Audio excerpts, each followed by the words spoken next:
interesting is because we are obviously progressing with that Last Time Is Now tournament. We're going to be opening the show with Roman Reigns. Brock Lesnar is going to be on this show as well. And actually, I've got the preview right in front of me, so we might as well click on it and have a look.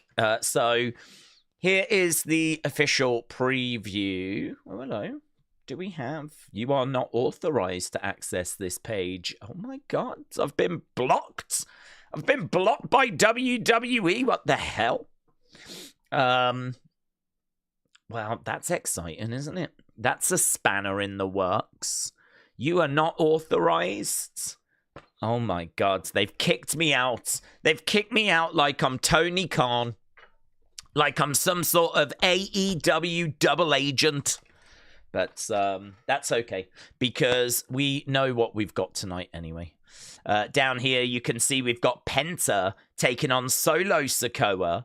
We've got Gunther against Carmelo Hayes, which is going to be an absolute banger. Really looking forward to that. As well as that, we're going to have an advantage match to figure out who's going to get the advantage in the men's War Games match. Apparently, it's going to be the Vision, so Bron and Bronson, taking on two members of Team Reigns. I don't know what that team's called. Team Punk, Team Cody, Team Bloodline, Team Reigns, I'm not sure. The babyface team. So we've got two of the members from that team taking on the Vision in a tag match. The show is going to be opening with Roman Reigns as well. So, yeah, we've got lots to look forward to. Lots of bits and bobs as we head towards Survivor Series. And, we're coming off the back of what I thought was a pretty fun weekend, to be honest. Big thank you to everyone that joined us. I hope you enjoyed the AAA show on Saturday. I certainly did. Genuinely one of my favorite AAA shows that I've seen so far. Really enjoyed it. I thought it was really solid. Didn't outstay its welcome. It was less than 2 hours long. Just quite snappy. All the matches delivered. Every match was fun. Some really great moments. We got to see the Wyatt Six. Got to see some interesting Dominic Mysterio ring gear. We got to see Chelsea Green and Ethan Page in action. Got to see Javon Evans and Axiom. Got obviously a lot of kind of Mexican wrestling flavor as well, which was cool. None of the commentary was in English, but it didn't matter. And obviously we got to see Dirty Dom in action, El Grande. So, I mean, there was lots of WWE stars. All the matches delivered. Thought the show was really, really fun. And then at the end, you get like the Lucha Bros sending in a little video. So they're going to be teaming together. We're actually going to get the Lucha Bros teaming together. That's going to be on December 20th. And it seems like the Wyatt Six are going to be in action on December 20th as well. So much stuff going on. So many talking points. I don't even know where to start. Where I'm going to start is I'm going to jump in the chat and we'll see what the chat are saying. Hello. Netforce said, I tweeted you a video, Triple H giving a tour of the new headquarters. Netforce, thank you, buds. Yes. So I believe this is on WWE's YouTube channel, and I've not had a chance to watch it yet, but I have seen a couple of clips from it. And yeah, I mean, it looks really interesting. He talks a lot about the collectibles that are at their headquarters. He talks a lot about like the history of the championship, and actually spends quite a bit of time talking about the very first WWE championship. And, that was kind of interesting. I've not sat down and watched the whole video, but if you're into your kind of artifacts, if you're into your history of WWE, if you're into that kind of warehouse stuff, it seems to focus quite a bit on those kind of items, which are kind of littered throughout their headquarters. So definitely seems like one that's worth a watch. Matteo said, Daze, hello. Raw looks good. I think Gunther and Penta are going to advance. I could see Solo as well. Roman kicks off. What will he talk about? Knowing WWE, the face team will be the Usos. Well, I think he's just going to talk about why he's back. I think he's going to talk about his relationship with the Usos. I think the last time that we saw Roman, he was kind of off with the Usos. I think he said, I don't want to see you till Christmas, and now here he is. So there's maybe a little bit of work that needs to be done there. Not much. I mean, it's one of those. They're family. They have little fallouts, you know. But blood is thicker than water, blah, blah, blah. I think with Roman, he feels a bit directionless to me, because the problem with Roman is he's very stop-start. I mean, if you think about Roman after Mania, he's kind of been away for a long time, and then he'll come back, do a show, go away again for a month or so, come back, do a show, go away again. And it's like you just can't really get much momentum. Can't really get your teeth into too much. I feel like, what's the story of Roman in 2025?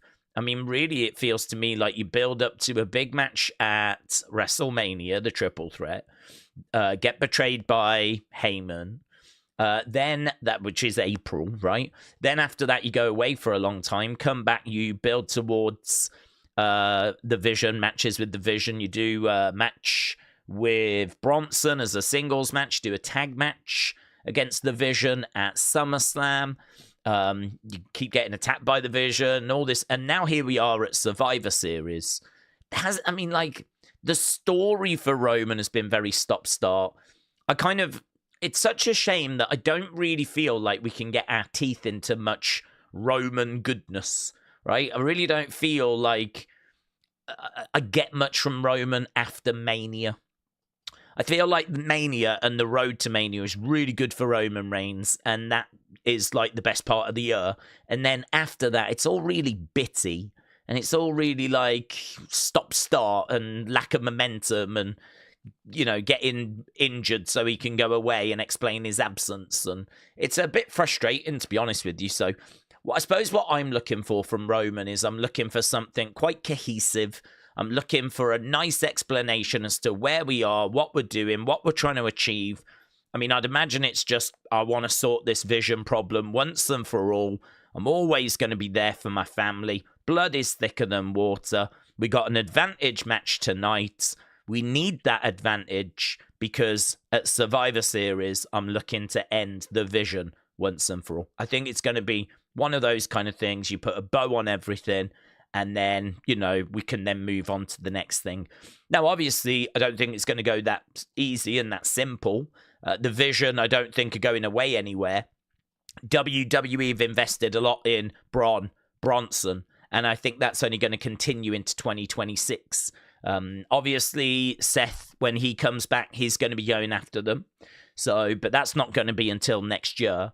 Don't know kind of in regards to Seth where we are with his injury, but I know that WrestleMania was looking touch and go. So I'm certainly not expecting him at Survivor Series or Rumble or anything. So, yeah, I could see the heels winning at Survivor Series. I think there's a good chance for the heels, and they are slight favourites in the booking odds as well. So it seems like a lot of people out there think the heels for the men's team are slight favourites. Not much in it, though. Honestly, not much in it. I'm really looking forward, actually, to Survivor Series this weekend. It's a big show. I'm looking forward to it because I think it would just be good to get it out of the way. I know that sounds a bit negative, but it's a show that's just... It's just a show that's just going to be fun on Saturday night. I've said before, there's not really any long-term repercussions. They might do a few bits storyline-wise, but to be honest, it's just a bit of fun on Saturday night. That's how I'm looking at it. You know, would I rather watch that with you guys or not watch anything at all? I mean, I don't think there's any boxing, and the UFC show is, I think, pretty minor. So... for me, it's a no-brainer. I'm excited. I'm looking forward to watching Survivor Series. But I'm looking forward to getting it out the way as well, because then as soon as that's done, we focus on John's last match. We focus on Christmas. And then, before you know it, it's WrestleMania season. To me, as soon as we hit January, it's WrestleMania season. I know officially it doesn't start until the Rumble, but January is the build to the Rumble. So it's all about, you know, putting pieces in place for the Rumble, which is then officially the start to the road to WrestleMania. So for me, as soon as we hit January, I'm in WrestleMania mode. And that is clearly the best part of the year. That is clearly the best part of the year. It's the most interesting part of the year. It's when they get like the most experimental with the creative and everything. So yeah, this weekend, bit of fun on Saturday. Looking forward to it. Get past it, and then it's Cena's last match. Very emotional. Christmas, lovely, and then as we said, we're into WrestleMania season. So yeah, looking forward to it all. Connor said hello. Connor, shout out to you. What do we think about the new ad WWE posted? I haven't. I mean, like it says that in 4 days they're going to show it. It's just the women's thing, isn't it? So I don't really have any thoughts. We knew it was coming. I don't really know why they've teased it this way, to be honest. I'm not sure as to why it needs this kind of a build when we kind of know what it is. The first one obviously got a lot of attention because we didn't know what it was, and some people wondered if it was like the build of a feud, or if it was a new group, or if it was Jericho arriving. And so you had all of, and then there was real disappointment when it turned out to be a WrestleMania ad. We know what this one is. They've done a WrestleMania ad for the women. Spoke about it in Unseen. There's footage of it being filmed not that long ago. And so now in 4 days, it looks like they're going to drop it. So, but they've kind of gone with the, I don't know, hype angle again, which I don't know. Fine, I'm not against it, but we know what it is this time, so it's not going to work as well. WWE posted a teaser clip of the women's WrestleMania commercial, says Alex Bliss Gamer. Connor said, Daze, who do you potentially want to advance in the last time is now semi-finals? Gunther or Carmelo, Penta or Solo? I want Gunther, and I don't really mind out of Penta or Solo. I think they're very similar, actually, in regards to where I see them in the company. I think they're both, easy mid-card. Both, you could put an Intercontinental Championship on either of them. Neither of them are at that world title level. I think Penta has got the ability to get there because of his connection with the fans. He's probably one of the most interesting Mexican wrestlers that we've got. His arrival in WWE has been very successful. So I feel like with the right creative, the right builds, bit of a supporting cast, you could probably get him to a world title match. Imagine if we built it all up, did something in Mexico, World Heavyweight Championship. I mean, obviously it wouldn't make sense being against Punk. We would need a heel as champion, but I could definitely see something along those lines. And the thing with Solo is, he's still quite young, actually, all things considered. I know that we put a lot of weight on him and he couldn't quite carry it, when we made him like the new tribal chief, the replacement to Roman Reigns. I mean, it just sort of fell apart, really. It wasn't what we were looking for. And I think that gets held against him. But I think rather than, hold it against him, the fact you're not the next Roman Reigns, right? And just looking at someone that's a bit of a fun addition to the roster. He's the leader of the MFTs. I think he's kind of, if you think about that silent kind of guy that used to stand there and used to be moody, and everyone was like, oh, you don't want to mess around with Solo. If you think about that guy and then think about where he is now, where he's like pulling all these funny faces and he's wearing a suit, and I mean, it's a big, big difference that Solo has gone through. I don't know that it's a positive difference, but it is a big, big difference. It's definitely a representation as they now position him more as a leader of a group rather than like the silent assassin. And I kind of look at him and think, well, again, if you keep putting work into him, if the MFTs were to get momentum and, if the MFTs were to be cool and we were to look at them and be like, damn, that is a great group. I mean, I think the face paint's been a good addition. I'm just not totally sold on the members in the group, to be honest. And we know that creative has been very poor from 2025. So if the creative was better, if, maybe we tweaked the group a little bit, could Solo be a world heavyweight champ in the next few years? Yeah, I could see it, honestly. I could see it because he's still quite young. I think they're trying a lot of stuff with him. I think he's learning. I think he's adapting. if you look at the changes of where he was to where he is now, it says to me that, you know, there's something there. You know, we're just trying to find it. We haven't quite found it yet. But, you know, we're trying, and he is, like, really changing his persona quite drastically. And so that says to me that he is putting the work in as well. If we can just find that thing, that X factor that would just take him up to... I mean, we got Jey Uso there. Jey Uso found Yeet and the hand gesture, got that crowd support. You know, it's a bit easier with a heel. You don't need to find that kind of crowd support for a heel. But you do just need that right creative. And I don't think, again, we found it yet. But so in my mind, they're both very similar in that neither are world champion level at the moment. Both would need really good creative to get there. Neither would look silly with an Intercontinental Championship around their waist. One's a face, the other is a heel. And so I don't mind who advances, honestly. I think they're both talents that you could invest in. Gunther's winning this tournament, though. So the honest answer is it doesn't really matter. It doesn't really matter as to who progresses. It doesn't matter if it's Penta. It doesn't matter if it's Solo. I don't expect either of them to win. I'm not sure. I can't remember quite how the tournament works. But, you know, with Gunther advancing in my mind, that says that we're going to need faces. So for the sake of the tournament, I would go Penta and say, let's put Penta along. Penta Gunther is a match that interests me a lot more than Solo Gunther. So purely for the sake of the tournament, I will go Penta. But I do think both are of a similar kind of level. Mr. Bones, hello.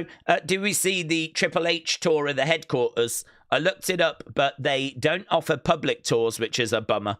I would find that interesting. Yeah, we touched on it. It's a YouTube video. I don't know what channel it was on, though, to be honest. But yeah, I did see the video clips. I have not watched the video, but I've seen quite a few clips out of it. And yeah, looking forward to sitting down and watching that. The clip I saw was him talking about the belt collection, which is honestly the bit I was probably most interested in anyway.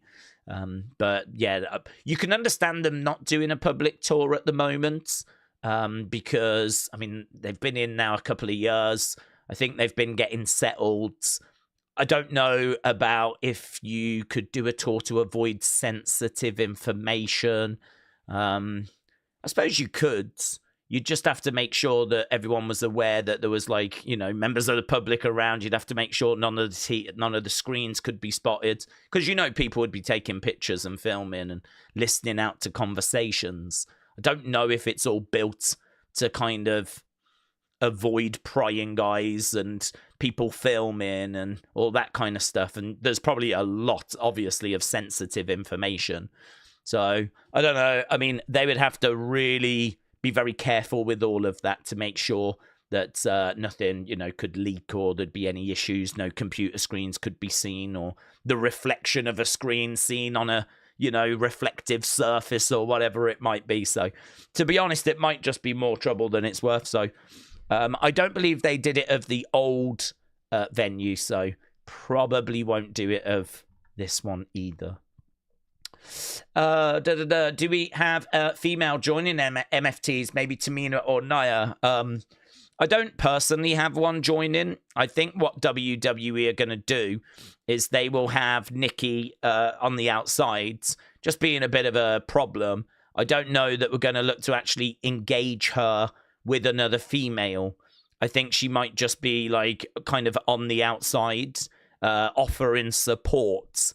And, you know, occasionally trying to get involved, maybe grabbing a leg or something like that. But I don't think, like, I see her standing on the edge of the ring and another female standing opposite. I actually think what they're going to try and do with Nikki is kind of distract her with Chelsea. And the reason why I say that is because we've seen Nikki in the background of Julia segments quite a lot when Julia was champion. Never really made a great deal of sense because technically Nikki is a heel and Julia is a heel. And so a heel against heel feuds just doesn't really make sense. That's not something WWE would go out their way to try and book. You can find odd matches in the past, the odd example, but you wouldn't really go out your way to book that. It makes a lot more sense, actually, to kind of go with Chelsea, because Chelsea is also a heel, but a comedy character, really. She's someone that's going to be scared of Nikki and can sort of sell like how scared she is. So actually what you get in there is a bit of a comedy feud, honestly. It's kind of slipping away from a competitive feud into like more of a 24/7 type situation, a 24/7 type championship situation.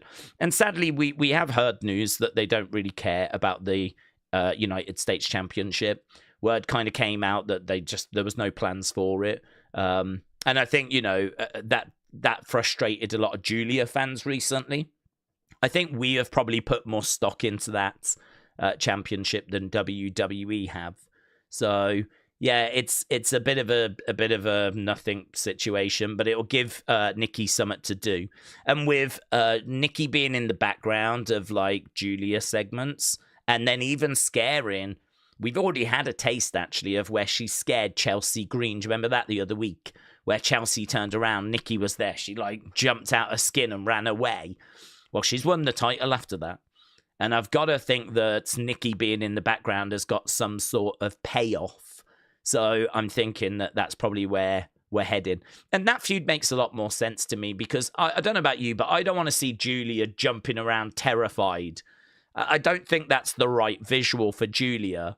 And also, as I said, heel versus heel doesn't really make much sense in a proper feuds. As a little comedy 24/7 type, you know what I mean? Really, it's a way of putting comedy on the show. It gets Chelsea on the show. It gets Nikki on the show. It gives them something to do. The championship's being defended. It's comedy as well. Lovely. Ticks a box, done it. But as a proper match, as a proper feud, as a proper, oh my God, this is for a prestigious championship. Who's going to win? Like, that's not what they're looking for, to be honest. So it's very disappointing. I wish those women's mid-card belts were treated better than they have been treated. But word on the street is they're just, for whatever reason, not that bothered. Not that bothered by them. Daze says, we've got 4 matches announced for War Games. What last match could be added? Well, I mean, you just got to look at the feuds, haven't you? I mean, you could chuck on a Nikki Chelsea. You could chuck on a Damian Aleister Black. I think we actually sat down the other day and went through all the different champs, and vast majority are in War Games. You could put a tag match on, of course. I mean, you could have the Wyatt Six on the show defending. But to be honest, there's not really much going on with, like, tag teams. It's just not, I mean, like, you got Dragon Lee and AJ, but, I mean, there's not really a great deal going on there. Wyatt Six, pop up in the background of MFT stuff. So, I mean, maybe you could do Wyatt Six against 2 members of MFT, but it feels very quick because, I mean, it's this weekend.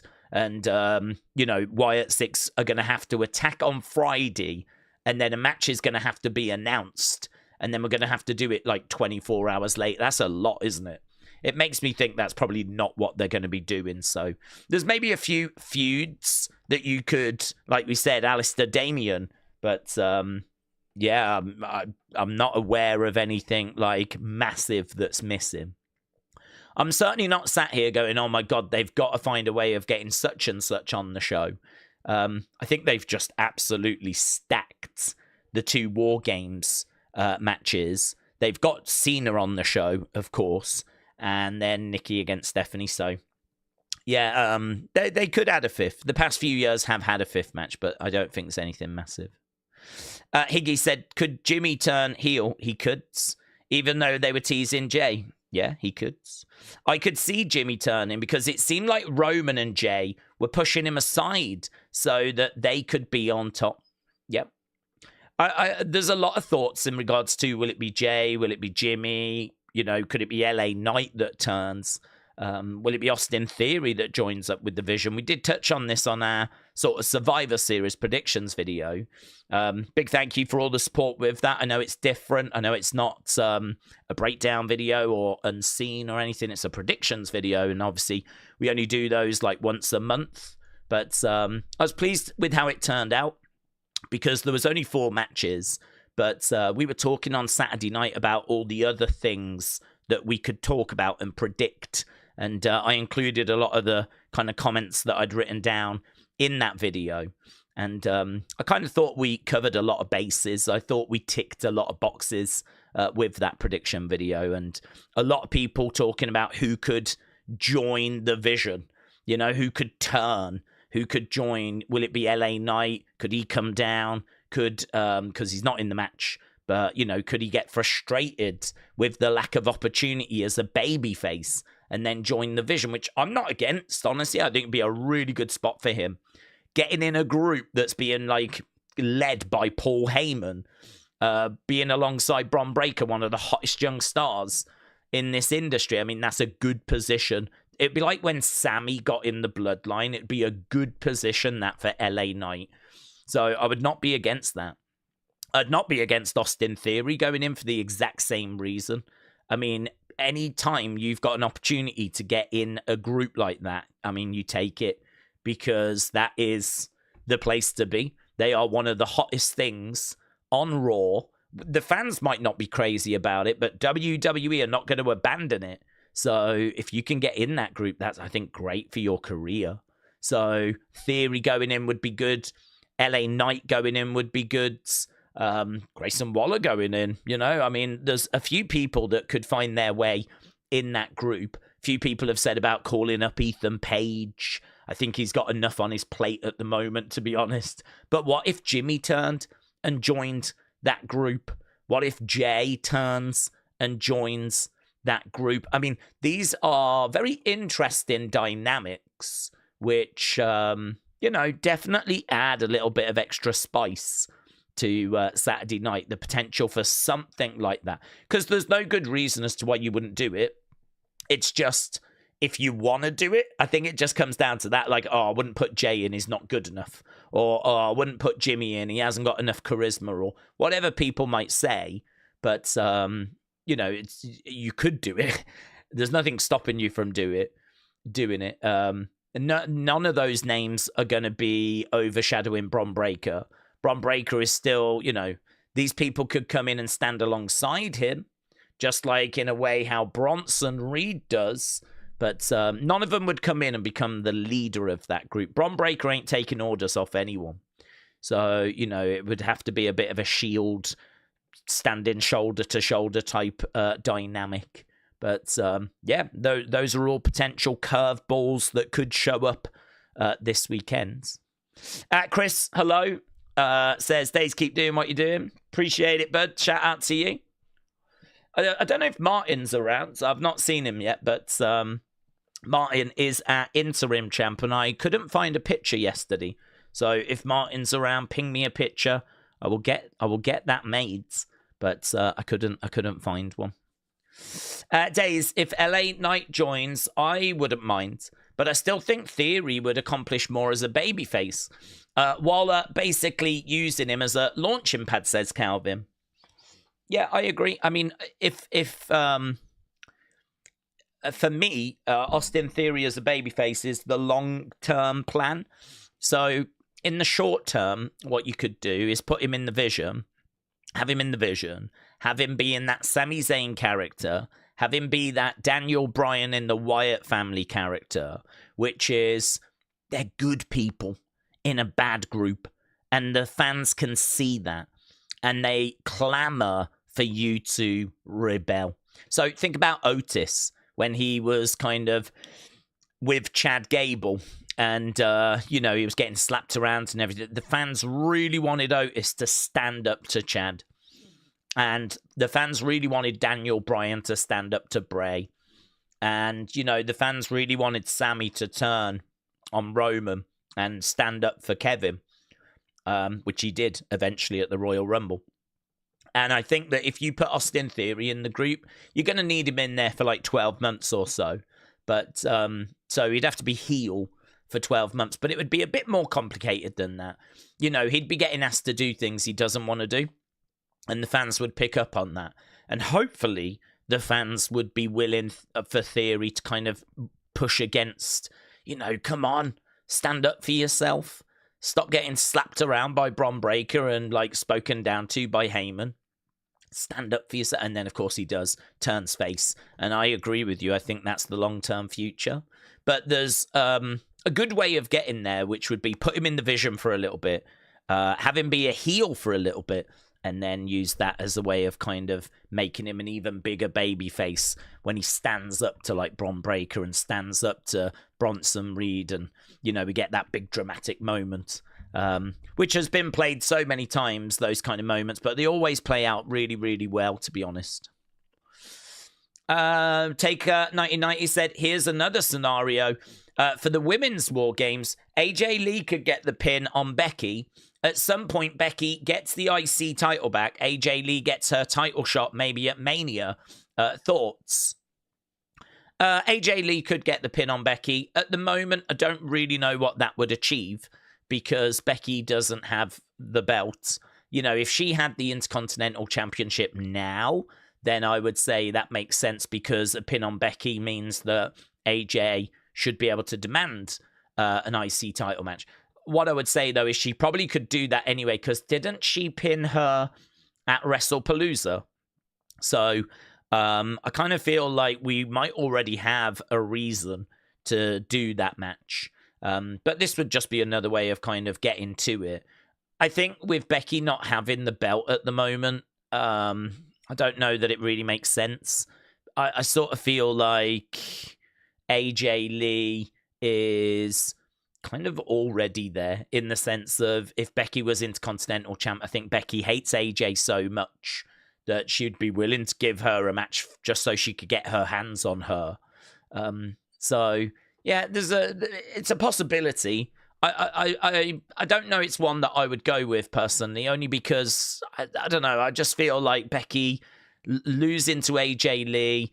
I'll never understand the loss to Maxine. That's a whole thing that we'll get tonight, isn't it? I mean, we'll have all that follow up tonight. So I mean, Becky's in a bad spot at the moment. I'm not sure that I'm looking for her to then get pinned again. She's already crashing out. I don't know if she can crash out anymore. God only knows what it'll drive her to if she gets pinned at War Games. So, if she was on a good run and everything was good, and then she got pinned by AJ and she was Intercontinental Champ, and that sets up a match, that would make sense. But I think the fact that she is, like, in a bad spot at the moment, I think I'd probably try and avoid pinning her again, unless you want to make a real big story out of it. Like the fact that she's, like, on a downward spiral or something like that, you know. Connor said, have we got a potential feeling that Randy could be Cody's opponent at WrestleMania? Well, there's a chance. I don't necessarily have a feeling that that's what we're going to do. There's been no reports or anything that is the match. But it's a match that I would like to see us do at some point, yes, because I think there's a lot to dig into there. Chris said, where in New York can I get WWE shirts? Is there a shop? Does anyone know in New York where you can get WWE shirts from? To be honest, I would say online is your best place. I mean, there's no WWE shop. The only thing that you might find is that I know that people have said they found shirts in Walmart. They found, like, the odd shirt in TJ Maxx. So, I mean, there are WWE shirts that are out on the high street, but there's no WWE shop in New York. They used to have a restaurant. They used to have, like, a place you could go to, but, I mean, that long ago closed down. 20-odd years ago closed down. So, yeah, I'm not aware of anywhere. But there's probably, like, wrestling shops, I would imagine. There's probably, like, somewhere that sells figures and clothing and whatnot that might have some bits. But, honestly, I would say it's online, innit? It's all www.shop.com. Chris said, I'm not going to be able to see John Cena's last match. Oof, how come? That's not a show you want to miss, to be honest. That is definitely one you want to be tuning in for. But hopefully I can watch it when I'm back from the USA. Oh, dudes. You're going to the USA, and so you're potentially going to miss that. Oh, even if I was in the USA, I'd want to be sitting down to see if I can tune in for it. That's going to be tricky. Well, is it going to be tricky? Because it's only going to be... Oh, it's going to be tricky, isn't it? Because it's probably going to be Peacock in America.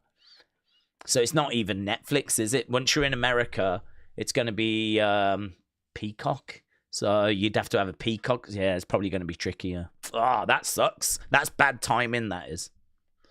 LS Dub, shout out to you, buds. Says hello and hopes everyone is well. Shout out to you. Same to you, my friends. Hope life's treating you well. What's your favourite and least favourite Survivor Series moment in 35 years of the pay-per-view, says Benny. Favourite moment is probably going to be the Sting one. Really do love that. Sting's debut. There's been quite a few great moments in the history of Survivor Series, but the match, Sting coming in, I mean, that's something I'd always wanted. So yeah, probably go with that. Least favorite is hard, actually. Least favorite is hard because Survivor Series has just had a lot of really dull matches, moments, things like that. Least favorite, I'll tell you the thing that's in my mind is Gobbledygooker coming out of the egg, because there was a lot of I wasn't watching wrestling at the time. That was before my time, but I remember like getting the video and like watching it, and they had the egg, and it was like, who's gonna come out of the egg? And obviously you're kind of thinking that it's going to be like a new wrestler and it's going to be someone really cool. And then it turns out to be the Gobbledygooker, which I was disappointed with watching it on a video, right? I have learned a bit more about it since, though. But I know that at the time people were really angry. And you can understand it as well, actually, because could you imagine if they did that now, where they built up to the show and were saying about like this egg and, you know, what's going to come out of it? I mean, we would all be joking about it. Like, Jesus, is this how they're going to bring Jericho back? Is this how we're going to bring Edge back? An egg. He's going to come out of an egg. So we'd be joking about it, but that kind of speculation would be, I mean, everyone would be coming out with names and, you know, people would be like, oh my God, they're making a big deal. They're doing it at Survivor Series. They're making a big deal of this, aren't they? And then it flipping turns out to be a guy in a chicken costume. Or a turkey costume or something. The Gobbledygooker. Which, it's one of those things which is just iconically bad. Do you know what I mean? Like, it's so bad that it actually becomes good. It's a bit like the Shockmaster's debut. It's so bad. It's so iconic that it becomes great and you wouldn't want it to be anything else. So this is why answering bad is difficult, because it's so bad it has actually become like a moment I love now. It's become a moment that I would never change. I would not change that for the world. That would actually be worse if it was like Ric Flair and that was the way they had brought him in, like coming out of an egg. Like, in retrospect, that would be worse, because how disrespectful to have someone like Ric Flair cracking out of some... Why have you even done that to him? Why have you even done that? So that would be... that would actually be worse. Isn't it funny how the fans were so livid at the time that it wasn't a better reveal? It wasn't something more impressive. But in retrospect, had it have been, it would have been worse, in my opinion. Because we got Ric Flair anyway in WWE. They just brought him in properly. Like, in a proper way, right? Rather than him cracking out of an egg. And the reason why they had the Gobbledygooker was, and it makes sense, honestly. I think it makes so much sense. And I think they should do something like that now, actually, where the gobbledygooker was meant to be like a mascot for WWE. So what he would do is he would be at the shows, and you could have your picture taken with him. Like, oh my God, there's the gobbledygooker. And you go over, get your picture. You know, like when you go to Walt Disney World and you see Mickey Mouse, right? And all these kind of costumed characters. Well, if you go to WWE, gobbledygooker would be around, and you'd, you know, be able to get a picture with the gobbledygooker. And they'd use him on shows. And in a way, he would be a personality, but a personality that, you know, you don't really book him so much. He just is in the background of certain things, or, you know, you do little fun things with, but he goes around live events, meeting the kids. It's for the kids, really. Meeting the kids, and of course the adults. If I went to a show and saw gobbledygooker, I'd definitely want a picture, right? And in my mind, that just makes a lot of sense. I mean, all these sports teams have got mascots. You know, like all the, you know, NFL teams and baseball teams, whatever. They've all got these mascots, and that was WWE's attempt to have a mascot. It's just the way they introduced it, the way they did it, just didn't work, man. Because people got their hopes up so much that it was going to be somewhat better, and then it turned out to be the gobbledygooker. So, I don't know what happened, honestly. Do you know what'd be a really fun video? And I don't even know how anyone would do it, but what happened after that? I know the gobbledygooker appears on some shows after that and dances in the ring with Mean Gene, right? I don't think they could quite figure out how to use him on the shows. I mean, you don't need to use him much. Just have him pop up in the background from time to time. You know, make him an entry in the Rumble or something, right? Not now, but back then, right? When the roster was smaller, you know, just have him come out as like one of the entries in the Rumble, bring him down to the ring. And again, you know, that way, if you bought tickets to a house show, or you bought tickets to Raw, or, you know, one of those tapings, and he's there, you'd be like, oh my God, can I just get a quick picture with the gobbledygooker? So, yeah, honestly, that is such a weird one. It's iconically bad. It's Shockmaster level bad. It's kind of like if you were starting your own website for like the worst things that's ever happened in WWE, you are definitely writing an article on the gobbledygooker. Definitely. Without a shadow of a doubt. I think, actually, there is a website called WrestleCrap, right? Which is all about the worst stuff in wrestling history. I think they've even got awards for the worst thing of the year that's called the Gooker Awards. I'm pretty sure they named it after the gobbledygooker. So I always think that when people say, like, bad Survivor Series, because it's so iconic that it's just the first thing that comes to mind, and it is legendary. But actually, I get why they did it. I understand what they were trying to achieve. And part of me does wonder if it would actually work, yeah. Part of me does wonder if it would actually be a success.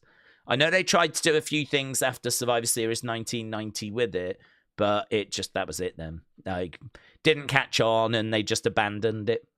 But Mattel made a figure of it not long ago.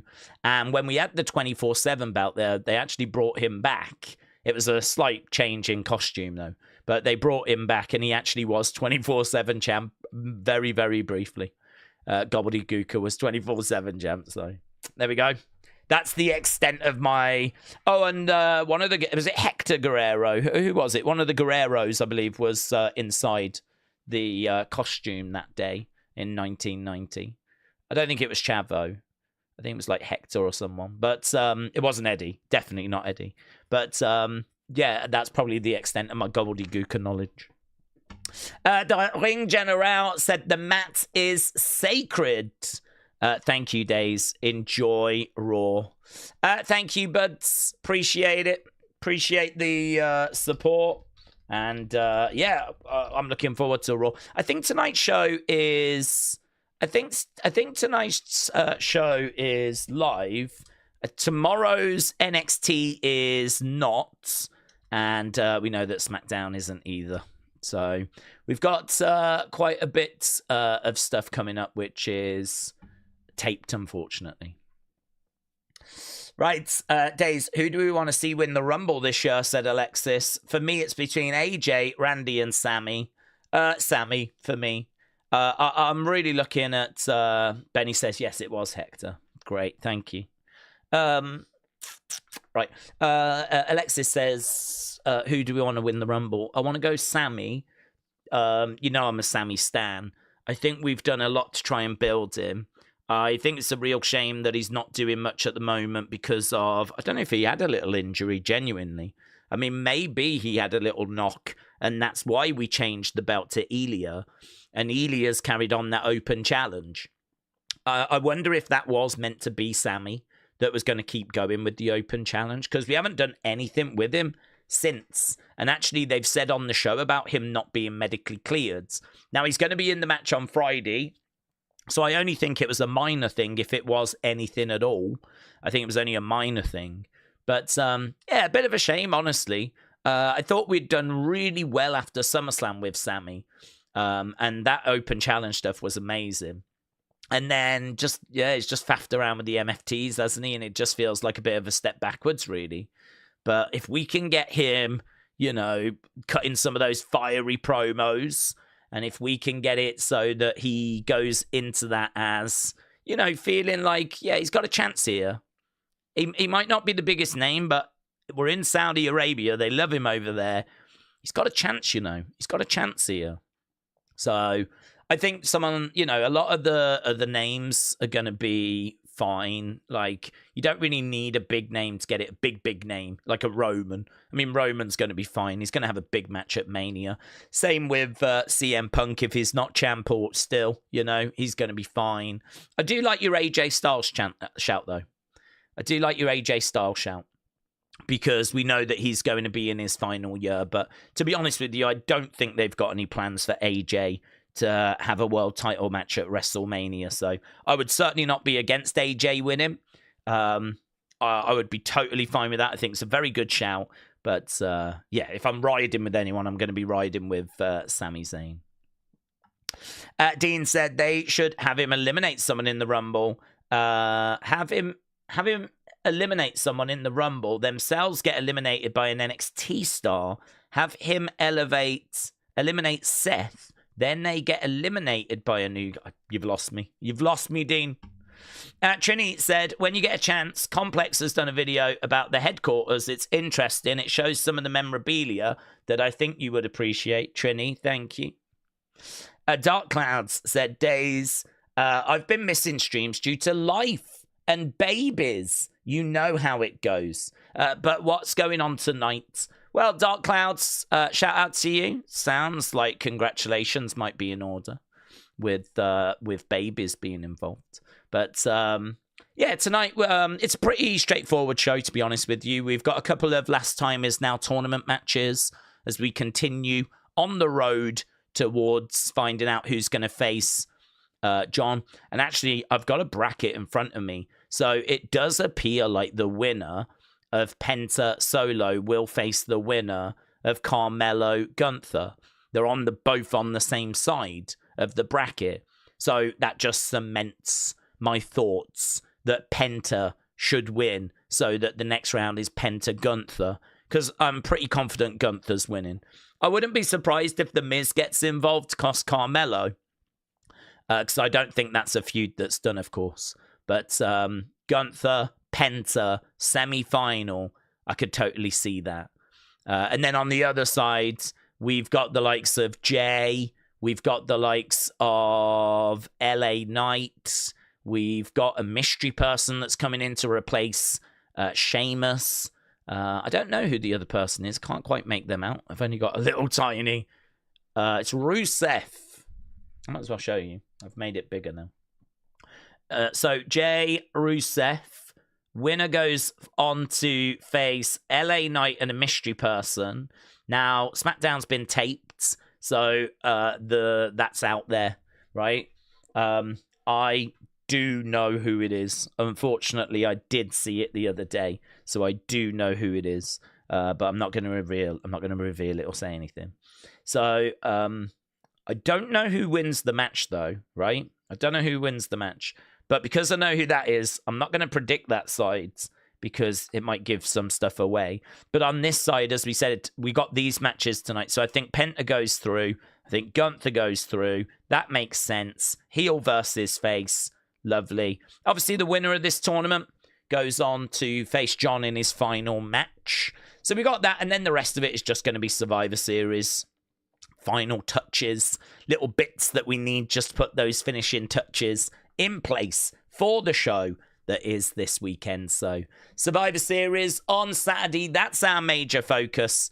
We do need to sort out the advantage, who's going to have the advantage, and we are going to sort that tonight. Yep. Right. Dean said, I was talking gobbledygook. Right. Okay. I thought you was talking Sammy. That's why I was getting so confused. James said, did someone tag you in the spoiler? Yeah, they did. To be honest, you know, it's one of those where it's always going to happen, innit? People tag me and stuff because they think that I'll want it for unseen. But when it comes to spoilers, like I don't want that stuff. So it's hard, isn't it? There's so many like kind of rules and stuff. I don't blame people. I don't blame people. I mean, if there's like, have you heard this person signed? You know, that's a spoiler. But I'll take it because it's not been shown on TV yet. But if it's like a tape show, then I don't want it because we're going to watch that show. And the only reason the spoiler's out there is because they've taped it and it's going to get shown next week. So that's kind of a different spoiler.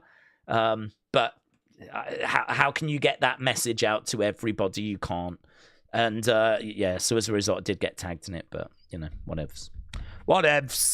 It's just the problem with tape shows. I've had my rant about tape shows. I've already had my rant. So, do you know what I mean? They suck. I hate them. Tape shows, they don't do anything positive. The only positive they do is for the talent who get the time off so that they can, you know, spend time with their family, which I'm not against. You know, when it comes to Christmas, Thanksgiving, yeah, I get it. It's absolutely fine. I do think there is a balance, though. And I do think that, you know, if it's like 2 weeks or whatever, then I do really start to, like, question, you know. I mean, there's a lot of people that don't get that time from work. Do you know what I mean? So, there's a balance.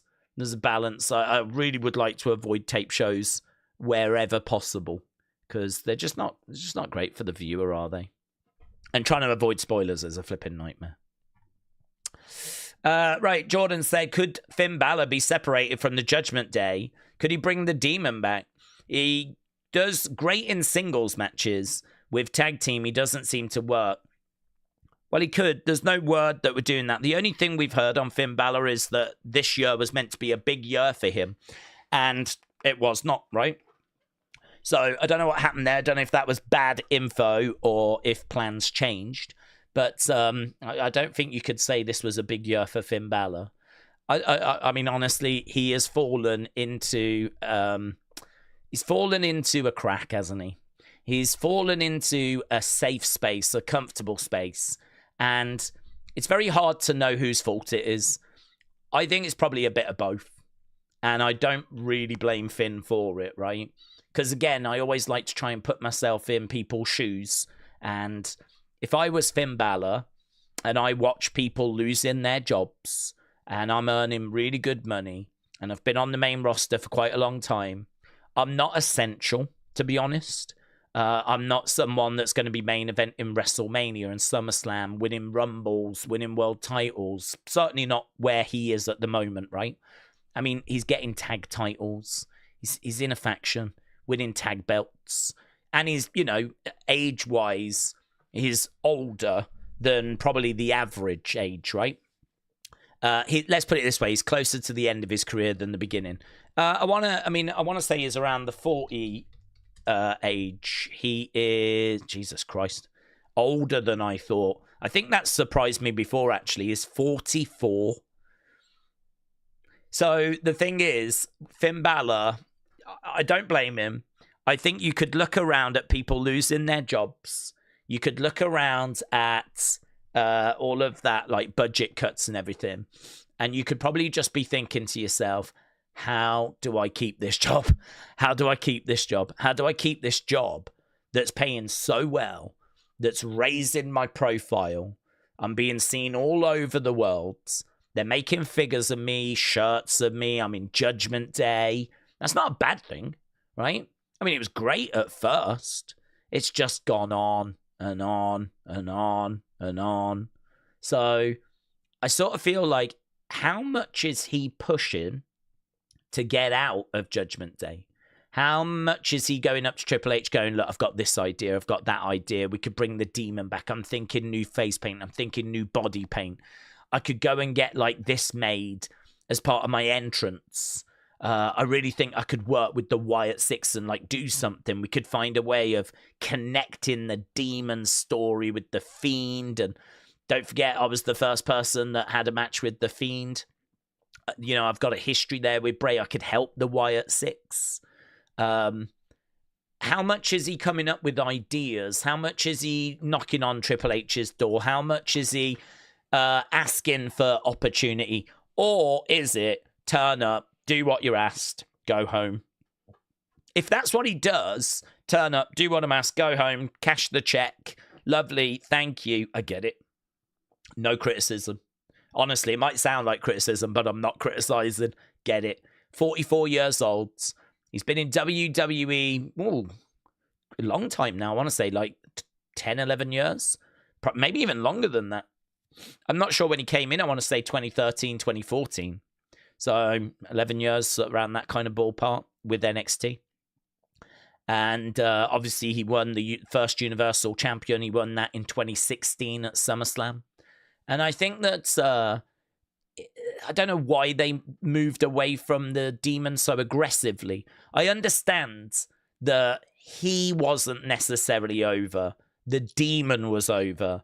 So everyone wanted to see the demon, but Finn on a weekly basis was a bit, no. Do you know what I mean? Like, no one was really that bothered. It was just like, oh, do you think he'll bring the demon? And of course, every time there was a big show, he brought out the demon and everyone was like, yeah, this is amazing. But I think what they wanted to do is move away from the demon so they could get Finn over and they could actually get the fans to connect with him, and then the demon would be an additional thing. And we did see the demon. I mean, did the demon appear in that match with Edge the other year at WrestleMania? I think he did, didn't he? And we saw the demon against Roman in a match as well, post-pandemic. So we have had the demon in recent years. We have seen the demon. But it's very, very, very rare. Very, very rare. And I don't know. I mean, we're teasing something with him and Dom that can absolutely lead to something. And I think eventually will. But how long is that going to take? And how often is Finn knocking on the door to try and get that moving forwards? You know? Again, no criticism. I get it. Cash that check. Yeah? Keep this job. Because, you know, you could easily make a couple of decisions where you break away from Judgment Day. You're not getting much TV time. You kind of find yourself in a situation where you're a bit like Braun Strowman, where you're getting paid a decent amount, because I'd imagine he is. I very much doubt he's on the entry-level main roster pay. I'd imagine he's, you know, earning a good couple of million a year. And I would imagine that, you know, you could find yourself where you're a single star, you're not being used too much, you don't have the safety of being in Judgment Day. And then all of a sudden, you know, if they start looking at the budget as to where can we save some money, all of a sudden the Finn Balor that, well, we just, you know, we've done everything we can, really. I think it's kind of run its course. You might find yourself on the chopping block. I don't know that he would. I don't know that that decision would be made.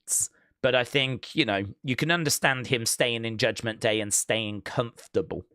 So, yeah, I think he is one of the great missed opportunities. I think when he was in NXT, there was so much excitement for when he was going to go to the main roster. I think we did start to realize that when he won the Universal Championship in 2016, but of course then had an injury and was out for quite a long time. when he came back, we just could not find a way of getting that momentum. And yeah, I mean, look, by what was it, SummerSlam 2019, he's losing to The Fiend and then being sent back to NXT. I mean, he's not written a book or anything. I don't think he's even really spoken about that time. But I would be very interested to hear what he'd have to say about all of that. Very interested to hear why someone with so much hype, so much potential, that seemed to get given the opportunity at SummerSlam 2016 to kind of get the ball and run with it. Obviously, due to injury, very unfortunate, couldn't capitalize. But, you know, how did it all just fall apart? How did he end up just going back to NXT for so long? I mean, maybe it was a case he was only meant to be there like for a little bit, but because of the pandemic, it ended up being longer. I'm not sure. I don't know. But what I do know is that it's kind of crazy how things have gone for him. He ends up getting called back up. We didn't do loads with him. He ends up joining Judgment Day quite a few years ago now. And it's just been sort of bobbing along ever since. And I don't think bobbing along is unfair. I mean, he's been on the show. He gets consistent TV time, and that might be good enough for him. So at the age of 44, do we think there's going to be a big run? I mean, they might give him one last big run. Like one last big singles run. But I mean, I'm not even sure how much Finn has got left in the tank. When is he 45? I always think 45 is kind of like, that's it. I mean, he's going to be 45 next July. He'll be 45 next July. And I don't know, man. I feel like at that point, your body is pretty battered. And that's where you're starting to be used sparingly. You know, that's where you're not featuring on TV on a regular basis. Obviously, not exactly 40. It's not like you click over to 45 and you're done. Maybe it's 46. Maybe it's 47. But the point is, we're definitely in the twilight, right? The point is that, I mean, over the next few years, Finn's going to have to start thinking of retirement. I can't see us sitting here and he's still competing on a regular basis at the age of 50. Although, you know, for the age of 44, he's still looking really good, to be honest with you. So, don't know. It's going to be really tricky, I think, for Finn. It's going to be really tricky. What's the WrestleMania 42 main events? Who is the Rumble winners and the Chamber winners? That's probably a bit too much there, AAA. I don't have next year planned out. I have not got everything planned in my mind for next year. I mean, the only thing I can tell you is that I think Sammy stands a good chance of winning the Rumble. I think Liv could come back and stands a good chance of winning the Rumble. She's never won the Rumble. She's always been like second. I think that absence makes the heart grow fonder. So Sammy winning, Liv winning, I think those would be two good picks, actually. And then they can go on to get title matches. I don't know what that would mean in regards to the World Heavyweight title, because I don't think Sammy goes for the WWE Championship. And I do agree with people that Cody Randy makes a lot of sense. Obviously, if we've got The Rock, that changes things, because Cody Rock would be amazing. I'd definitely be down for that. Sammy would have to be in the title match. At the moment, that's CM Punk, and that doesn't really make sense in my mind. So Punk might have to lose the belt before WrestleMania if it is Sammy that's going to be winning, because it doesn't really make sense to do Sammy Punk, honestly, unless Punk turns heel. Because I don't think Sammy's turning heel, but if Punk turn, but that's not much time, is it? You'd have to turn Punk really soon. Because, like, I don't know, turning Punk heel and then him losing the belt at WrestleMania just feels really quick. I think that's going to be tricky to kind of book all of that, to be honest. But maybe Seth comes back or Seth distracts and Punk loses the belt that way. But we got to build Gunther as well. Because if Gunther is John Cena's last opponent, well, then Gunther has got to be built. So I also wouldn't be down on Cody Gunther. I'd be totally fine with that. And put Gunther over. Gunther winning the main event of WrestleMania 42, I'd be totally fine with. Some people might say it's not the most exciting thing in the world, but we're trying to build a new star.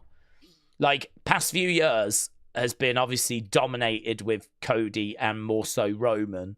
So to actually get someone else kind of in the mix would be really good. I mean, this year it was John Cena. Hardly a new star. So to actually get someone else that's not Cody or Roman in that main, or John, in that main event of night 2. And I think Gunther would make a lot of sense because he is the guy that is believed to be beating John Cena in his last match. The only thing for Gunther to achieve, I mean, does he need a 3rd World Heavyweight Championship run? Like, yeah, you can give it him, but it'd be better for him to go after the WWE title. So I'd have Gunther going up against Cody, and I'd have a really good build.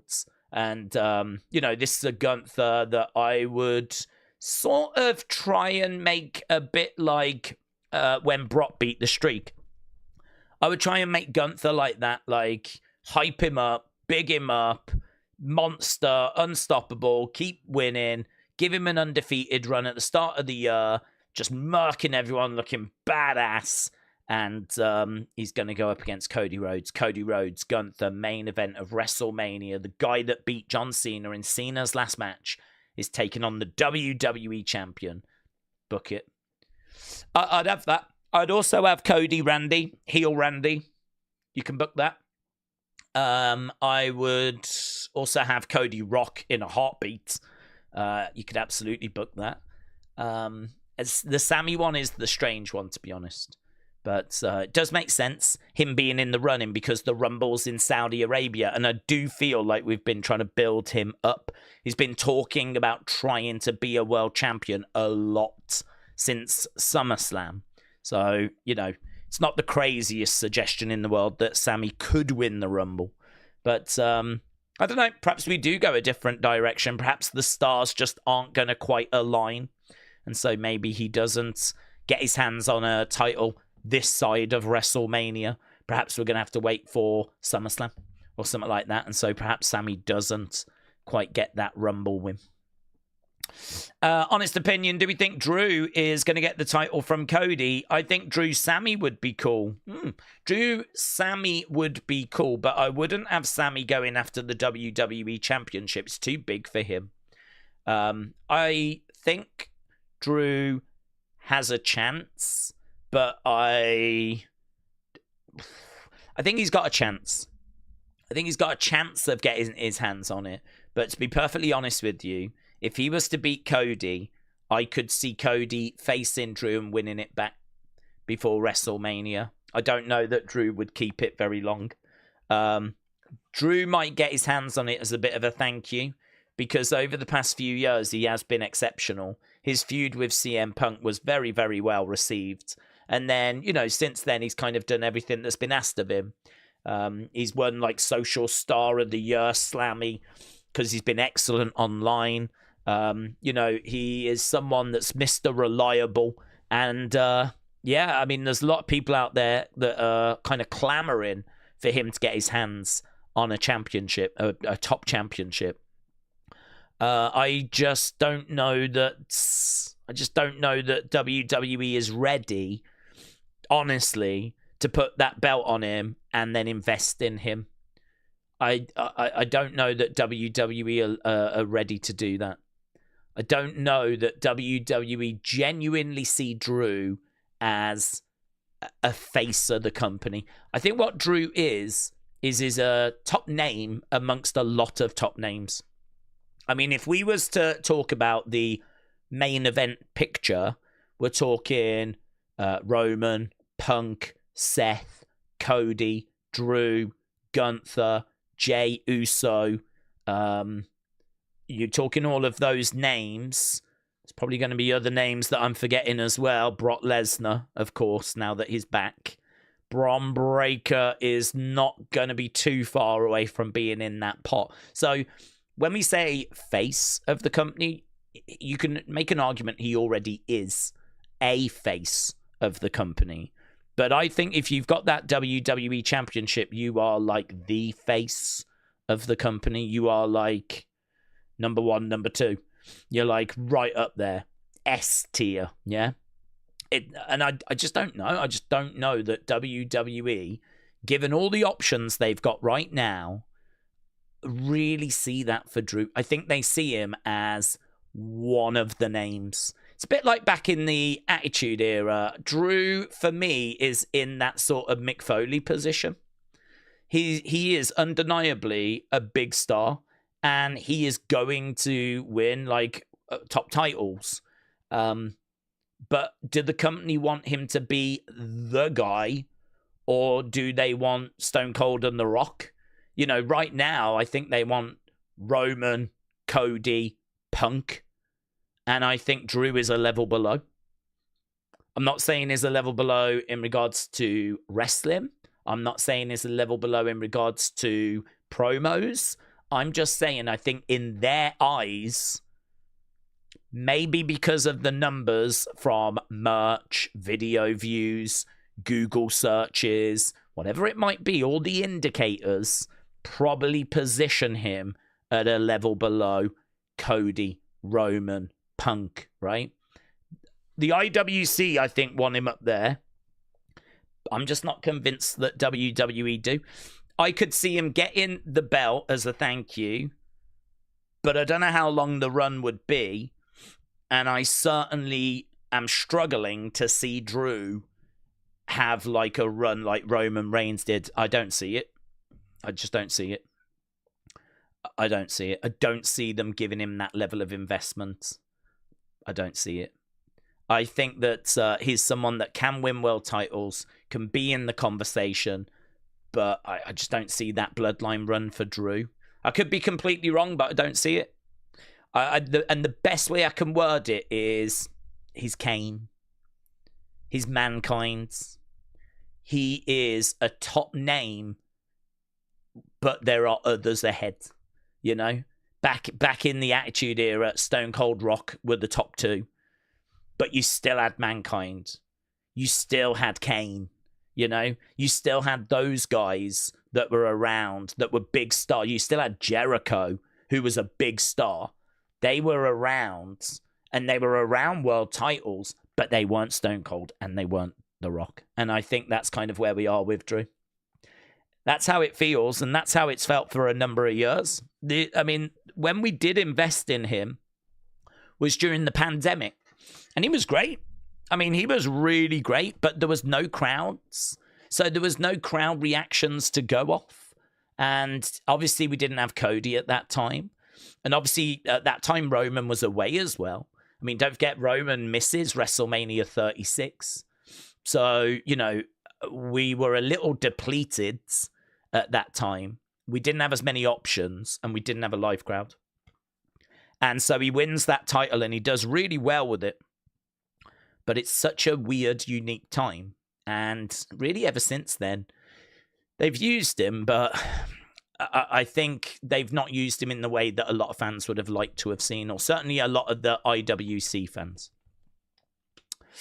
Ruvuk said, can Braun qualify to have a run like Roman? Well, I think they would love for him to have a run like Roman. Right now, it doesn't feel like he could. But I would say right now he is very, very young in his career. So it's very hard to judge. I mean, to be honest with you, there's a lot of wrestlers that have come through that we've kind of looked at and wondered what they're going to go on to achieve. Finn Balor was one that we mentioned and had a little conversation about just. And we wondered as to, you know, we thought he would go on to be a big star and achieve lots of like world title runs.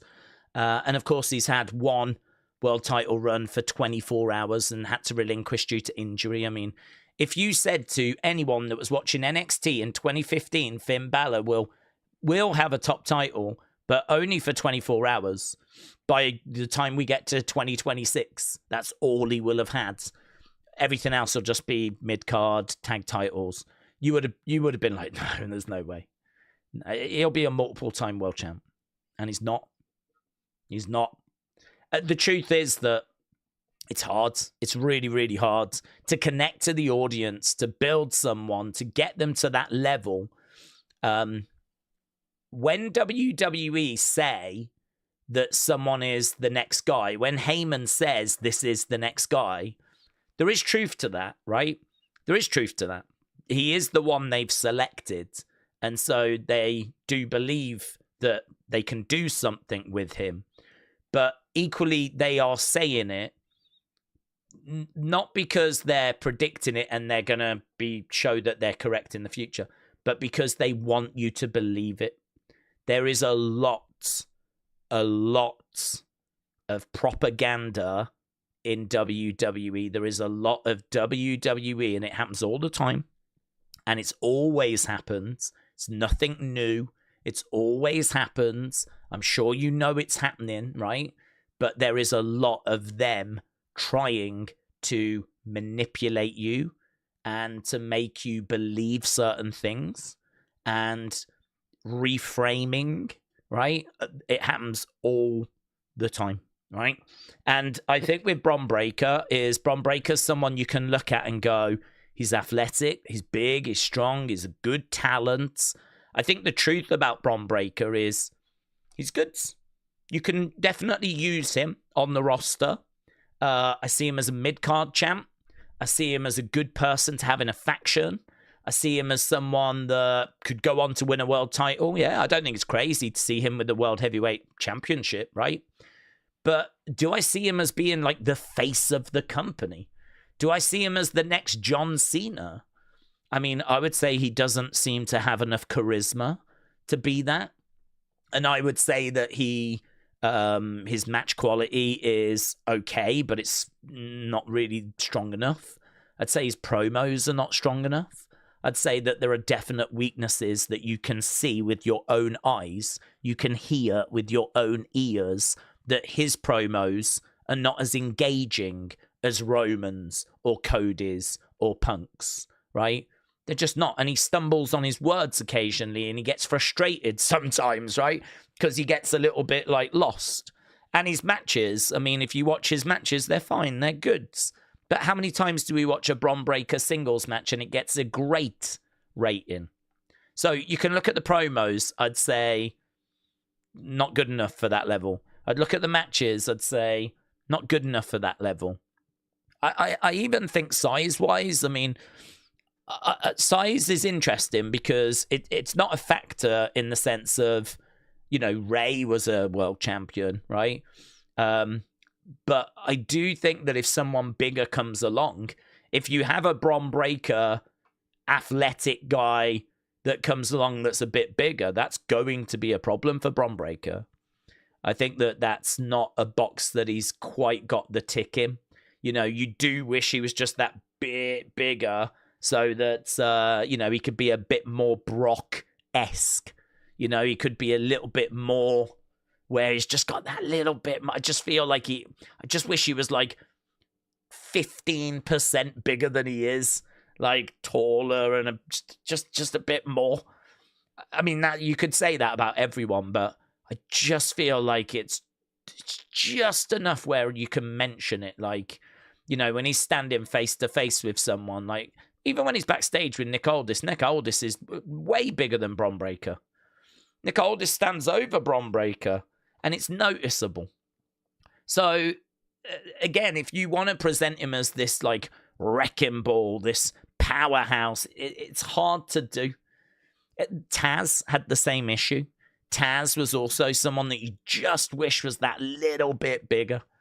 I mean, does Bron Breakker go on to be WWE's version of Taz?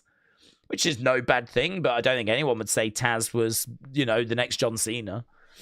So I think with Bron Breakker, you can look at it and you can go, I see that he's good. I see that he's got potential. I see that he definitely is ticking boxes, explosive, athletic. He's a Steiner, so he's got that in his arsenal. Great looking physique. He has decent matches. Might not be mind-blowing, but, you know, they're fine. Love the rope spot. I mean, they've really capitalized on that. The spear, it's okay. I don't love it, but it's okay. And so, you know, you can definitely see enough there where you can be like, yeah, I can see. But I can name enough stuff that's not quite right for me to say, I just don't see him being, certainly not a Roman. Certainly not a Roman. Certainly not a John Cena. I think there's just some stuff there that it's like...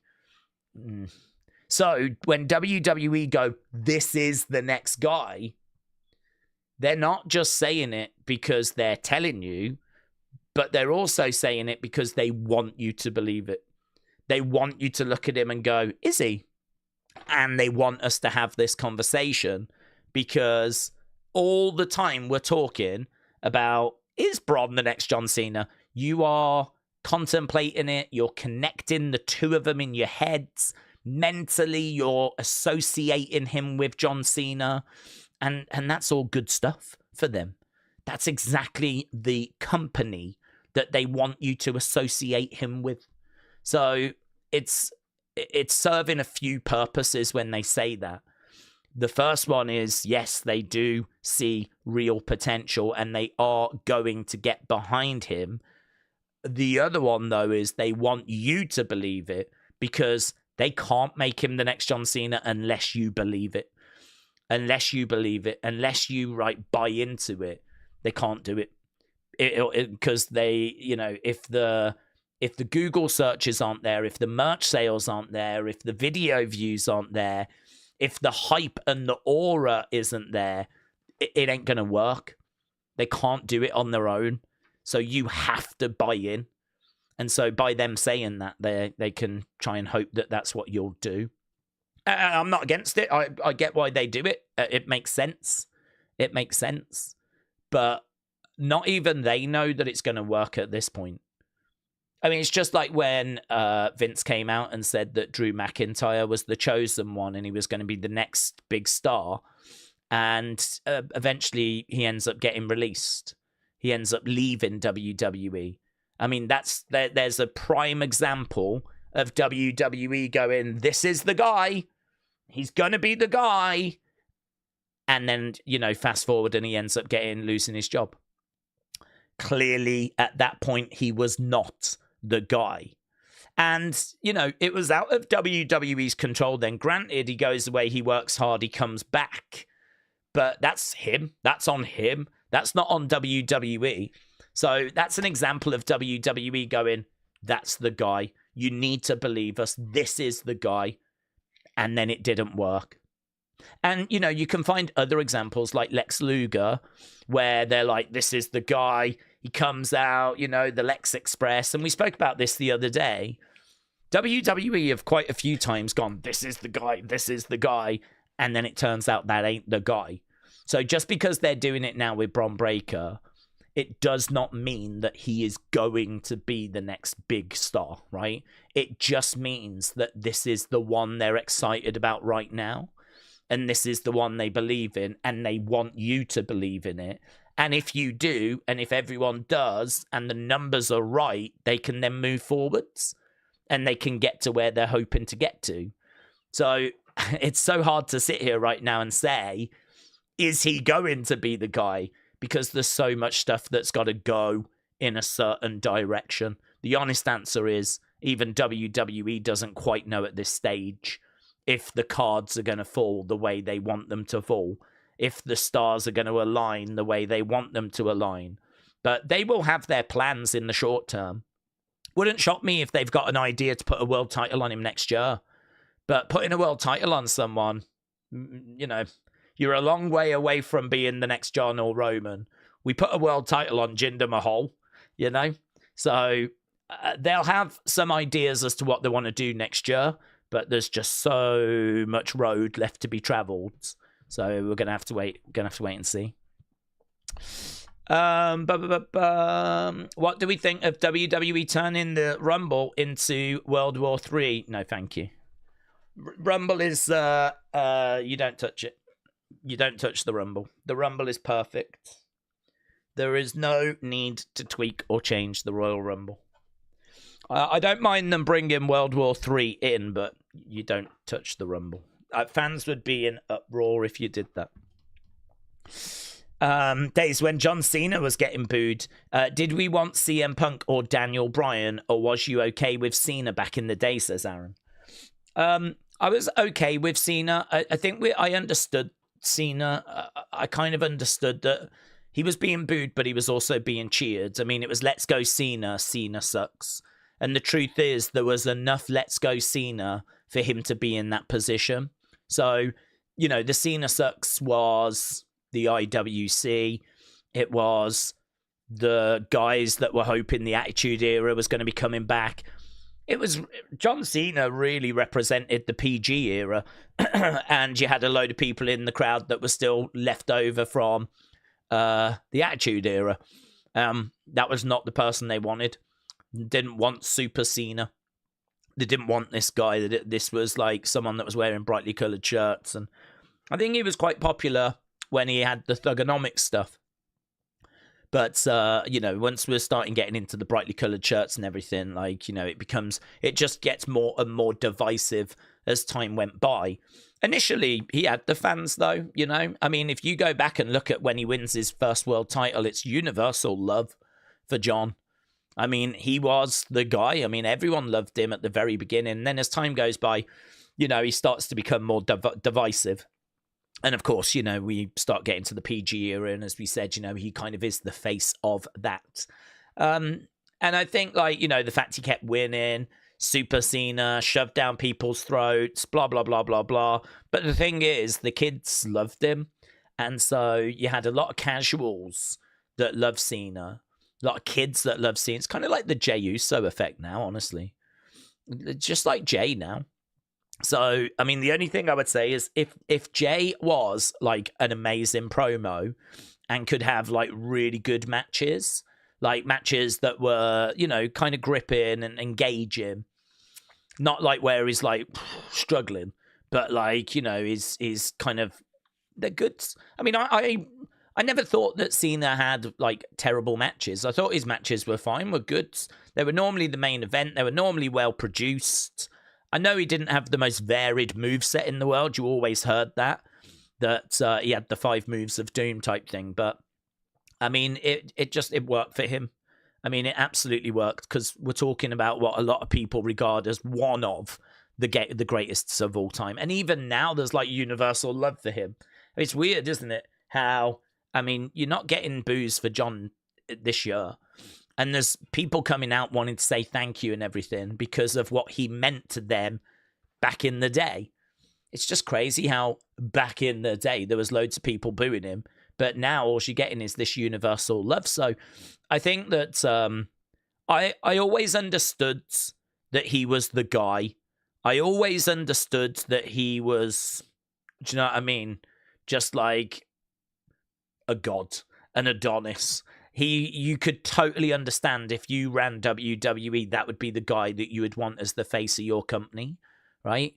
It's just like if you ran boxing, you would like to have Anthony Joshua as the face of your company. There's better fighters, right? And you'd want them as well. But Anthony Joshua's like a flipping god, isn't he? I mean, he's an attractive guy. He's absolutely shredded. And, he just looks like the kind of guy that, should be the face of a company. In a way, he is the face of Matchroom, but by the by. So I think Cena was that, He was the face. He was jacked. The girls loved him, wanted to be with him. The guys wanted to be him. And, you just get why you put the rocket on him and you go to the moon.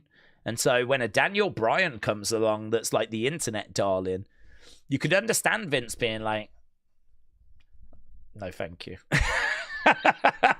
the beard man. The beard. Have you seen John? Have you seen John? He's like tall and ripped and like chiseled. You want the beard man. And so, I mean, they play into that, don't they? I mean, goat face is what they would calling him, and fear the beard, and do you know what I mean? All this stuff. But the thing is, he was so damn good in the ring. And he was a good fiery promo as well. I mean, he was ticking everything. He ticked all the boxes, Daniel. It's just the presentation box was lovable underdog. It was, guy next door that's like super talented, like one of the greatest ever. But he looks like the guy next door that keeps bees. Do you know what I mean? Like, but he still ticks the box because he's got a look. That was his look, his presentation with the beard and the yes thing. In a way, that's just like Jey. So, very interesting, very different as well. And obviously, they end up having like a few matches. Their SummerSlam match is so good. So good. SummerSlam, what's that, 2013? Really great match. And I totally got why Cena was the guy. I totally understood why we put the rocket on him.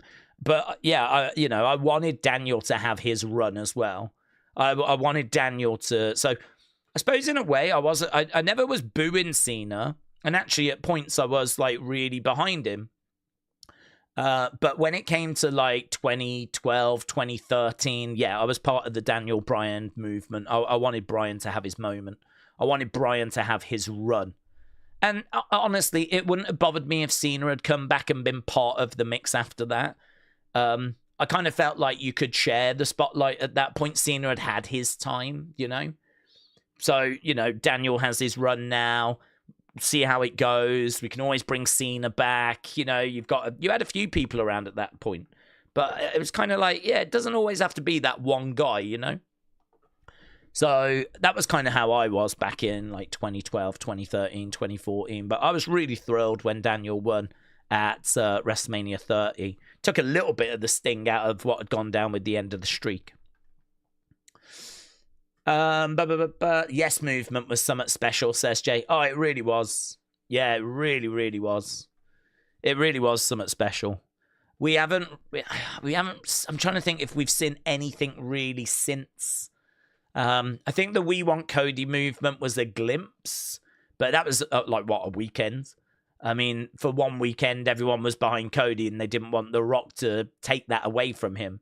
But I mean, it was just a taste, just a glimpse of what the Yes movement had been, and the Yes movement had run wild, had burned bright for years at that point. And I think that it is truly something really, really special. I think it's the first time as well I remember social media being really involved. And I was aware that there was something else that was fueling this. And then you would see footage of like other games, like sports, where people were yesing at the basketball and everything. And, I never saw any memes, but I'm sure they existed. I wasn't a big social media user, but you could tell that something else was kind of fueling it. And I'd imagine it was running wild on social media, but I never saw memes at that time, but I'm sure there was plenty. It'd be really interesting, actually. I suppose in a way, like it would be now, to get a snapshot of what it was like on Twitter at that time. Just what was being said, and there probably is something in that, actually. There probably is a video series that could be done, which is where you just get, like, screen record X. So, say when Cody finished his story, just go to the WrestleMania hashtag, record X, and just get the live messages coming through like he's effing done it. Take that, Roman. I'm crying right now.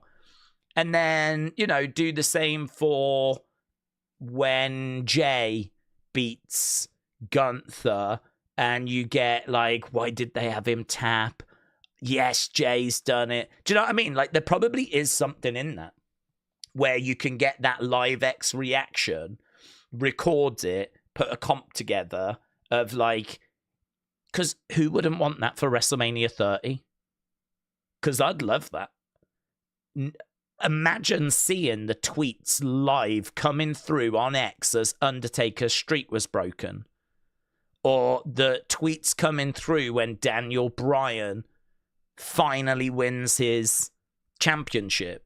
And you've got that sort of record of people reacting. I think that would be really interesting. You could do it for all the, SummerSlams, WrestleMania, blah, blah, blah, blah, blah. There you go. Free idea.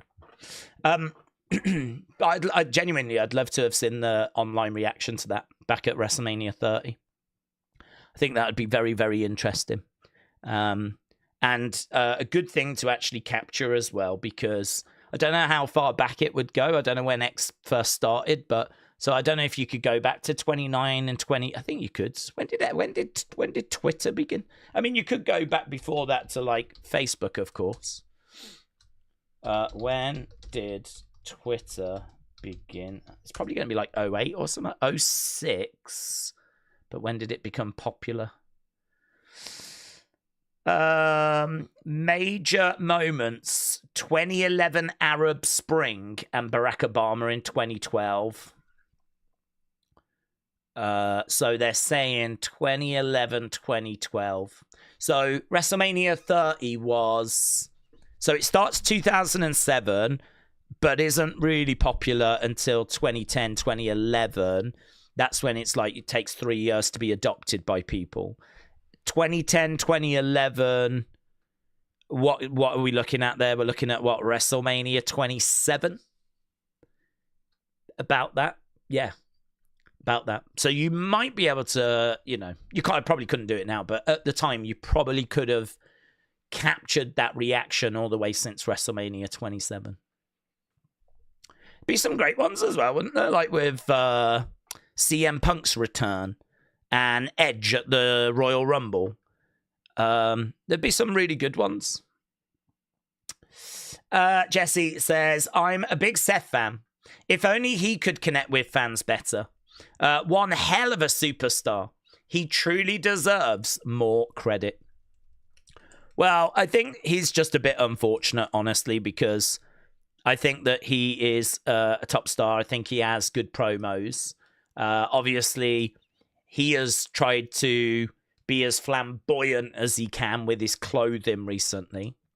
One thing you can't accuse him of is just being like wearing black shirts, wearing black and blending in the background, right? He certainly has not played it safe. So he's been working and trying. I think the thing with Seth, though, is I just think that he would benefit by being cool. Roman Reigns is cool. Do you know what I mean? He looks incredible. He comes out.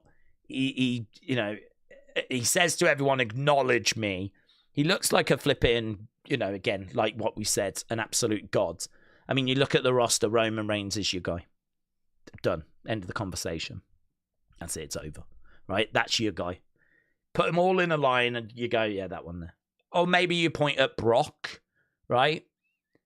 But, I mean, both of them have been, like, top stars. I mean, without even hearing them talk or whatever, like, he grabs your attention. Seth obviously hasn't quite got that, and that has been a barrier, right? But that's, just a bit unfortunate that he's around at the same time as Roman, who does have that. And what Seth has tried to do is he's tried to obviously be very flamboyant, yeah? But I just think it's been so long since Seth Rollins has been cool. I mean, you got to go back to Monday Night Rollins, which I can't even remember when that was. I want to say it was like 2018-ish.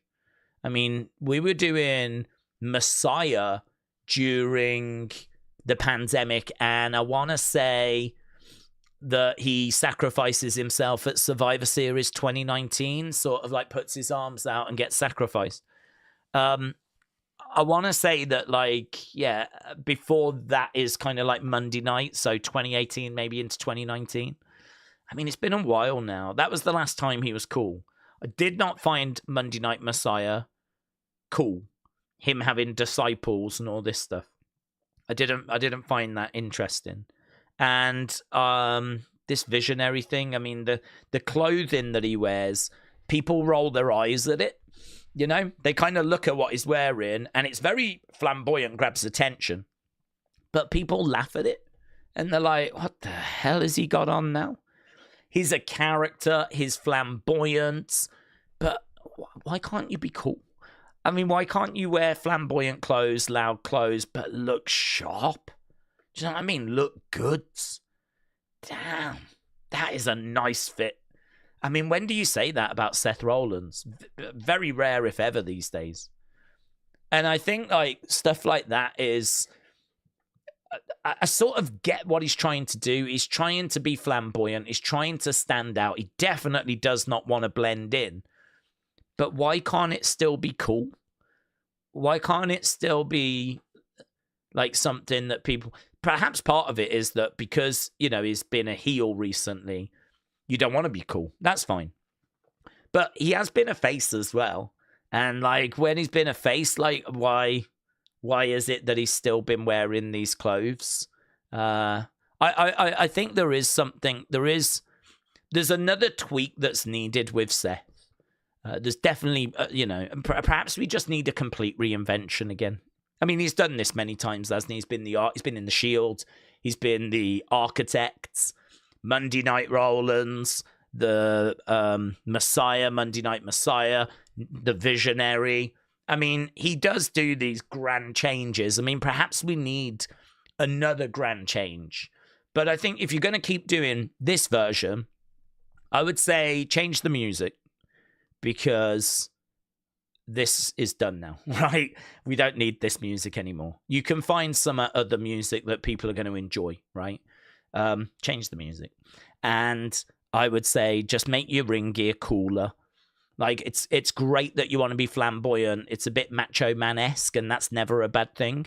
But Macho Man was flamboyant with his entrance robes and, you know, kind of his ring gear. But in my mind, it was always cool. It was always something that was like, damn, he looks good. Actually, I do think Seth's ring gear looks good.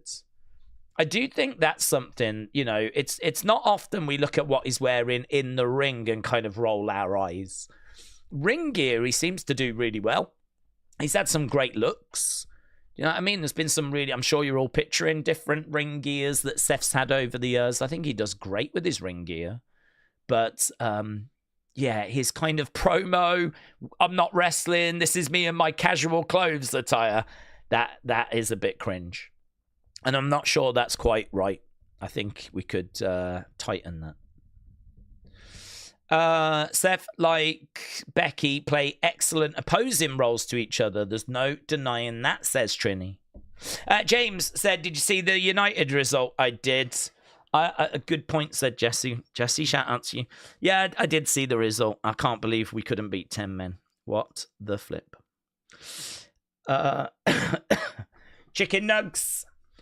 Do we think who has got the most potential? Javon, Ober, Bron, or Jacob? Most potential. None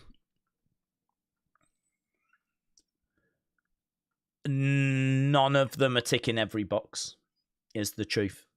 So, you know, I think with Jacob, he has not got that sort of shredded, godlike appearance that Cena had, or Brock had, or The Rock had, you know, or Roman has. You know, he is a wrecking machine in the kind of same sense as Brock, but he's not like Brock, is he? He's not ripped like Brock. Presentation-wise, there, you know, you've got to get across this is a bad man, and you've got to get across, oh my God, he's going to murder everyone. Like, you've got to get that across even to casual fans that might not know him. You need to do that with your facial expressions, the entrance music, the live crowd reaction. You need those that have seen him to sort of react in a way that's going to tell those that haven't seen him, this is a bad man, right? And that needs to come from his aura and the things that he's done, right? Promos are quite good, fiery. Match quality is okay. I've seen quite a few of his matches now, and I've also been underwhelmed quite a bit. I mean, his match, that cage match, what he was doing with Solo, I mean, you'd think that that would be incredible, but that was a bad feud. That was a bad feud. Just didn't do it. And I've seen a few other matches, granted on, like, you know, Raw, SmackDown, that have underwhelmed, but then a lot of those kind of TV matches have underwhelmed. I think there's work to be. I think there is great potential, and I think he can be a multiple-time world champion. But I don't see like the face of the company. I see a Foley. Yeah, I see a Foley. I see someone there that can be a world champion multiple times. He's, you know, a great person to have on the roster, but I don't see the next Roman there. I see someone that is, you know, as I said, main event WrestleMania? Sure. Night 1, definitely. Night 2, yeah, maybe. Could he be a multiple-time world champ? Sure, definitely. Is he going to be Roman? Do you know what I mean? Like main eventing show after show after show.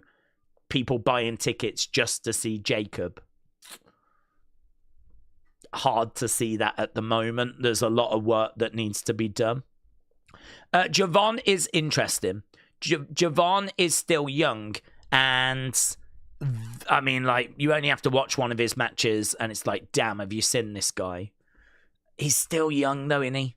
I don't know when he's, you know, matured more. I mean, I think he's only just turned 21 or whatever. So there's more maturing that needs to be done there. I don't know what Javon the man is going to be like. And there's just a long, long way to go.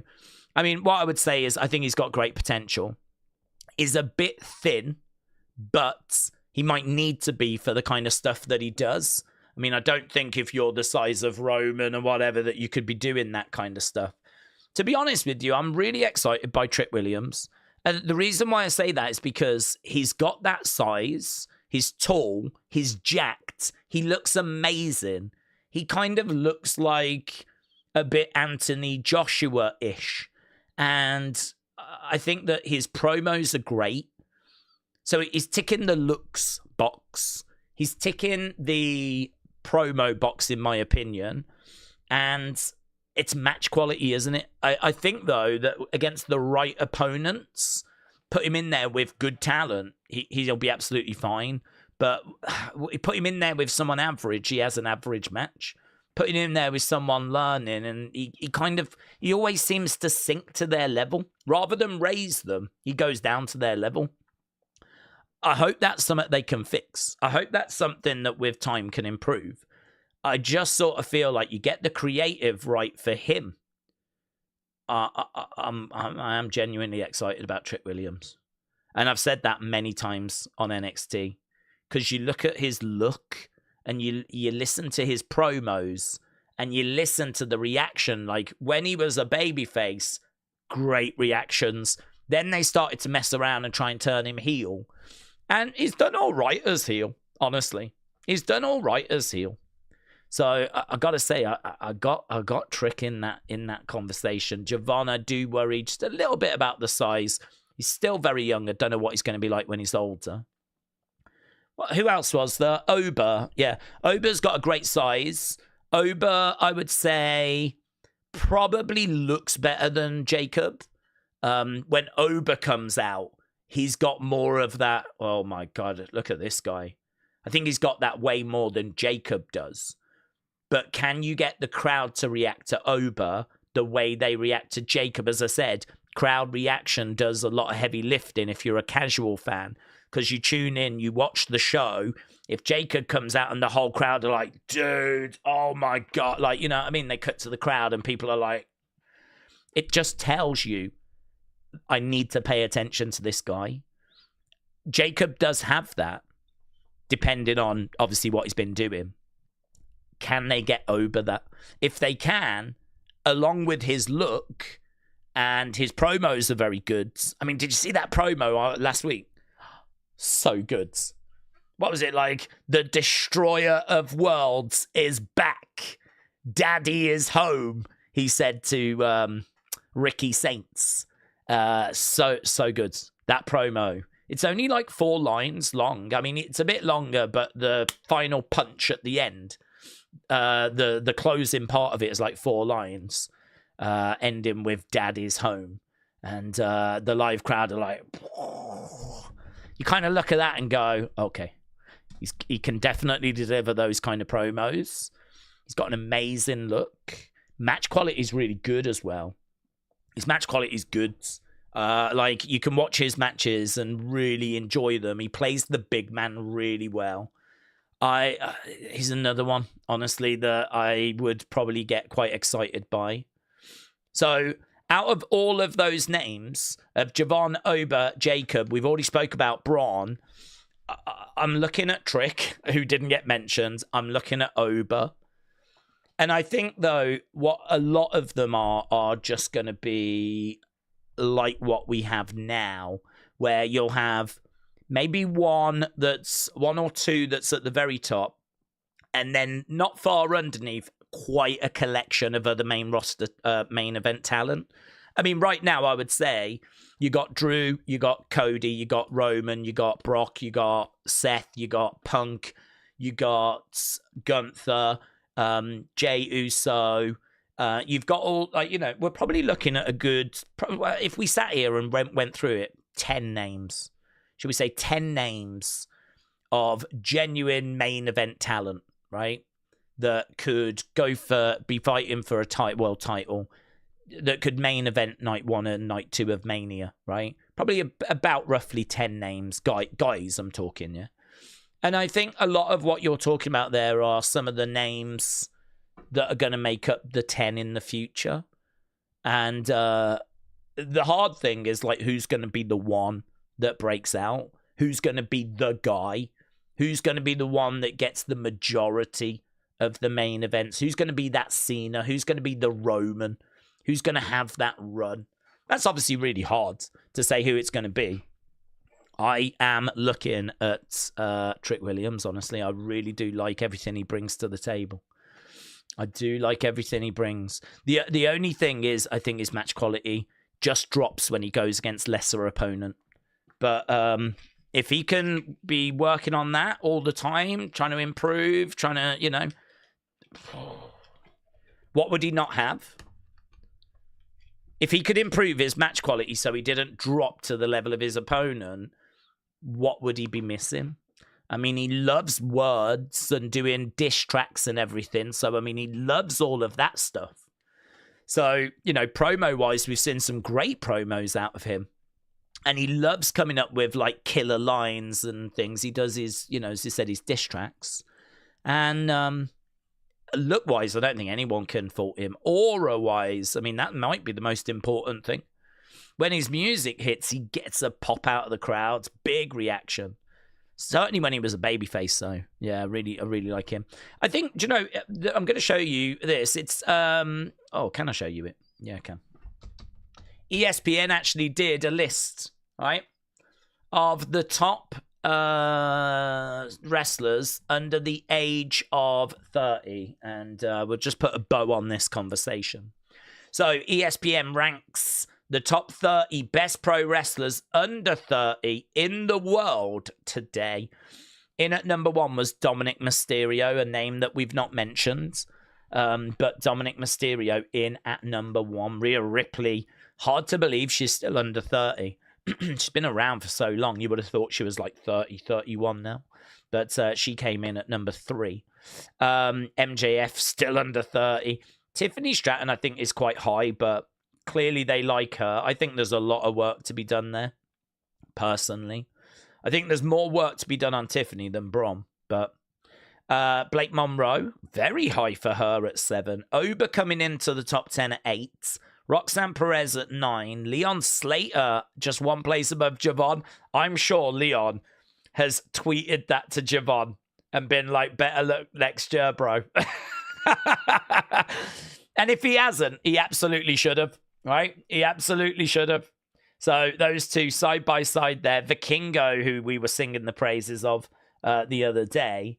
Lyra in at 15. Saray, she was in NXT, but ended up going over to, I want to say she's with Stardom. I think she's doing something with New Japan. So, yeah, that's a disappointing one that got away. We was doing such a rubbish thing with her as well.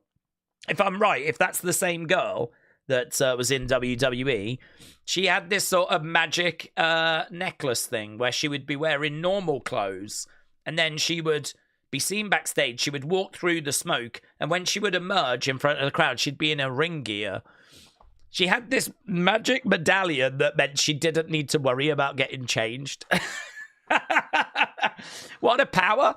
What a magical power that is. Oh my God, you're running late, Saray. You're running late. Doesn't matter. Doesn't matter. I can afford to rock up literally a minute before my match as long as I've got my magic necklace. As long as I've got my magic necklace, it's all under control. Walk through the smoke. She's good to go. I wonder if it worked the other way.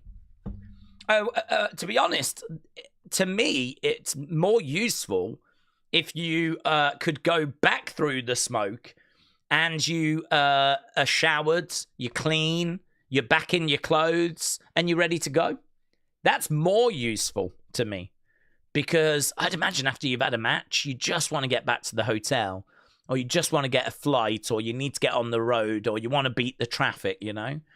So imagine how annoying it would be if you had the necklace and you could change from clothes to ring gear like that, but it didn't work the other way. You'd be like, God, is there not another necklace that I can buy that does the reverse?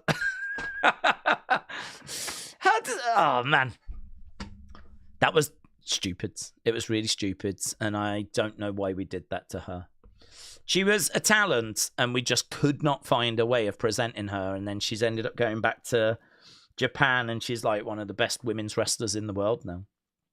Sol Ruka at 19, Jordan at 20, Hook, who I haven't heard of in ages, actually. Axiom, you don't ever think Axiom, do you? And it's an interesting shout because I think Nathan Frazier is an amazing talent and someone that we don't talk about because he's in a tag team. And so we don't ever really think to talk about him. But he definitely is someone that can break out of Fraxium and do some... He's maybe a little bit... Don't know. I was going to say a bit nerdy. No offense. I like him a lot. But, like, I don't know that he's, like, cool. Like Trick Williams, you know? To me, he's kind of like... Do you know what I mean? Loves playing his video games. God bless. We all do. We all do it. I mean, not me, because I'm not a nerd. But, you know, I think that's something I could see him doing. And that's it, really. Kalani Jordan makes it at number 28 because she's a traitor. So that's the list. That's ESPN's list, anyway. I don't massively have any argument with that, to be honest. I think that's fine.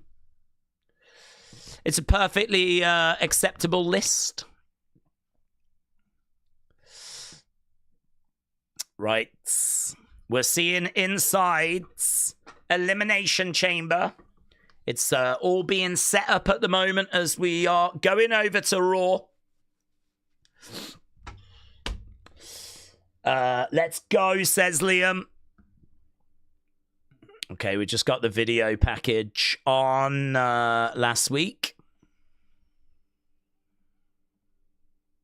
So the show should be starting tonight with Roman. But they are just recapping where we was. Your Tribal Chief 1 says, hello, everyone. Acknowledge me. Tribal Chief 1, shout out to you. Corey said, does the monthly service fee come out? Serve me. Does the monthly service fee come out? Serve. I don't know what that means, Corey. I don't know what that means. Corey, I hope you are well. Andre says, Lurker here. Oh, hello, Lurker. Thanks for the work. Shout out to you, buds. It's always great to have some lurkers making themselves present. There's a lot of people, actually, that join us and lurk in the background. Shout out to all the lurkers out there. Oh, Thea Hale was apparently in action tonight. She was taking on Ivy Nile on main events. So there we go. Last week, Roman and Brock. Roman and Brock. That was a pretty big moment, actually. Lots of excitement around that last week. Oh, yeah, there's the body cam footage that one of the police officers had. Humble Rumble said, head of the table song is the best. Humble Rumble, shout out to you. Yeah, more body cam footage. Roman, Punk. I saw there's a lot of people that don't like Punk's hair being done like that, which is pretty fun, to be honest, that people are complaining about that. Okay, we do have the vision. There is Penta. Big cheer for Penta. There we go. Looks like we've got Penta 2 phones, to be honest. Looks like he's got 2 phones, one in each pocket. There's Carmelo. Carmelo arriving. He's going to be taking on Gunther tonight.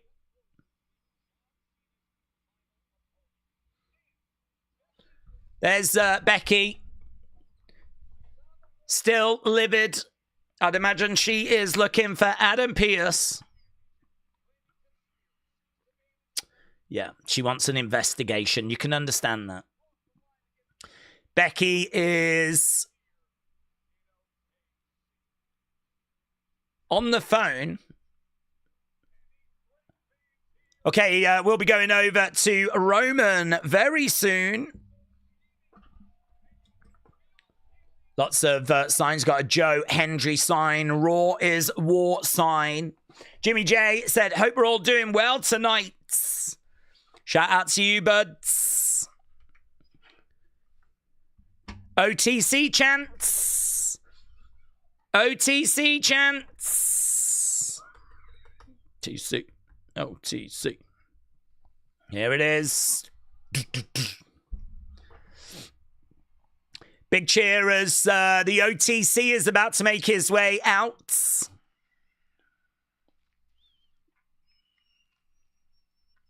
It's a pretty rubbish OTC sign, isn't it? The C was very thin at the bottom.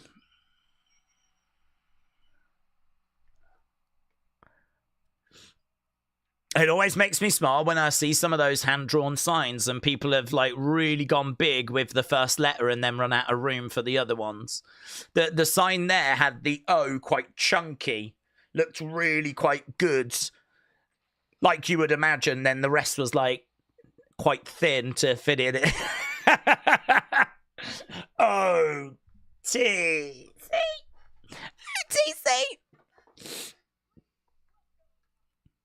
I mean, why don't people just get a ruler and just sort of mark it? Do you know what I mean? How big's my piece of paper? Okay, right. So I've got that much for the O. I've got that much for the T. I've got that much for the... You know, just do a bit of logic. Apply a bit of logic. Anyway, here's Roman. Cody and John Cena WWE Intercontinental Championship. That's what you're hoping to see. And Be Ballin said Roman looks locked in. Well, he does look locked in because people are reaching their hands out and Roman's like, not interested. He's too focused on War Games. This is too important. It's going down on Saturday. Of course, we will be live. We're heading for war.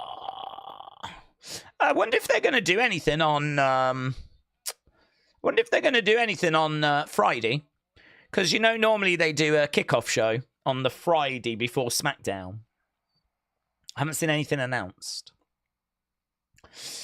I don't come here to argue with children, says Tony. Oh, God, it's the only reason I come here. Hey, kid in the crowd with a Cody Rhodes jacket on. Looks good. Original tribal chief shirt. Roman throwing up the wands. Everyone in the background acknowledge him. Pyro going off. Now, what's he going to say? We had a little bit of a chat about this earlier. It's always great to hear from Roman. Obviously, everything he's going to say is going to be related to Survivor Series. I would like a little more than that, to be honest, though. I don't expect it. But, you know, if he was to talk bigger about feeling like he's not at the top of the tree anymore, feeling like that's where he needs to get back to, talking about 2026 and, you know, where his head's at, I think people would really like that. I don't think we get that. Look at that sign now. Someone did the work, man. That was good. OTC in OKC. I think, where are we? Where is this? Oklahoma or something? So, lovely, well-spaced, really good, great sign. Roman Reigns chant, Roman Reigns. Crowd in fine voice, Roman gives a little smirk. Doesn't look the biggest arena. It's okay, it's got upper levels, but... Okay, it fizzles out a little bit. Maybe he's just going to promote the Zootopia 2 movie and leave, said Johnny. I'll take that as well.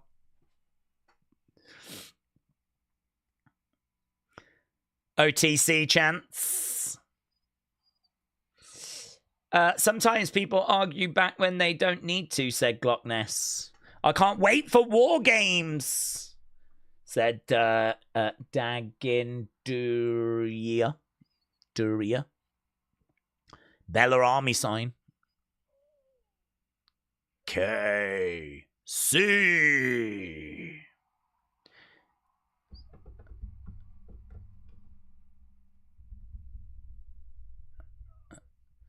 Acknowledge me. OKC, acknowledge me. So, Roman in the... Oh. Okay, Cody's coming out. Cody's coming out. Here we go. So, Cody. Do you know, I do find it frustrating that we spend so long on the entrance. I get it. But, like, when you're a regular viewer every week, you do want to get to the story. I mean, so far, we're 11 minutes in and we haven't got to the story. We've recapped what happened last week. And we've done a big Roman entrance. And he was just about to say, acknowledge me. But then he's been interrupted by Cody. Cody, who's still showing the marks after being attacked. But you know what I mean? Like, we're 12 minutes in to this show. And we still have not progressed the story forwards. I mean, that is crazy. Imagine being like 12 minutes into your favorite TV drama and like nothing had happened.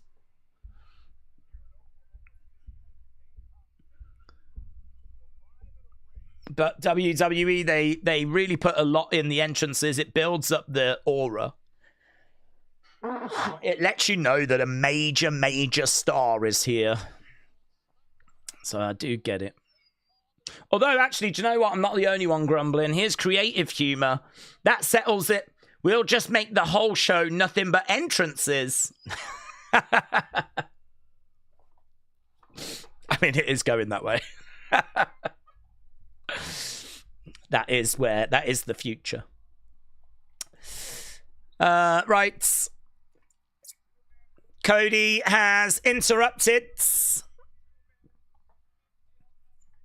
And we're still doing his entrance. It does make doing watch-alongs a little bit tricky, because I do feel like for the first 15 minutes, you have to just sit here and go, nothing's happened, still nothing's happened, Daze, has anything happened? No, nothing's happened. Roman's making his way down, but nothing's happened. Oh, Cody's making his way down, nothing's happened. Here we go. Something might happen now. I don't know. I don't think... I'm guessing that injury is just makeup.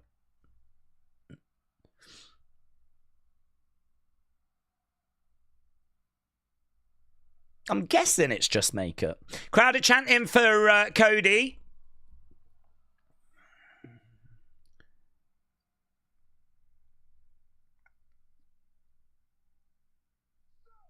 So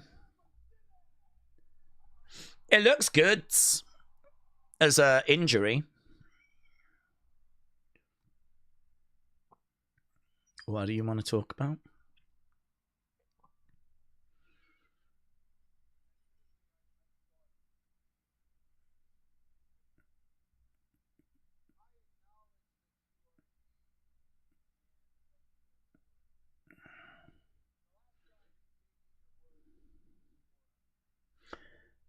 What have I missed? You've missed a lot. This is war, says Cody.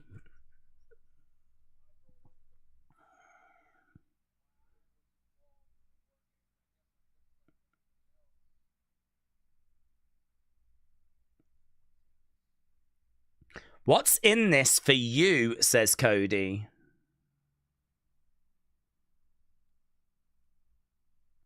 What's in this for you? Okay, so Cody asks Roman, what's in this for you? It's a good question.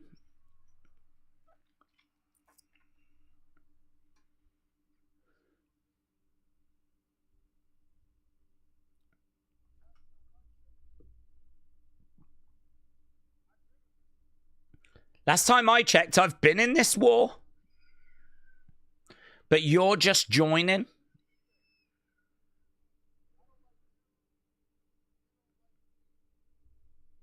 I don't like you. I don't like you. You don't like me. And we don't even really know each other very well.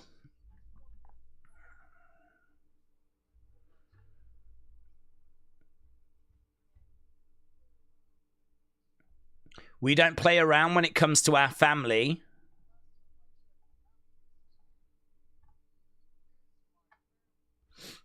Half this team is my family.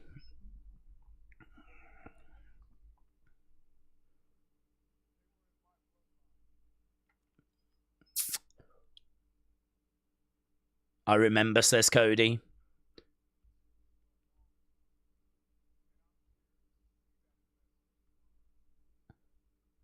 Okay.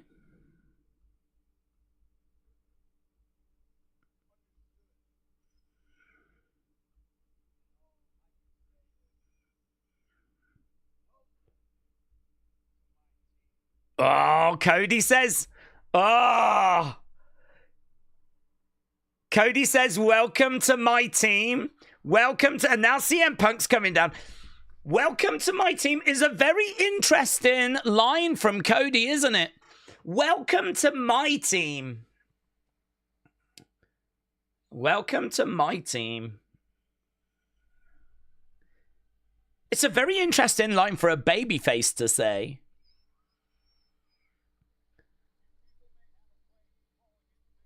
Yeah, it's one that Joe's picked up on. He said a few people might have a claim to saying it's their team. I think this guy's going to have a claim to saying it's his team. I want Jimmy to come out and say that it's his team. That's what I want Jimmy to come out and say it's. I want R-Truth to come out and say it's his team. That's what I want. Get R-Truth out there. It's clobbering time. Jesse said it's not Jay's team. Well, by the time he had done his entrance and got down to the ring to even tell us it was his team, I think the show would be over. All Game said, glad to be watching Raw. It's my birthday. Oh, happy birthday, buds. All Game 17. Shout out to you. Are you All Game 18 now? CM Punk is making his way down. It's another one of those where it's like, nothing's happening. Nothing's happening. Okay, Punk is celebrating in the corner.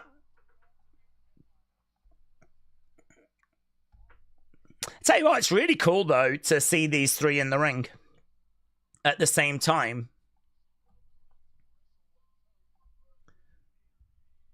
Oh.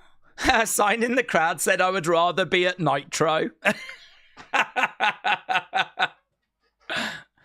That's good. That's good.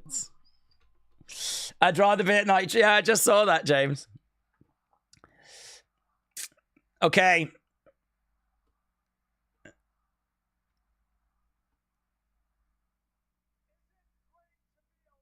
Is it great to be alive?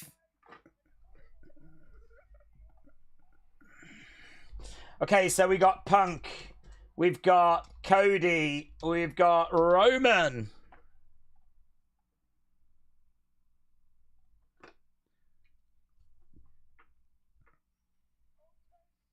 OKC.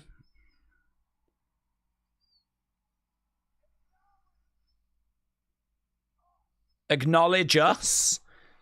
CM Punk says acknowledge us.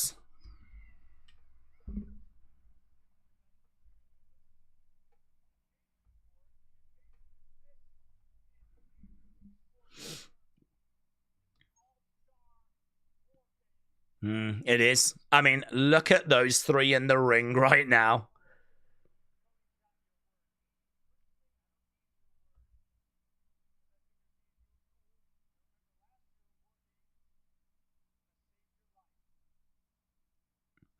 I saved your life last year at War Games.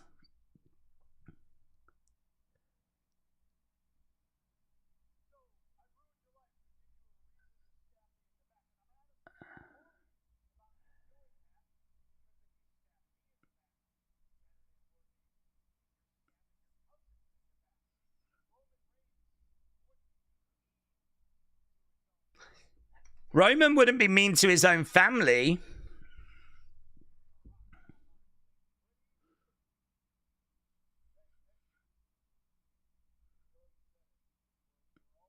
We're all on the same team, says Cody. Who said it was your team?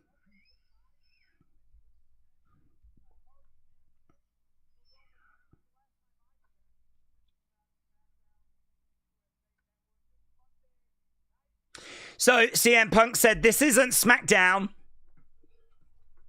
This is Monday Night Raw. You can be the quarterback on Fridays, but here I'm the champ, Paul Roman, no belts.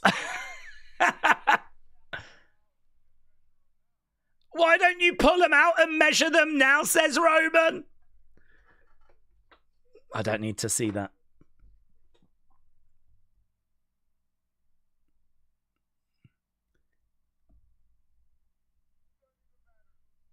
It doesn't matter whose team it is.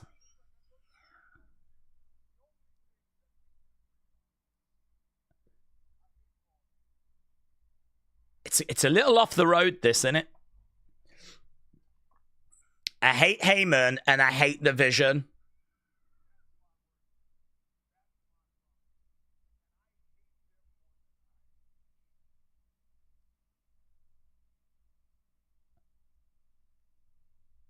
Where's this going? Yeah.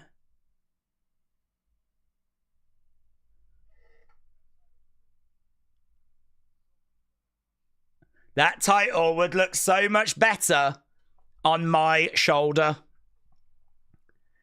So, Roman, CM Punk, Cody.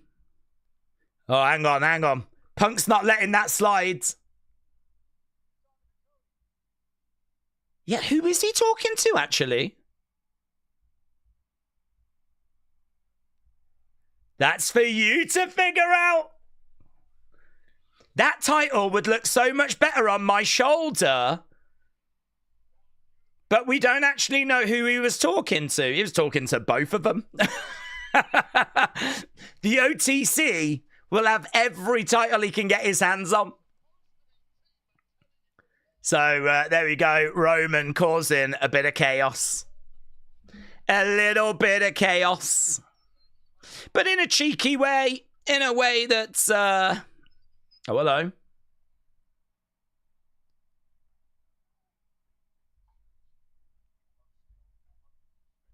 You're still under suspension.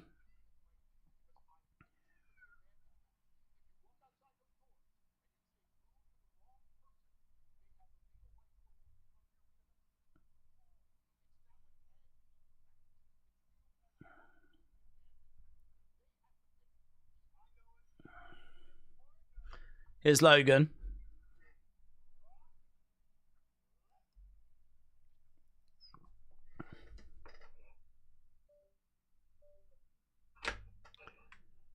Brock's in a terrible mood.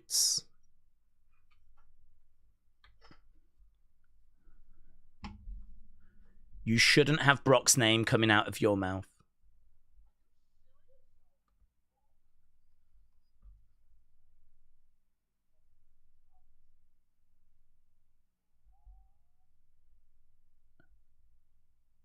Okay, is his partner going to be Logan?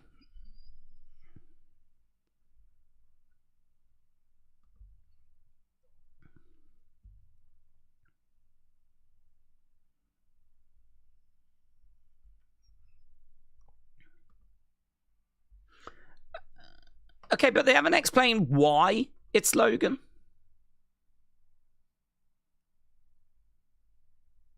Logan says wise choice.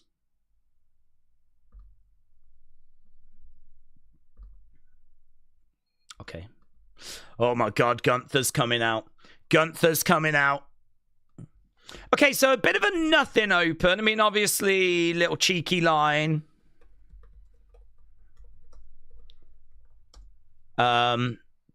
We find out it's going to be Drew and Logan in the advantage match.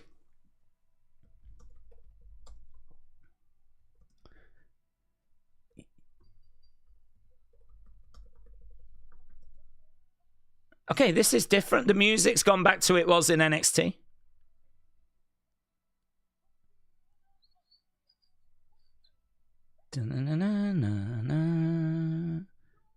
Yeah.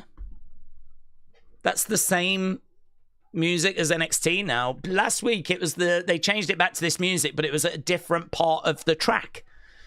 Now it's exactly the same and it is so much better. I would change the robe though.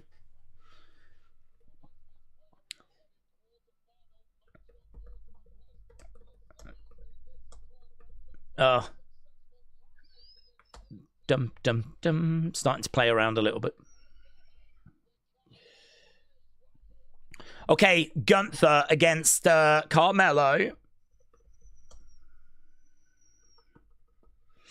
Yeah, I don't know about the bit where it goes. I think I'd just loop it.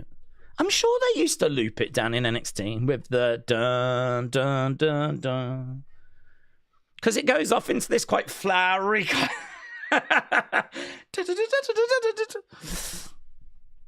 there we go. That was open, and yeah, it was fine. You got to remember it's go home. Got to remember it's a go home, kids. We're going home tonight, just like Drake. We're going home. Gunther should be getting more cheering. He's the best, says Blake. It sounds like a Disney park theme song, says Grog. Okay, we've got Triple H. I think we're just going over to that WrestleMania adverts. I don't like the song, said Trudes. Gunther is the best, said 1BDP. Taker 1990 said, Daze, WWE missed an opportunity to bring back AJ Lee for War Games. Instead of AJ Lee talking to Rhea last week, Rhea should have been announced as the 5th member, and it would have been a surprise, said Taker 1990. Alex said, I'm tired of this WrestleMania ads. We're going to be seeing it until April. Robbie said, someone said the crowd sucks every week. At this point, I would say it's just a normal weekly crowds. Dun, dun, dun, dun, dun, dun, dun, dun, dun, dun, dun. Yeah, it is another of those.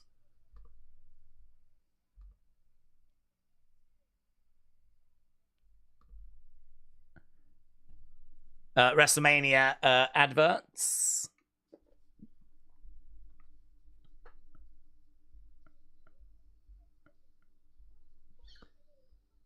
Okay, so Carmelo is making his way down to the ring.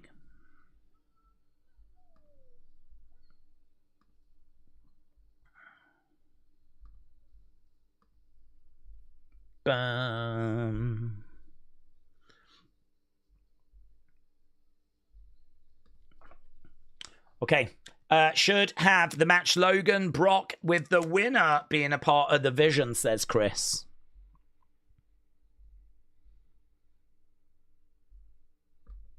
Tag match main event, so Brock can appear, and then that will bring out Roman, says Logan.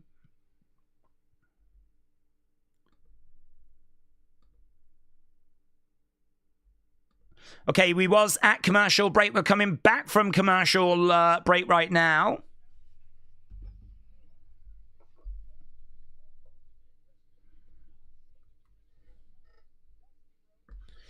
They're just advertising these LJN figures.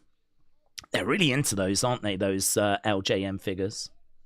Been promoting them now for a couple of weeks, and they are very good. Those are what the figures used to look like in the 1980s.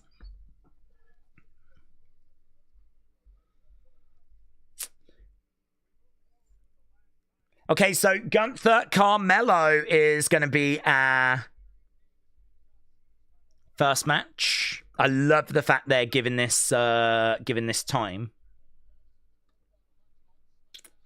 But what do we think? AAA Clash of Titans, will it live stream? Yeah, at H-Car, I think it will. I mean, there's no reason why they can't put it on their YouTube channel. So I think it'd be a real shame if they didn't. I think a lot of people are going to want to see the Lucha Bros and Wyatt Six in action. Okay, bell has sounded. We are underway. It's Carmelo.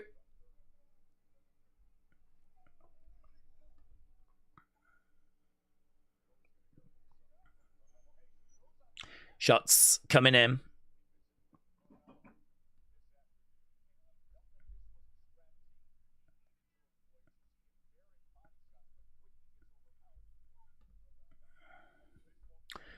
Yeah, Melo is...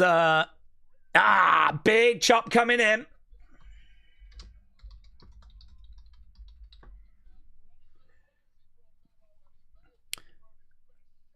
Gunther puts his arms in the air as a big shot comes in there by Melo.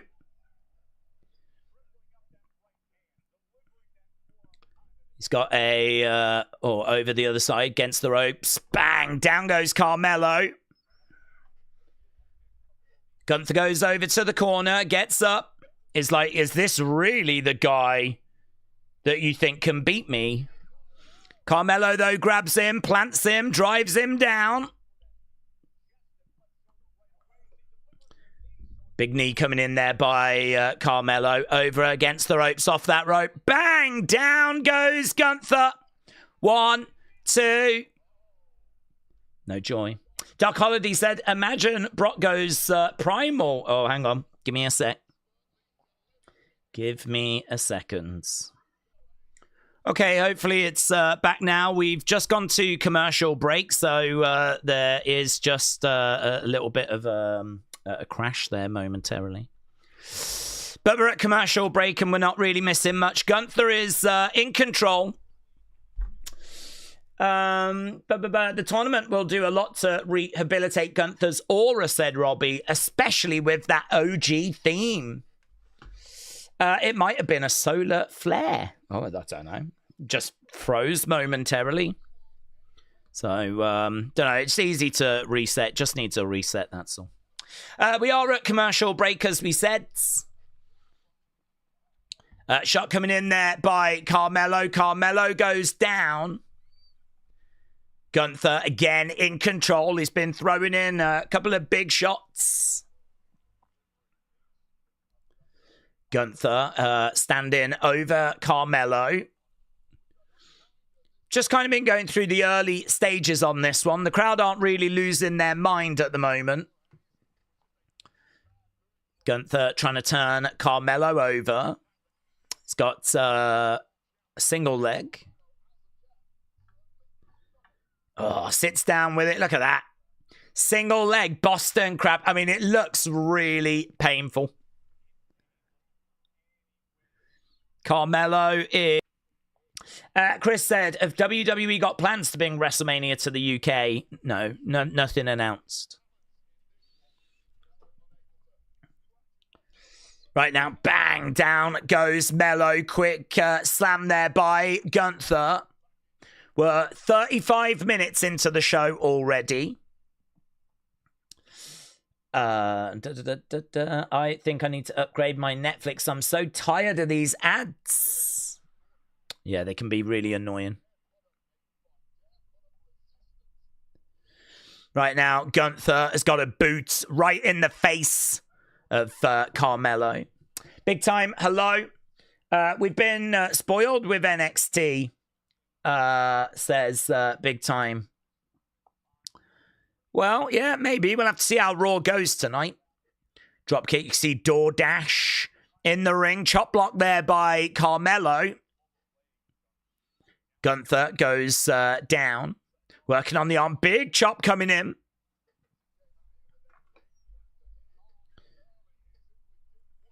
Carmelo down. We got 20-odd seconds, and then we're back from commercial break. Gunther having a word there with Jess. Carmelo still down. If you get a VPN, you can get Netflix and then watch Raw with no commercials, says Halford. That's how I'm watching it tonight. Right now, we've got big slam there by Gunther. Kind of feel like this match needs to get moving now. Like it's had its kind of warm-up period and it's been interrupted by commercial breaks. There is a lovely shot here of Carmelo being down, wide-eyed, feeling the effects of Gunther. On his feet, chop coming. Oh, big chop there by Gunther. Big chop. Carmelo down. Gunther standing over the ring general.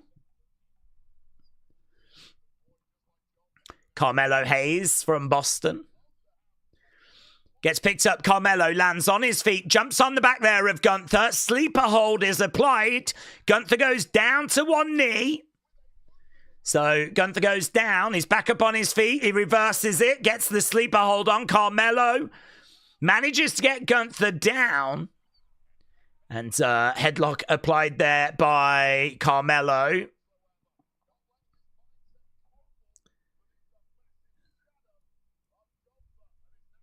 Gunther picking up Carmelo, drops him down, drives him down. And the crowd, again, they're staying quite quiet at the moment. Tony said somewhere down the road, Ilya, Gunther, it needs to happen. Their NXT matches, oh my. Wrestle with Andy, hello. Gunther just talking to the camera there, saying, who did he beat to get to me? He hasn't beaten anyone. Rey Mysterio against J.D. McDonough tonight. Uppercut coming in. European uppercut there by Gunther. Carmelo goes over against the ropes.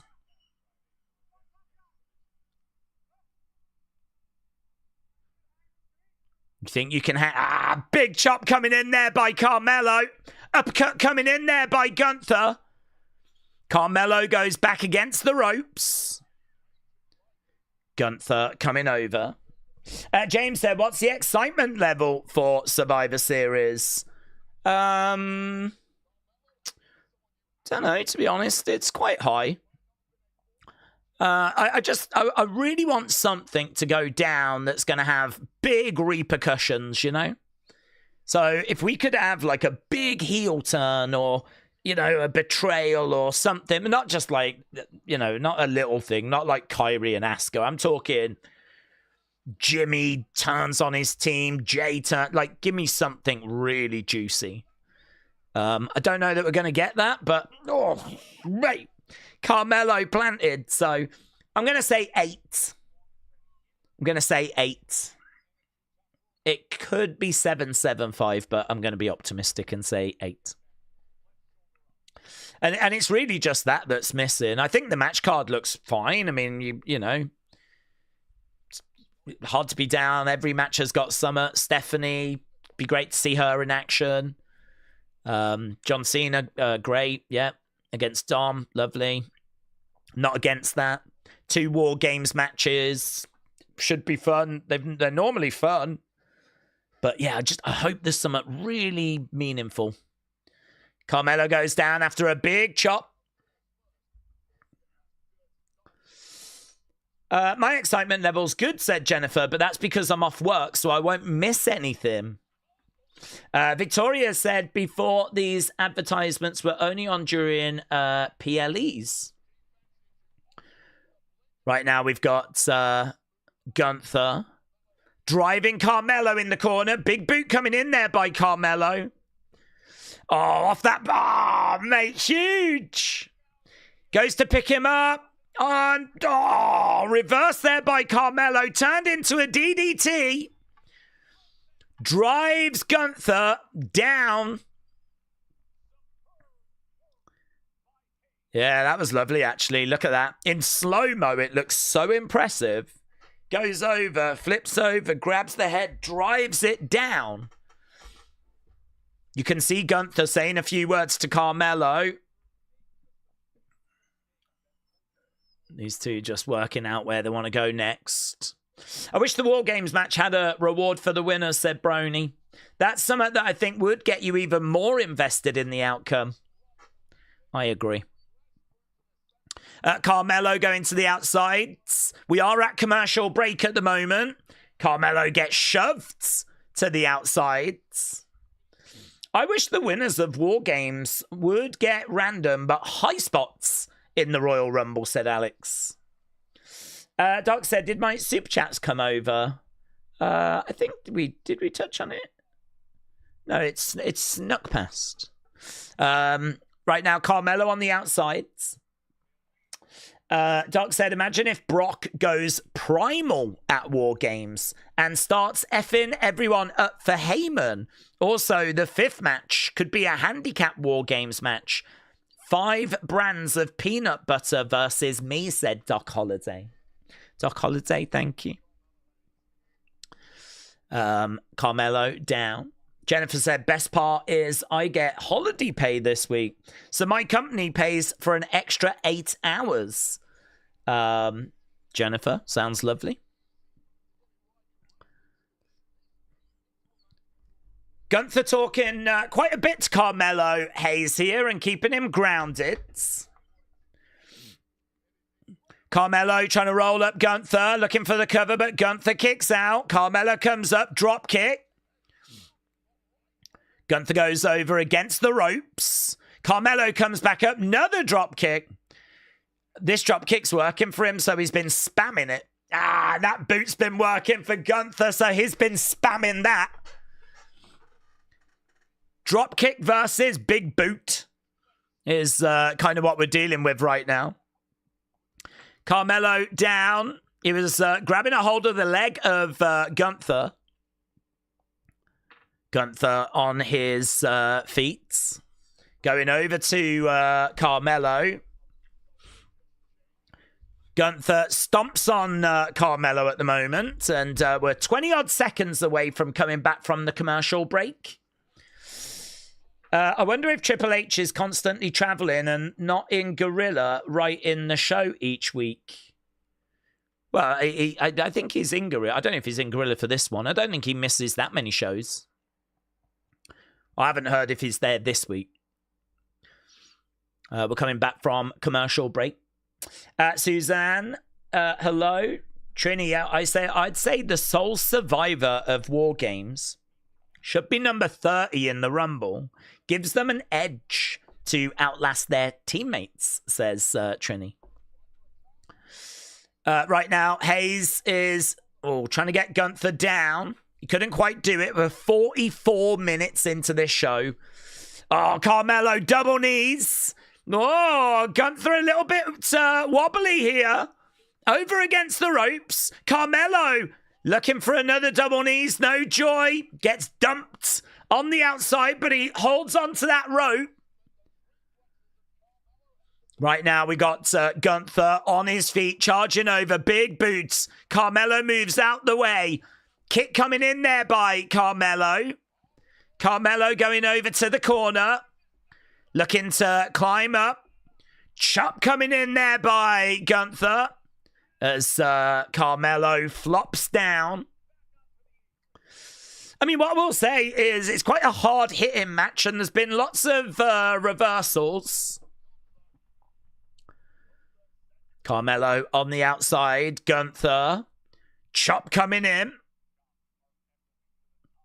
And he's going for another one, but Carmelo moves. Gunther hits that ring post, which is a bit of a stupid spot. Right now, looking for a bit botchy. He didn't get all of it, but he got some of it. I mean, I do think Gunther's head, like, legitimately got driven into the edge of the ring there. Carmelo tried to go over that rope, grab Gunther's head, drive it into the edge of the ring. He missed it. Gunther still kind of tumbled over and seemed to actually hit the edge of the ring with his head. It's one of those where it was botchy, but something still came out of it. Carmelo might think that it just looked really rubbish, but it was, you could tell it was a botch, but he got enough of it, I think. Got enough of it. Crowd is starting to chant, "This is awesome." The work that these two have been doing is now starting to be appreciated. Right now. Over into the timekeeper's area. Bang. Carmelo goes in. We're up to 6. Into a bang DDT. Oh my God, what's going to happen here? Are they both getting counted out? 8. Gunther's in trouble. 9. Mate, if he made it, he only just made it. Plumbing out. Now he's got Carmelo taking him down. He's having all kinds of trouble. All kinds of trouble. Carmelo in the corner, climbing up. Gunther moves. Bang! Big clothesline. Carmelo down. The big man's going to put him away. Power bomb. Connects. 1, 2. Oh! Carmelo kicks out. Blummin' hell. Blummin' hell. Look at the fights in Carmelo. I thought that was it. I thought that was it. I thought that was the end. Right now, he's got this sleeper in. Carmelo is battling, but he's going to fade. Surely he's going to fade. Oh, he's fighting. He's fighting. I do wish Gunther would put that sleeper hold on, like, tighter. You can tell it's a little bit loose. Carmelo's managed to get up to his feet. Another power bomb. Surely. Surely. Really fun match. Hard hit him. Just built and built and built. And by the end of it, the crowd were chanting, "This is awesome." And it's one of those losses where Carmelo, of course, is going to be disappointed, but he looks so good in the match. He gave Gunther a real workout there. A real workout.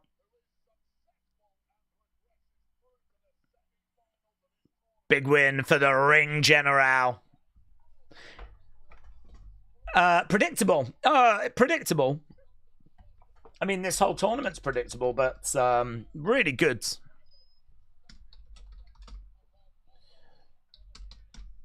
Let's get people's thoughts.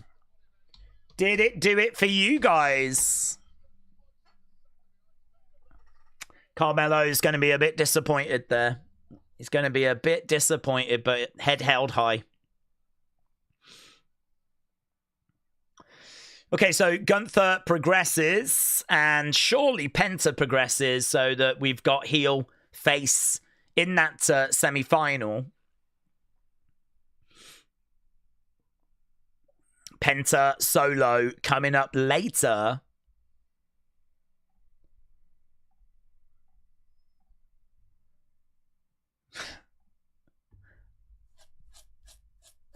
It's really weird that the music's moved into this.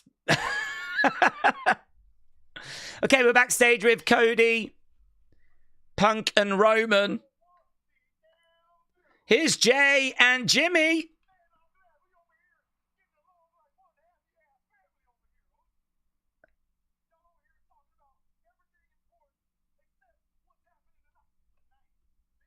You lot are talking about everything important except what's happening tonight.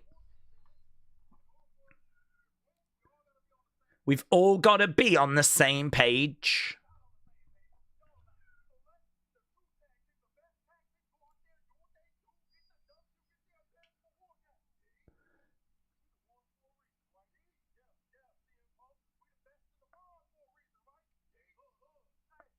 Hey.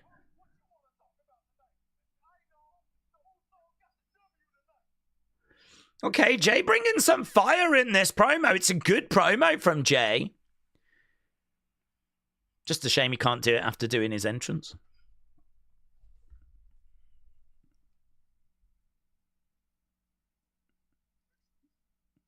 Roman says to Cody and Punk, fix this.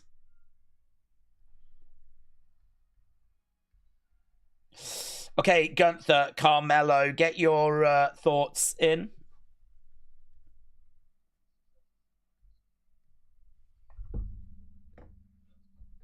I still don't know when they're showing this flipping interview. Ashton said it makes sense. Send the actual tag team to do the tag match. Good stuff, said Real Russ. Dub, Roman leading by example, said Ant be ballin'. Wrestle Rant said that was cool. Wyatt said, Daze, this is what I'm talking about. They can't make new stars like Melo. He needed it more. It's the same MFers getting pushed. I'm trying not to walk away from WWE. Is Gunther not a new star, though? I mean, Gunther's never been WWE champion. He's never main evented WrestleMania. He's been on the main roster, 3 years or so?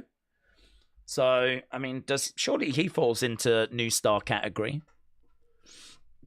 He's not like a multiple-time WrestleMania main eventer, multiple-time WWE champion, is he? I still feel like we're building Gunther, and Gunther has not massively fulfilled his potential yet.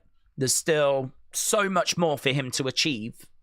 So I think WWE at this stage are just really trying to invest in him, get him over the line, get him so that he is a WrestleMania 2 main eventer, a WWE champion, get him kind of in that mix with Punk, Roman, Cody. 'Cause I don't think he's in that. I don't think he swims in those seas. But I think the hope is he will.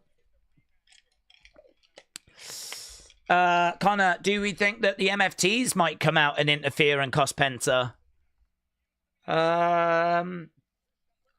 No. Why would they do that? Is he in a feud with them? They're feuding with Ray, Phoenix, Sammy, Motor City. I don't think they're feuding with Penta. I'm not expecting MFTs. The Cena interview will be available December 8th. Oh, right. I didn't know that. Thank you. Okay, Dirty Dom is making his way down to the ring. Apparently, Dirty Dom has got a few words for John Cena. Obviously, he'll be taking on Cena this weekend.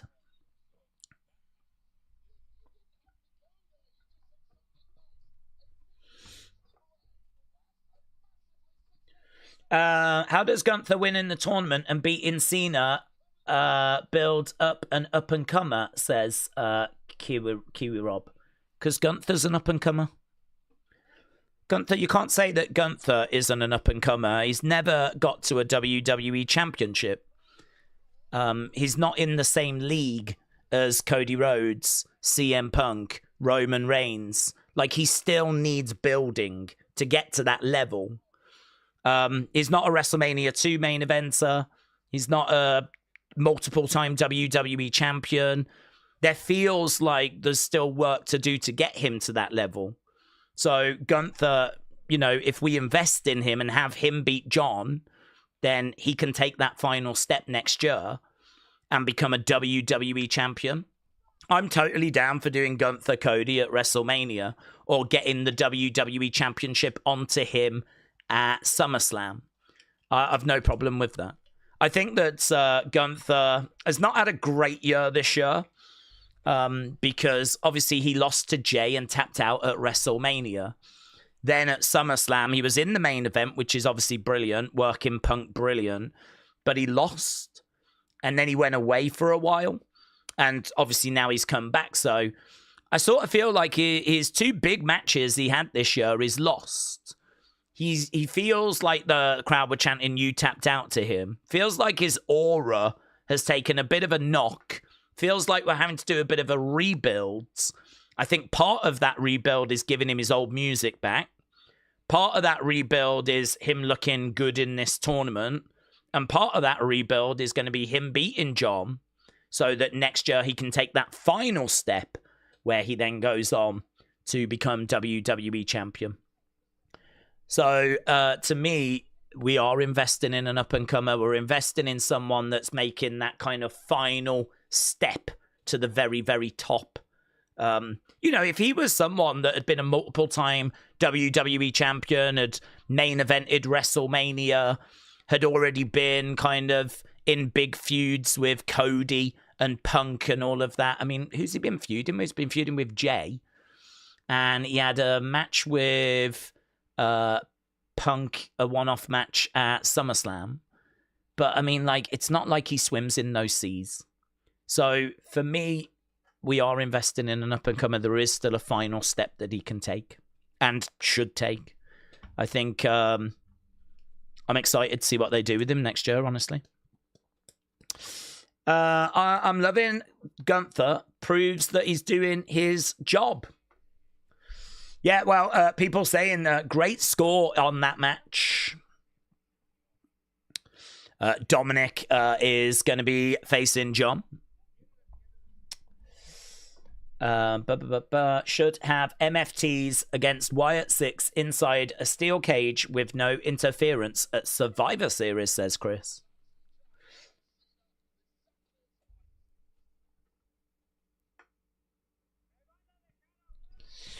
Okay, we've got Dominic in the ring. Let's see what Dominic's got to say.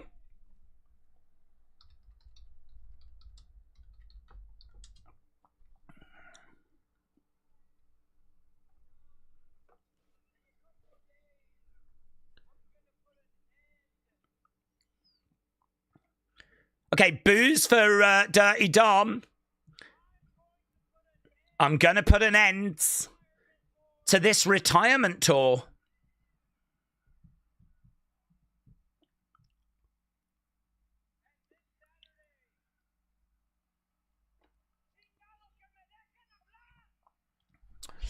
You will have Cena lose his last two matches, says Kiwi.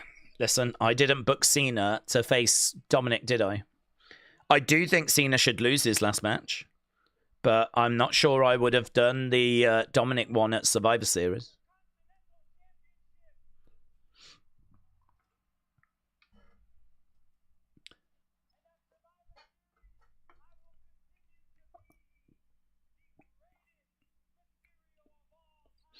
I will continue to be the greatest Mysterio of all time, says Dirty Dom.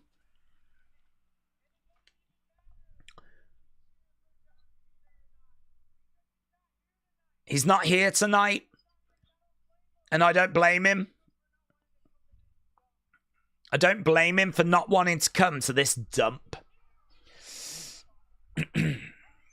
It's not going to be John.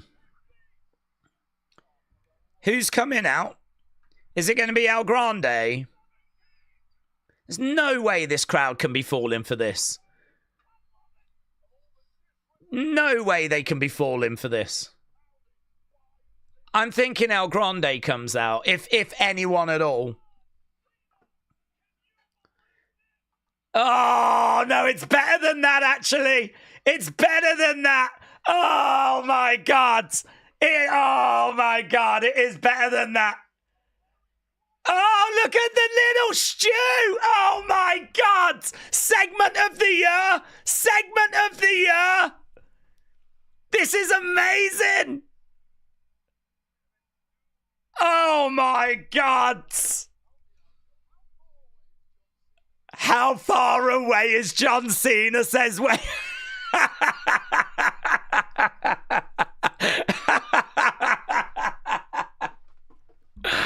Mate.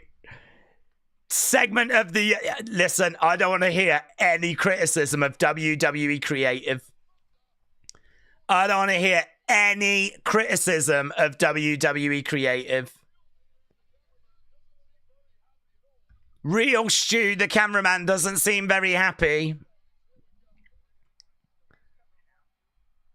Oh, mate, absolutely unbelievable scenes. AEW can't touch this. Amazing, isn't it? It is amazing. Dun, dun, dun, dun.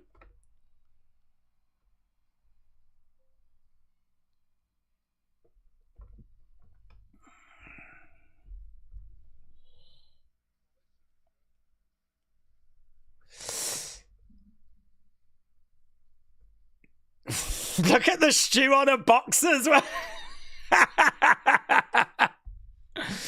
Mate, how's this gonna go? This is just gonna be immense, innit? This is brilliant. This is like classic old school WWE.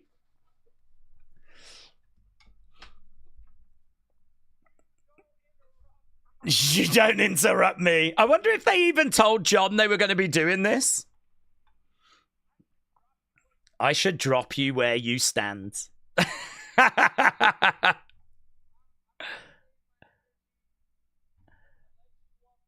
I'm going to save my energy. I'm going to let you walk away. Mate, it looks just like him as well. You don't know what's coming for you at Survivor Series.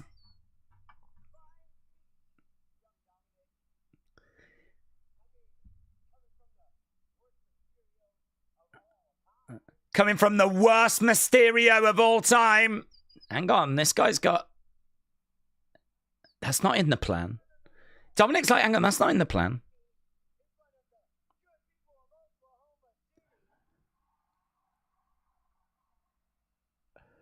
Dominic's like, this wasn't in the plan. You're not meant to call me the worst Mysterio of all time.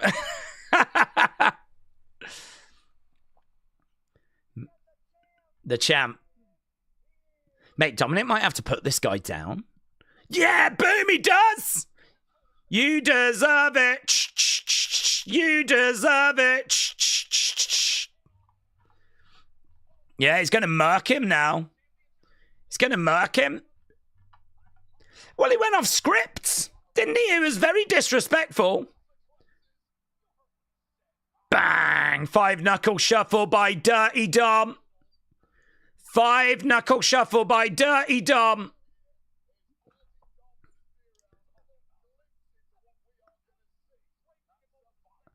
He's going to go for a 619.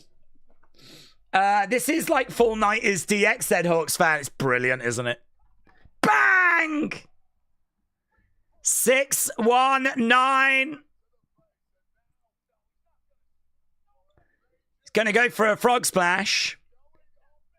Dirty Dom climbing up, getting ready to deliver. A frog splash, boom, connects. Well, he shouldn't have gone off scripts.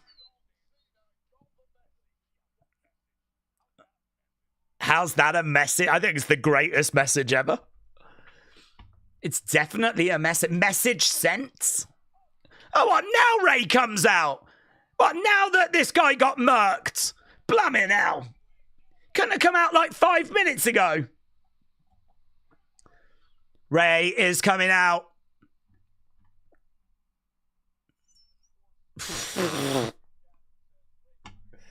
Mate, that is a flipping moment of the year. Okay, lights. Is this JD? Yeah.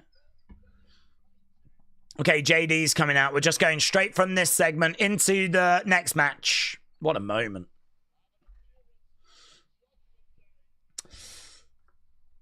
Okay, JD's making his way down. Yeah, the resemblance. People are... Look at this. It's just like him.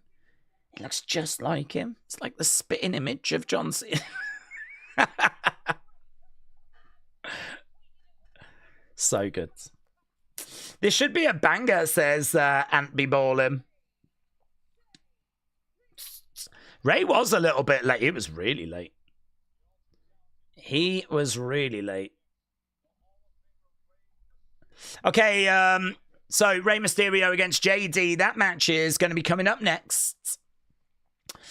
I miss when WWE made Finn Balor shirts and they weren't absolute dog shiz. Okay, we've gone over to commercial break.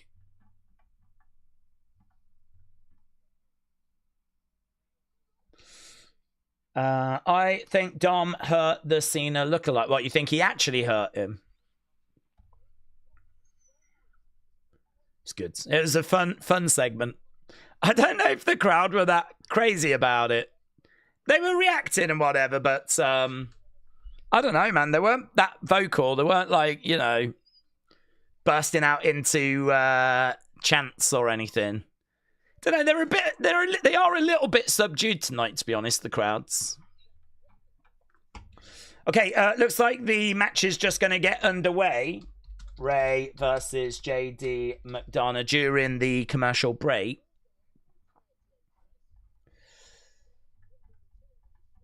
Yeah, you lot enjoyed it, though. You lot enjoyed it. Okay. Big Time said, Daze, Gunther doesn't need this more than Melo needs it, to be honest. That's why people talking about it, the same people over and over. Does he need the IC Championship again? No, he doesn't need the IC Championship. But I don't think the final match should be for the IC Championship. And I would argue that Gunther does need this. Because I think whoever is the last person to retire John is going to be a real significant thing, you know? Like, big picture, it's a big deal to be the person that had that last match with John. And I think that, you know, there's lots of good options, but I can see why they've gone Gunther, and I think Gunther makes a lot of sense. Roman, Cody being on the show is 10 times better. We miss the star power without them, says Wrestle with Andy. Steve said, I don't think people hate Dominic enough anymore. I think he's going to be a babyface by the end of next year. Such a great segment. Really enjoyed it. Genuinely really enjoyed it. You know, there's so many times where we've been like, you know, we do matches or we do matches or we do promos and we don't really venture outside of that. And here we've just had like a real fun, somewhat different, real fun little moment, something that we would have had back in the day. Just a great way of like disrespecting John, and it is very like DX, and I thought it was fun.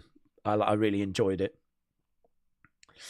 Trini made a good point earlier. We're lacking big time heels, says Brony. If you keep investing in Gunther, keep pushing him, the up and coming faces will then have someone to go up against. Corey said Little Stu was the absolute best part. Okay, we are back from the commercial break. And Ray driving his shoulder into the midsection. It reminded me of when Omos had that stare down with the little guy in AAA, said Hawksman. Shots coming in there by Ray.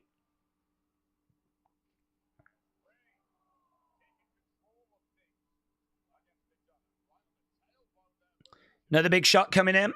Masterback said the only thing that was missing in that segment was a kid's version of the Intercontinental Championship. Oh, yeah, that would have been good. That would have been good. Okay, Ray goes down. So, yes, I agree. This match should be fun.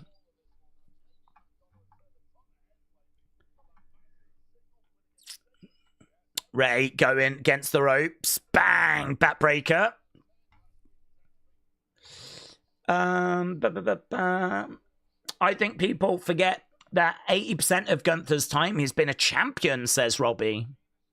Big Time said the Dominic segment with Mini Cena and Stu was fun. Some fun, silly stuff is refreshing at times. And I think they put it in really well. I mean, it is the kind of thing Dominic would do. So, I mean, it doesn't feel out of place. It doesn't feel silly. It doesn't feel cringy.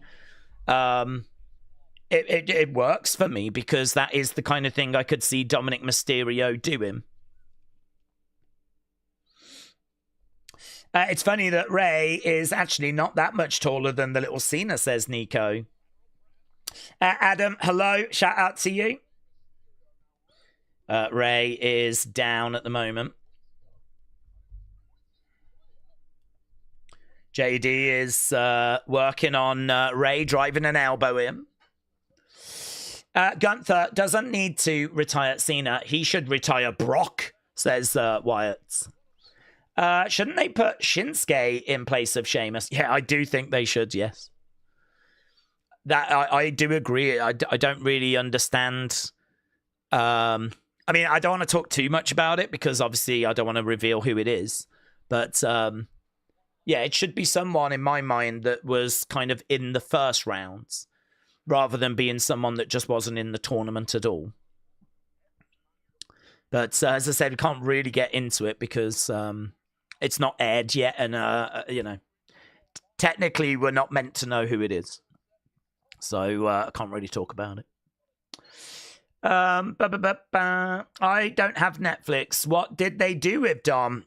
We had a mini John Cena come out and cut like a bit of a promo. And we had a mini Stu as well. So here's mini John.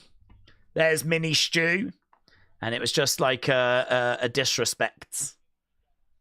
It was good. It was a really good moment. Really fun, I thought. And to be honest, the reaction I'm seeing online is really positive. Bang! Ray goes into the edge of the commentary table. Ray goes down. So Ray down, JD down on the outside of the ring. So we are continuing during commercial break. I'm surprised that Becky hasn't crashed out on Ref Jess yet, says Robbie.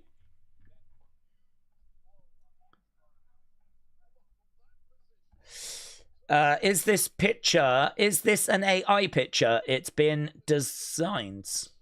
No, that's what actually happened on the show. Right now, we've got JD in control. He's got Ray over against the ropes. And referee coming in, having a words. Shot coming in there by Finn Balor. Yeah, lots of boos there for Finn. Crowd not appreciating that from Finn.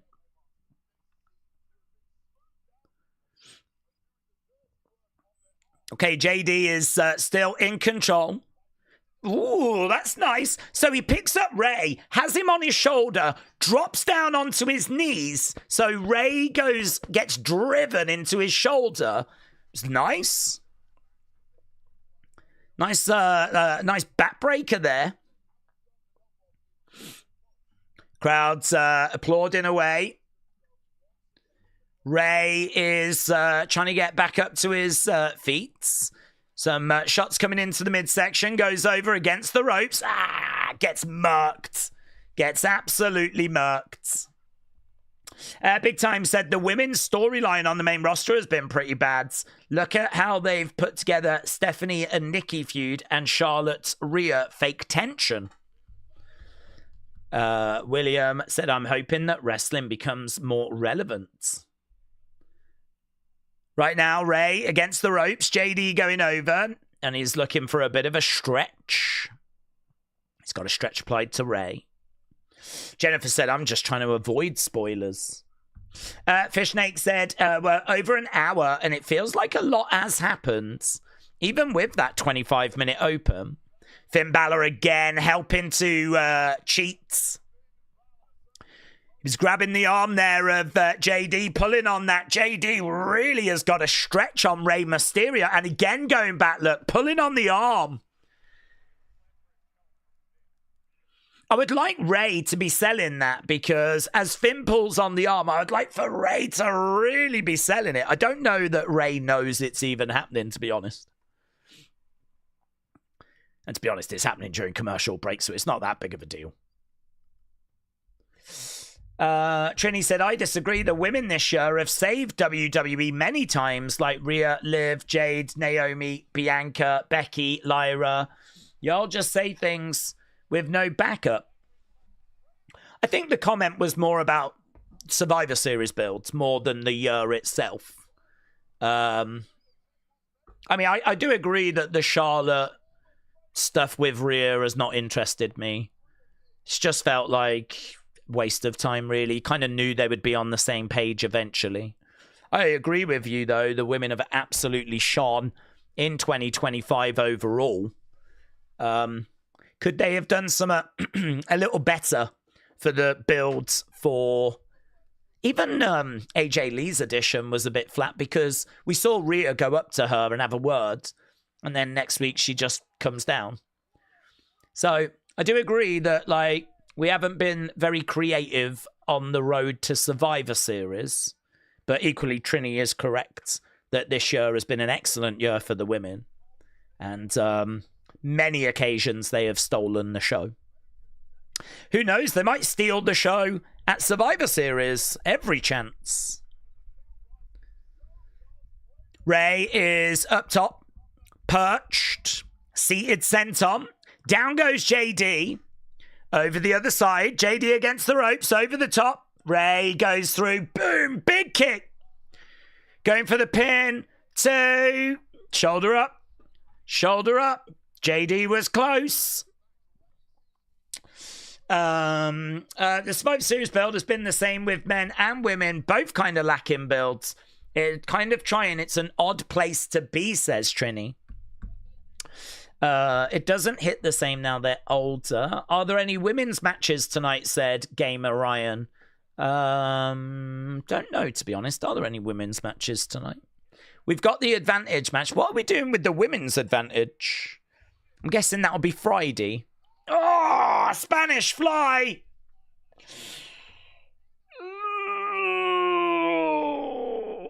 For some reason, they didn't seem to quite be able to get it out. They sort of landed like that. Let's have a look at a replay. This looked moody. Did his head? No, look, he does make it. Oh, Jesus. In the moment, it looked really close. And to be honest, even on the replay, it looked close. Kicks coming in. There's a dude in the front row that looks pretty moody. Just stood up to take his coat off. I wouldn't be shocked if he jumped the barricades. There's a guy in the front. He's got a shaved head. He looks like Bron Breaker's long-lost brother.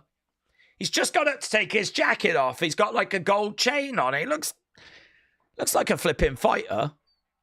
He looks like someone out of UFC. Over against the ropes. Rey over the other side gets tripped by Finn.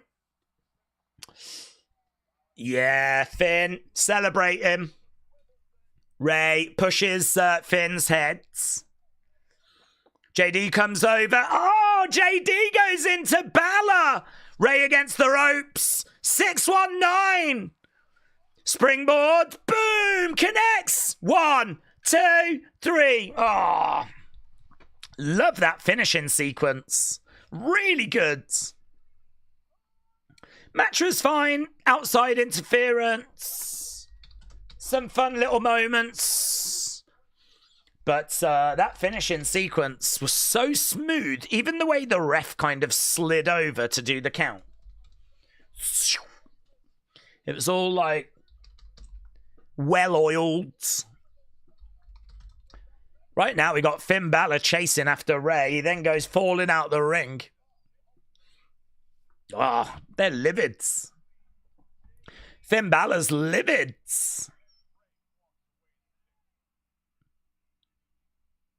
What do you want to talk about? Cody Rhodes is with Timothy Chalamet.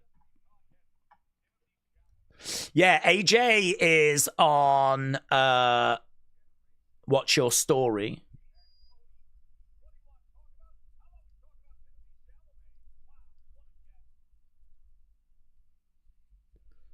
That's a good guess, isn't it?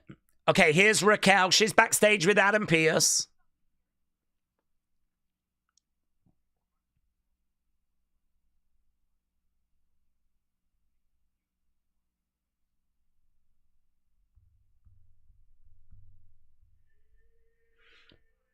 Okay, here's Xavier.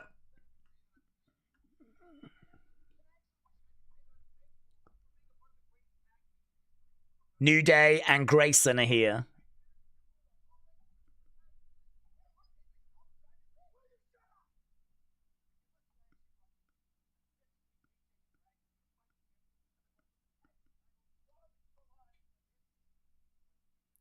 Oh, okay. Next week, it's going to be New Day going for the tag titles.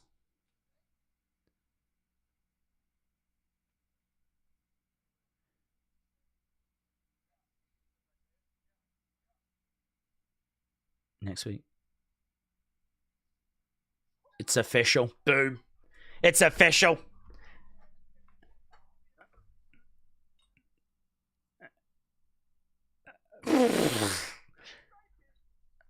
Grayson puts a wig on Adam Pearce. Oh, he takes the wig away. Brock? Brock is backstage.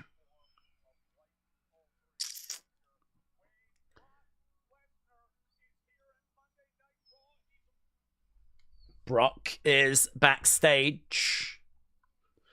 Okay, DoorDash, just getting a little bit of a moment on screen. Do you know another little fun moment with the wig? I'm here for this. We just have not been getting much comedy. Okay, time for Becky. She's going to be freaking out, but also she's going to be talking about Survivor Series. She's got to do a lot here, actually. She's got to freak out about last week, but also build towards Saturday.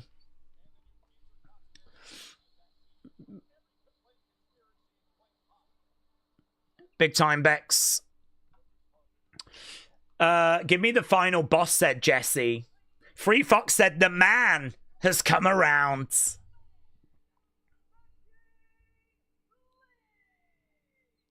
Dude in the crowd. Sign says loser. And it's got Becky's face on, and Becky rips up that sign.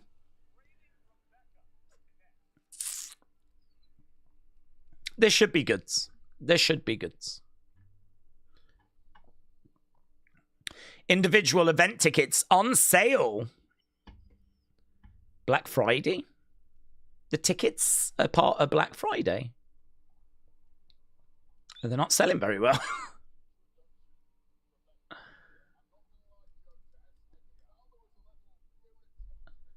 Okay, we're at commercial break. Becky is in the ring.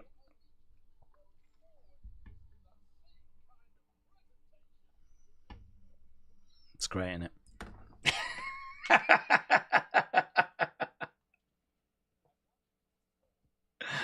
That could be a fun running joke, actually. Every week, Grayson brings a different wig, and we just see what a different wig looks like on Adam Pearce.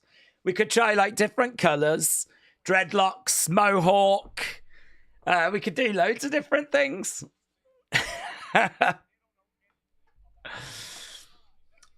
Good. Bit of fun, eh? Bit of fun. Okay, Becky is in the ring. We still got 2 minutes. I don't know what we're going to do for this time, but the music has ended. Oh, we're bringing out the rest of the team. We're bringing out the rest of the team. So Nia and Lash are coming down. So maybe she's not going to have much time to rant about Maxine. Perhaps it is just going to be fully focused. Okay, Lash Legend, Nia making their ways down. I've still got commercial. Yeah, well, we got 1 minute 20 to go. 1 minute 20 to go. The vibe just died because Nia showed up, said free Fox. The bougie bully. Bougie bully's wearing jeans? It's weird seeing Nia in jeans. I don't think I've ever seen her wearing jeans before.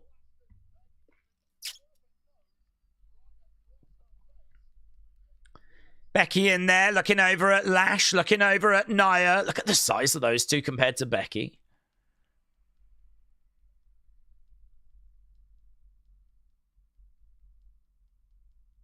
Okay. Feels a little awkward, actually. Feels a little awkward in there. Okay, Kabuki Warriors. Making their way down. Okay, the identity of Little Cena. The Little Cena performed blah, blah, blah, blah, blah. The little version of Cena appeared tonight. It was Psycho from Big Little Brawlers Micro Championship Wrestling. And the Micro Wrestling Federation. His real name is Derek Pemberton.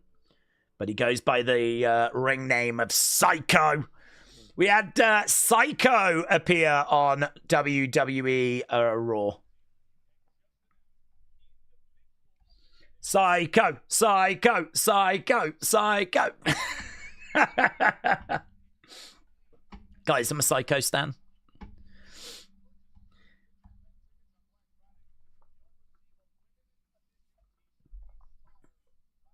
Oh, if you buy the tickets on Black Friday, then I don't think they're cheaper, but you do get a limited edition t-shirt.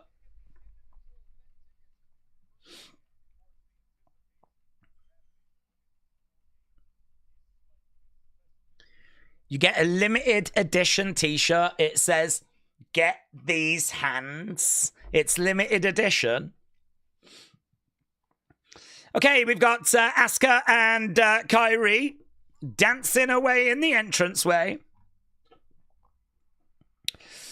Joe said, I miss KO's boy, Ricky. He only appeared once, didn't he? He made quite the impression. I wonder if Psycho can make the same sort of an impression. It's very good. Very fun.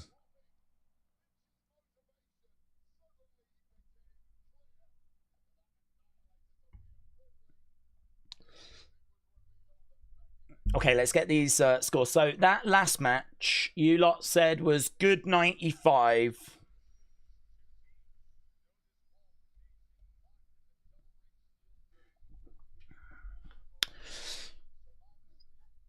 Good 95 for Rey Mysterio against JD. We're an hour and a half into the show.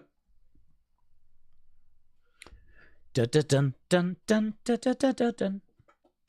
Pilskin said, WWE hasn't given me much reason to care about these belts, if I'm being honest.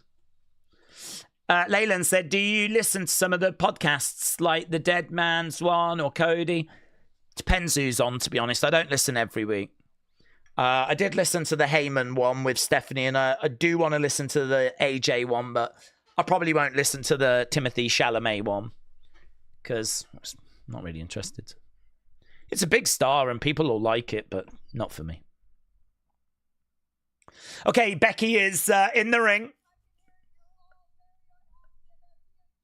You're all unhappy about the injustice of last week.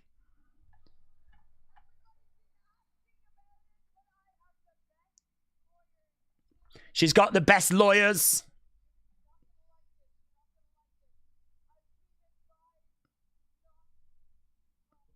I've been advised to not talk about it.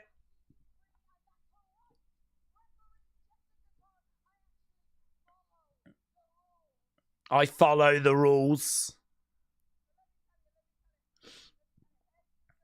Heads are gonna roll.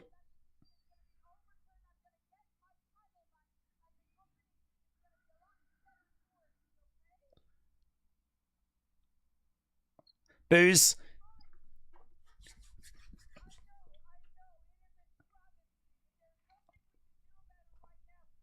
I'm just looking at Kyrie and Asuka in the background, to be honest. Okay, so Becky says, first I need to get rid of AJ Lee once and for all. And that obviously turns our attention to Survivor Series.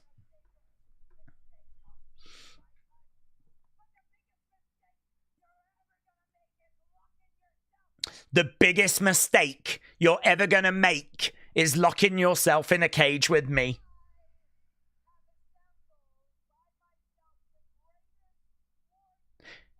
War games.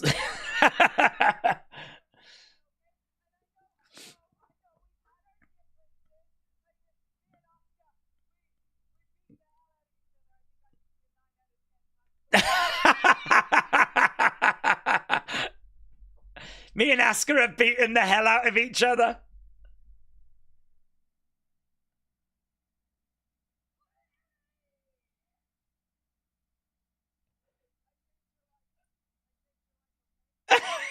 What is this segment?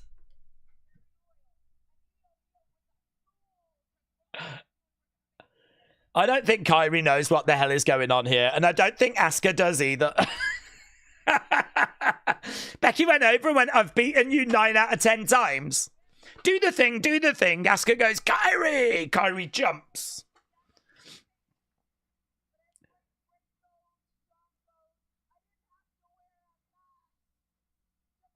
I didn't have to wear a mask, says Becky.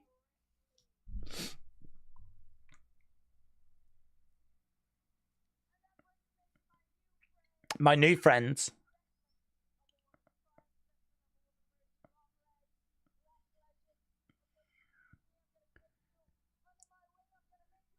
I'm going to make you a star. Charlatan Flair. That's a good nickname. Charlatan Flair.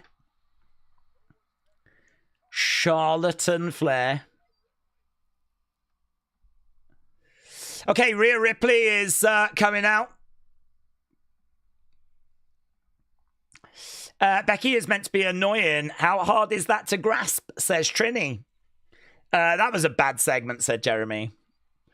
It was what she was doing was fine. It's just that I don't think the Kabuki Warriors quite knew what was happening. And Kyrie has had great success with her over-the-top sort of reactions to Asuka saying her name. I don't think it kind of worked in that moment.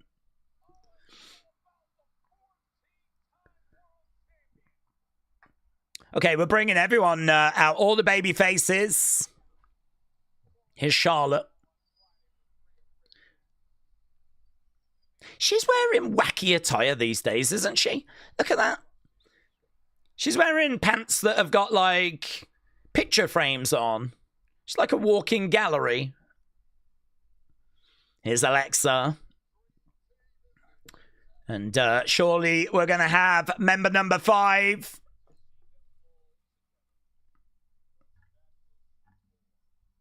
Here she is. Burning up, burning tonight. Light it up. Light it up.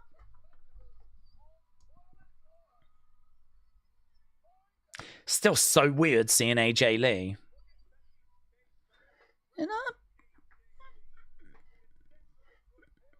So many great matches we can do next year with AJ being back.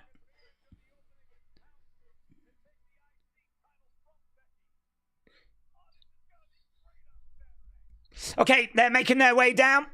All the women are going to be getting in the ring. That is a lot of star power in that ring.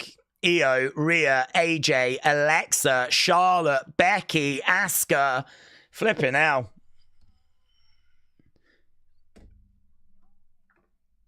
The old AJ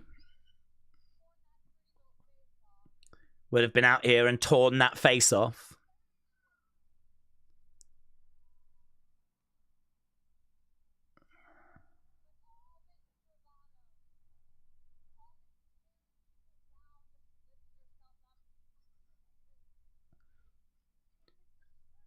Insecurity. Tearing others down to lift yourself up. It's fear.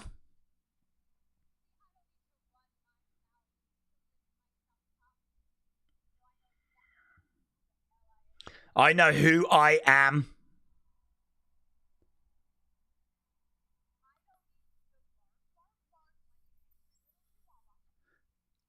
I don't need to bark like an angry chihuahua.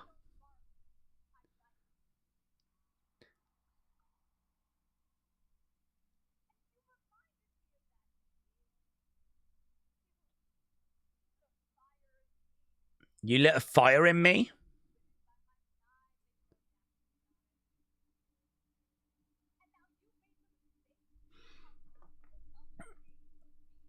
Now you've made the mistake of locking yourself in a cage with me.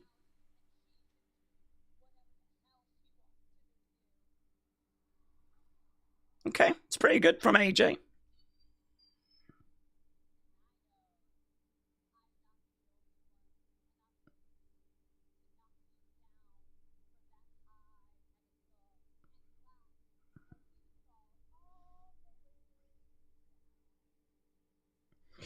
Becky standing behind Nia, said Nico.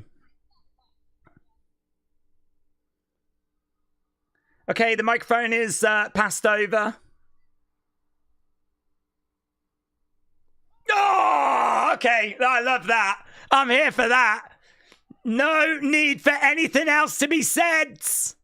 Instead, she just absolutely wallops. I think it was Nia, was it, that she just smashed, and now we got a big brawl. Look at this brawl. Massive amount of star power in that ring with Rhea Ripley and AJ Lee and Becky Lynch and Alexa, Charlotte. Asuka in the corner with Charlotte, actually. We got Becky and AJ going at it. We got Alexa and Kyrie. Don't know how this is going to quite play out. It's hard to know where to look, really. There's so much going on. Becky goes into the ring post. Spills to the outsides. Kick coming in by Asuka against the ropes. Big boot there by Charlotte. We got Nia. We got Lash. Knee to the midsection. Big clothesline. Down goes Charlotte. Nia and Lash are standing tall. Oh, but we do have AJ and we do have Alexa. Jumping on the back sleeper holds. Okay, shots coming in here. Down they go. Down goes AJ. Down goes Alexa. They couldn't bring Lash and Nia down. Maybe Rhea and Charlotte can. And they do. Looks like it is going to be the babyface team that's going to stand tall. A crotch chop. EO climbing up. EO going up. EO to the outsides. Takes down a load of the heels. Becky is in full retreat modes. And there we go. End of the segment. Becky livids. You're done for. You're gonna wish you never came back. Okay, we're going to commercial break. Rhea's overrated, said Truth Teller. Nia and Lash are garbage. So we've gone to commercial break.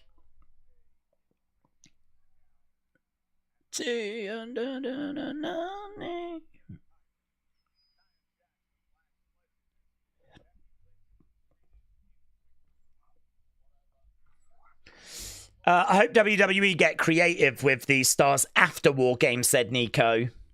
Jesse said, I kind of wish Raquel was in this War Games. Liam, hello. Would we like to see AJ CM Punk stuff, or are we okay with AJ doing her own thing? I'm fine with AJ doing her own thing. I think it's nice to bring them together just once in a while, but no, I'd have her doing her own thing.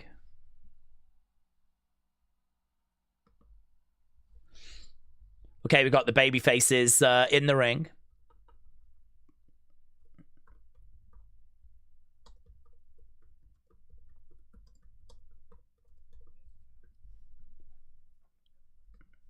Okay, this is CM Punk's. We've already seen this one.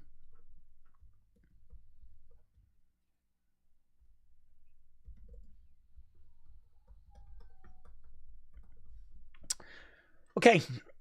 Usual War Games is an ending to multiple feuds this year. It feels like they're using it to launch some feuds. Cody, Roman, Punk, Brock, says Trini.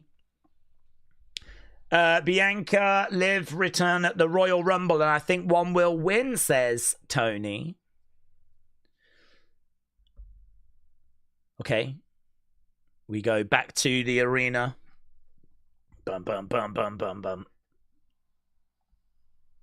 It's going to be Solo, Penta coming up next. Wow, taking it off. Taking it off. Okay, there's Talatonga and Solo. Solo about to make his way down. Solo against Penta in the Last Time Is Now tournaments.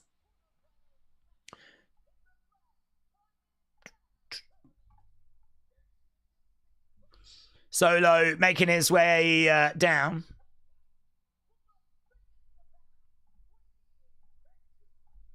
Kendall said, I need Batsh's Becky chats to start when she clucks, says Kendall.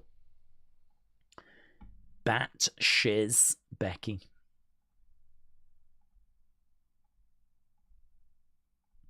Right, we're coming back from commercial break.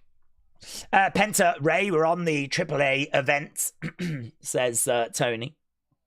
The promos don't make it where I want to watch WrestleMania more than I ordinarily would. It's actually having the opposite, says Robbie. Grok said, 26 months. Thanks for making wrestling fun. Shout out to you, Grok. Grok Vlogs. Appreciate it, my friends. Shout out to you.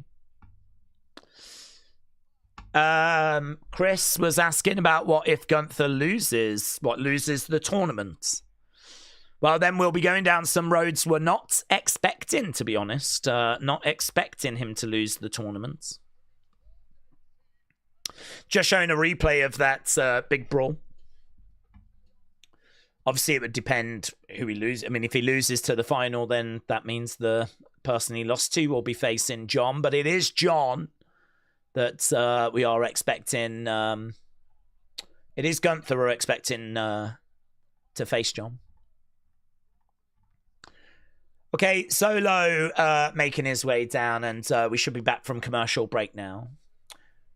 Do you know, I mean, we've got about, 40-odd minutes to go. I think it's been a really fun show. I mean, it's been nothing mind-blowing. You got to remember it's a go-home. And I think, considering it's a go-home, I think it's been quite fun.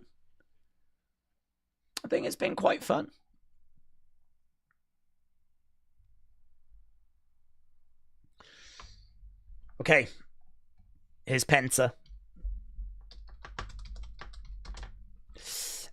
It is one of the best go-homes, says Johnny. I've been watching since 1990, said Simon. And I was wondering what we think the differences between them and now are. Obviously, it's been a long time. I think there's some similarities, but I think there's a lot of differences. I think probably the biggest difference is kayfabe. So I would say in 1990, before the internet, the way that I was watching, I mean, that's before I started. So I was a few years after that. And for me, you know, you watched the shows and you were kind of left to your own thoughts. There was no internet. There was no social media. There was no secrets being revealed. There was no spoilers. Really, it was just you and your mates talking about where do you think this is going. I mean, that's what I used to do with my friends. We'd be like, oh my God, I can't wait to see this match. I think he's going to win. I think he's going to win. We weren't talking about, no, he's going to win because there's a rumor it's going this way. You know, I mean, we're already sat here saying we expect it to be Gunther because the dirt sheets have said Gunther. Is it? I mean, there was none of that. Absolutely none of that. And, I mean, there was the Wrestling Observer, but you had to subscribe to it. So you had to, and first of all, I'm in England. I don't even know if they sent it to England, right? There may have been an English equivalent. I have absolutely no idea. even now, I don't know if there was. There was wrestling magazines that kind of gave you a few bits and bobs, but again, not on my radar.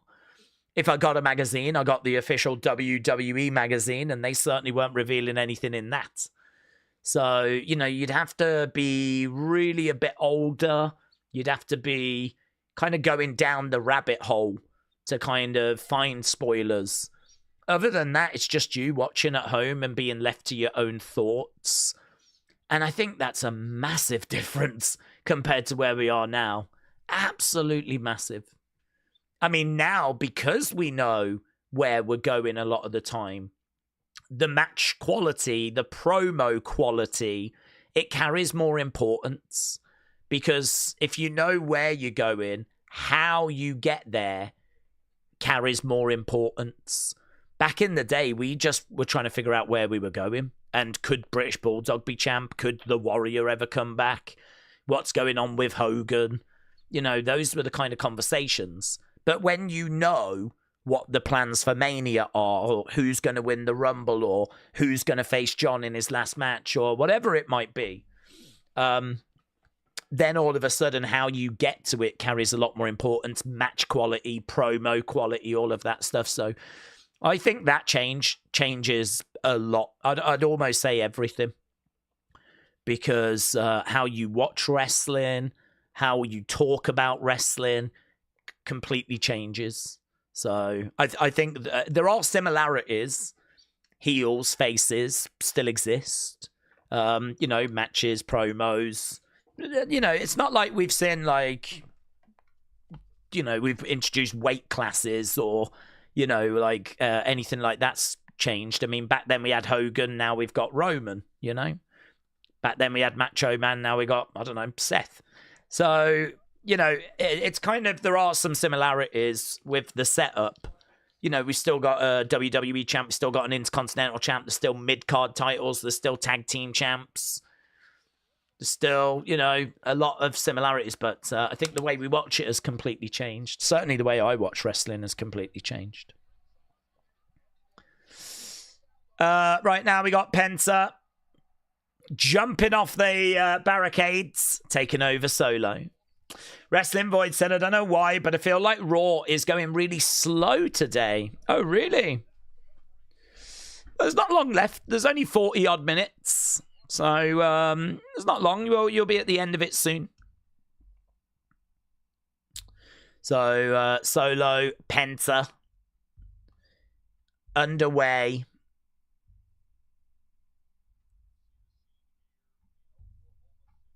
I'm expecting Penta to get it done. I wonder who interrupts, though. I mean, maybe it's just clean, but they're just showing that moment where Penta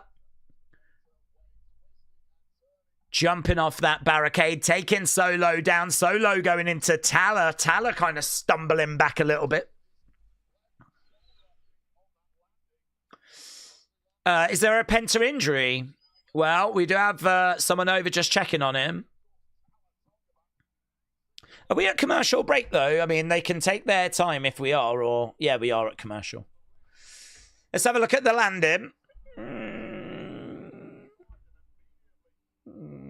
He does immediately call someone over. Yeah, something to keep an eye on. Solo goes over to the corner. It's not a massive drama if Solo goes through. Imagine if it was Gunther that got injured. Jesus. What would you do then?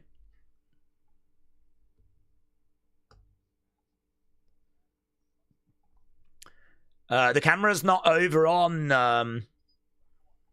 Penta, so I don't know the latest.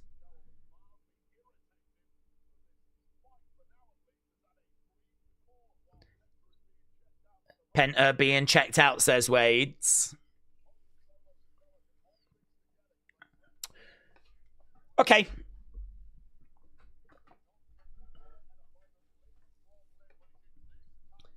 Camera is just staying on Solo and Tala.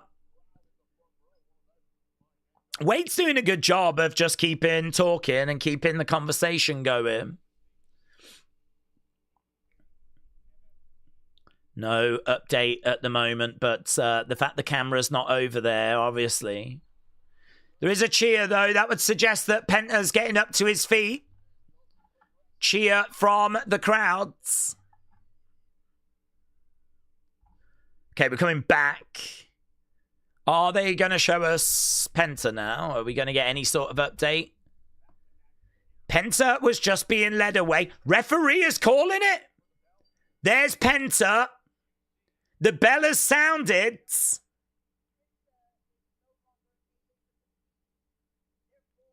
Mate, that's unplanned. Solo is not even celebrating. Penta cannot continue, and I really think Penta was meant to win this, because the winner of this goes on to face Gunther, and I think Gunther Penta makes more sense. We haven't even... Yeah, they've put Solo forwards. Wow. So there's a spot on the outside. Didn't look that bad. Penta lands on his shoulder, and he must have done something. All throughout the commercial break, the doctor is checking on him. And literally, as soon as we come back from commercial break, that's it. Oh, Solo just said F you to someone in the crowds.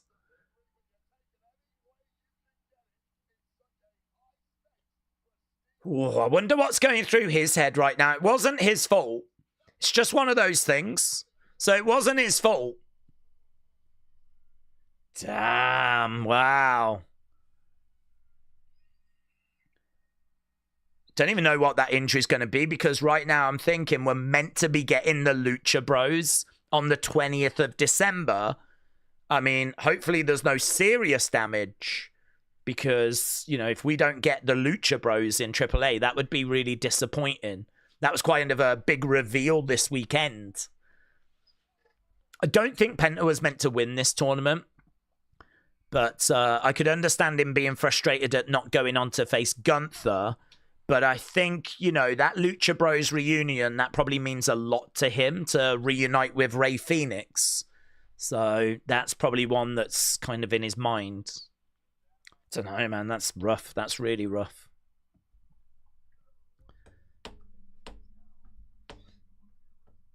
They're just talking another John Cena moment. Solo has got to be feeling bad. It's an accident. Yeah, it wasn't him. It was the Penta jumps off the barricade, wraps his legs around, takes Solo over, and it was just the landing. It was Penta's landing. I mean, it's not anything Solo.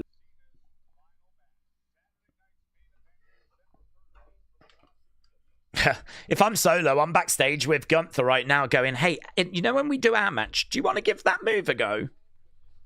Just keep doing that, and then maybe you could be the last person that faces John. I think you should give that move a go, Gunther. Give it a go. I think it really suit you, that would. People wouldn't be expecting it. Bum, bum, bum. Wow, they're going to have to scramble a little bit now, aren't they? Because what the hell do you do?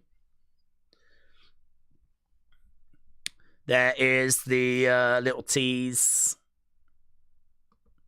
4 days. Okay, we're backstage with Maxine.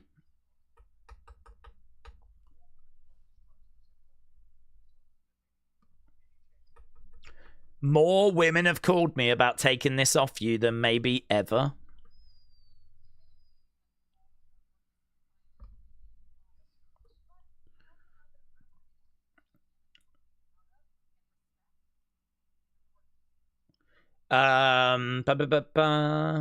Did Solo win? He did, yeah.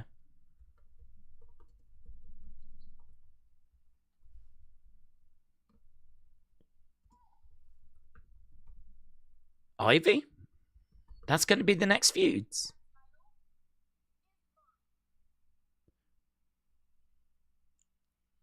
I wasn't expecting that. I thought it might be Natalia, but I suppose we could build to Natalia. Okay, she bumps into Roxanne.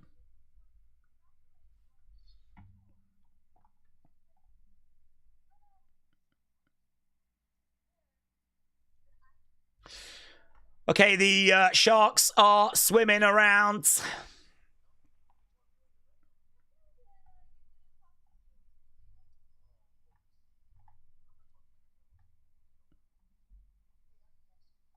So Adam's back is like, happy Thanksgiving.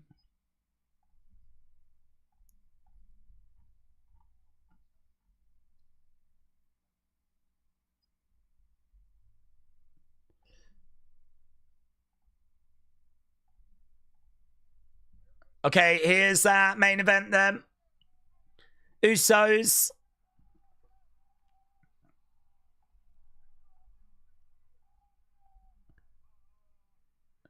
Boom. Right, they're going to do their entrance. It's time for the advantage match.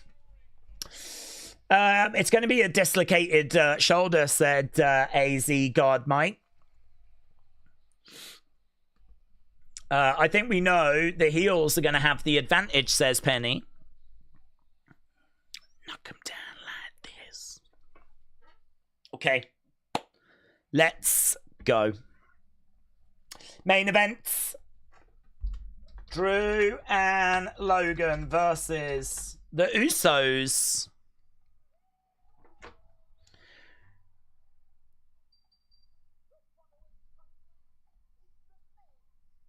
Okay, the Usos are making their way down to the ring, and as we said, main event time. That's why they put it on Maxine, said Trini, because she is an easy target, and now every IC title match will have an air of possibility, because we know that most people can beat her, says Trini. They're definitely going to run it back for Jay to make up some time, says Nico. We can tell no wrestler, whether heel or babyface, likes to see their fellow brother hurt. You could see Solo's reaction. Well, oh, absolutely. I mean, the thing with wrestling is it's very cooperative, isn't it? I mean, you're both in there working together, actually, to put on the best match possible. Obviously, you're trying to make it seem like you're fighting each other, but you are actually working together. Like, obviously, we saw Gunther talking with Carmelo earlier, talking about spots. Okay, let's do this. Let's build up the tension, blah, blah, blah, blah, blah. So, you know, to see someone get injured... yeah, you can understand that being and it's not the plan as well. I mean, like, so not only are you upset for Penta, but well, all of a sudden now you've got to have a match with Gunther that you was not planning on. I mean, Solo's got a match on Friday against Sammy and all of that. I think that's going to lead to a Wyatt 6 thing. So that's coming up, and now out of nowhere he's got a match that he's got to have with Gunther that he was not planning on having in a match that no one's going to expect him to win. So like,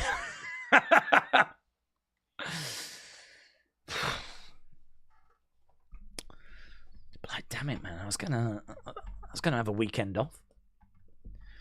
Now I've got to go to Raw. Okay, we've gone to commercial break. Main event coming up. Usos are going to get murked by Drew and Brock. Well, it's Logan, isn't it? I mean, Brock will surely make his presence felt. He is on this show. But I think the match is technically at the moment Logan and Drew. I bet there's going to be interference, says Harry. Yes. Taker 1990 said, do we think the women's War Games match will main events? No. No, it'll be the men. Nico, shout out to you. Didn't they once say Jay was the most beatable champion, said Robbie. Now it seems like they're viewing Maxine the same way. This is going to be a shenanigans match, said Simon. Jesse, shout out to you, said it's been a solid show. Yeah, I agree. Do you know, I mean, it's a go home, so we're not really getting anything too seismic. That's what's kind of missing. We're not getting any, like, oh my God, that's crazy kind of thing. I mean, I love the John Cena segment with Dominic. That's been the highlight for me. Obviously, it's a bit OMG what just happened with Penta, because it's always interesting to see something that you know should not have happened. So that's a bit of an OMG moment right there. But a completely unplanned one and a moody one. And really outside of that, everything's just been pretty standard affair, hasn't it, really? So, you know, go home show, fine. I've been entertained. I'm totally going to understand if people are like, it was skippable. Didn't need to watch it. But come on, that John Cena moment is great. So, you know, that's definitely put a smile on my face. So, yeah, it's been fine.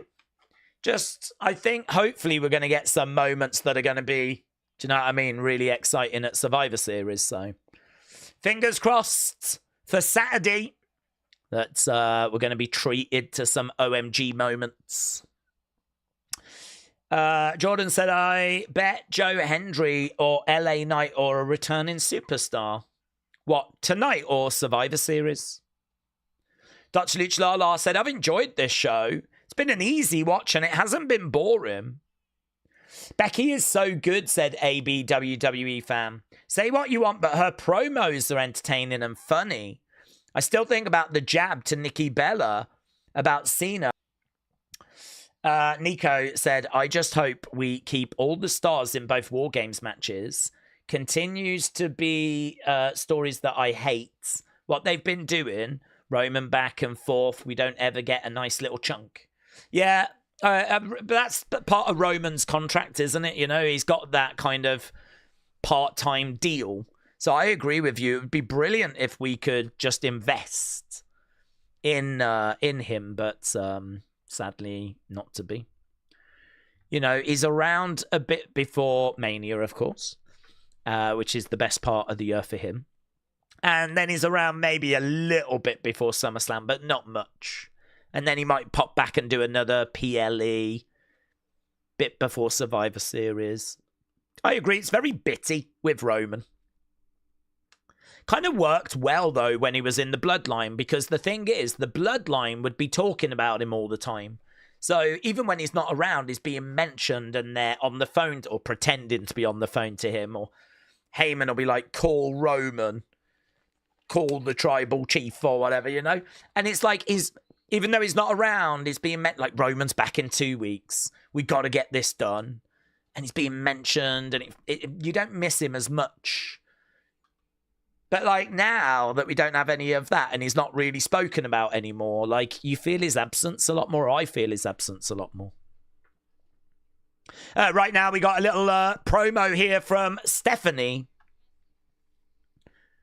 Little promo from Stephanie.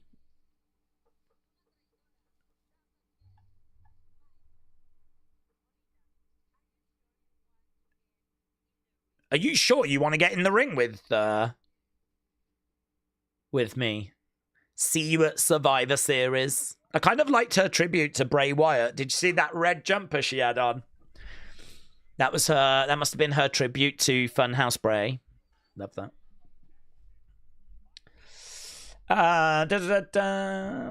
What do we think about WWE going back to 3 hours, says Harry. In my opinion, it's good.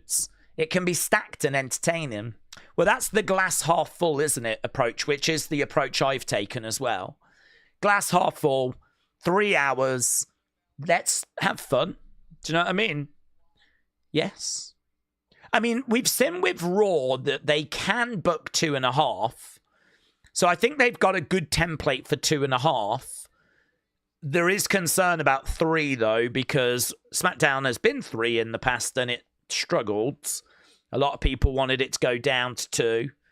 And then it's funny when it goes down to 2, you do get the odd person saying it's a bit rushed. You don't really hear that so much, though, because honestly, SmackDown has been a bit poor in 2025. But when it first went down to 2, there was plenty of people saying it should go back to 3. And then I think we sort of started seeing 2.5 hours for Raw, and that felt like a good spot, actually. So bottom line is you've got lots of differing opinion. People out there saying, yeah, let's go to 3 for WrestleMania season and we can make it good. But then you got a lot of people going, yes, but 2 hours isn't good right now. So why would 3 hours be good?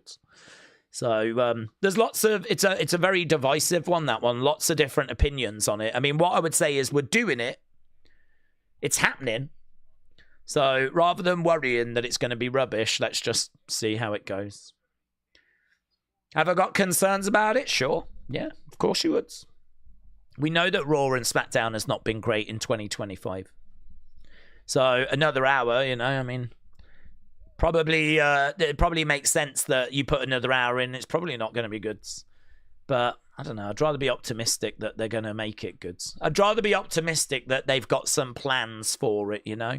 Plus, also, it is WrestleMania season, so, and it can't be as bad as like this year's WrestleMania. This year sucked. I don't think it's going to. I think they're going to be better next year. They've got to be. There's no European tour after Rumble. That's going to help. So, yeah, I'm optimistic. Okay, here's Logan. I hope it'll be okay, said Love Cats. I do as well, buds. I do as well. Unless we get more star power, the 3-hour SmackDown is not going well, said Nico.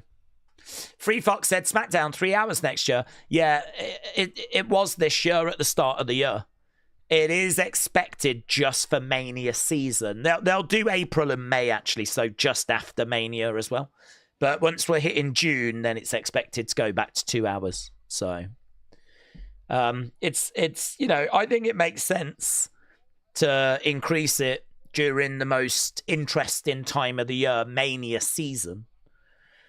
But, and, you know, a little bit after Raw, after Mania, I'm fine with it being April and going into May, milking as much of it as you can. But I don't think we need it come June, July, August. So you might argue build for SummerSlam, but come on.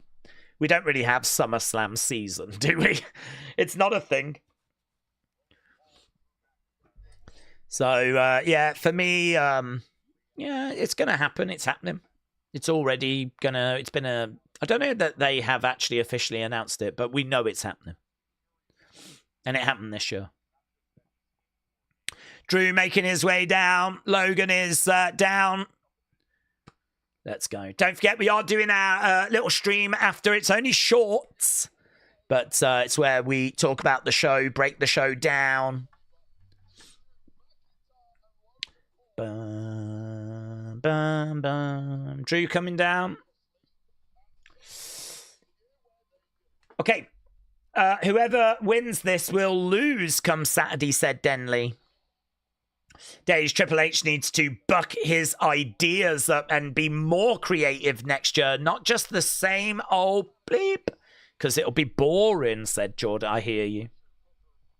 Mr. Assit said the roster for SmackDown needs a huge overhaul. It's very bland. I hear you. I agree.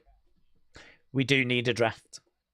Taker 1990 said, Daze, WWE shoppers got Punk side plates for pre-order. The Winged Eagle replica on sale for $367. Its normal price is $524. Well, a lovely item for Christmas, but very much out of my price range. Okay, bell has sounded. We are underway with our main event. Winners of this get the advantage for Survivor Series. And we still haven't announced how we're working that out for the women, have we? If we have, I've missed it. I mean, I can only imagine that we're doing it on Friday.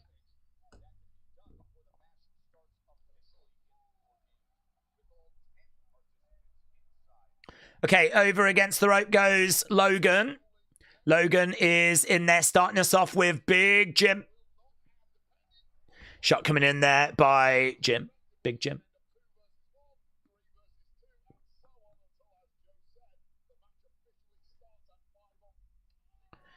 Oh, chop coming in. There's a few marks actually on Logan.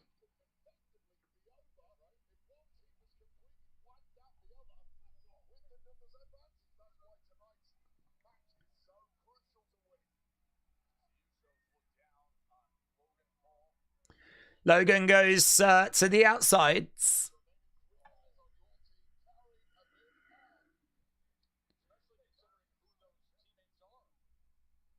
Is he saying that they can be... I'm confused. Is he saying there can be eliminations? Is that what Wade is sort of suggesting? That you can eliminate in War Games now? Because I'd love that if that's what they're going to do. I don't know if that's what he was saying, though.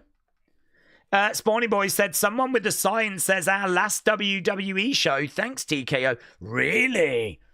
Did someone's got that sign, have they? I'm just stopping by to say hi. Is this men's Survivor Series the most stacked? It could be. I mean, to be honest, the babyface side is not that different to last year. I think there's only one change compared to last year. I think this time it's Jimmy instead of Sammy. Is that right? Or is it Cody instead of Sammy?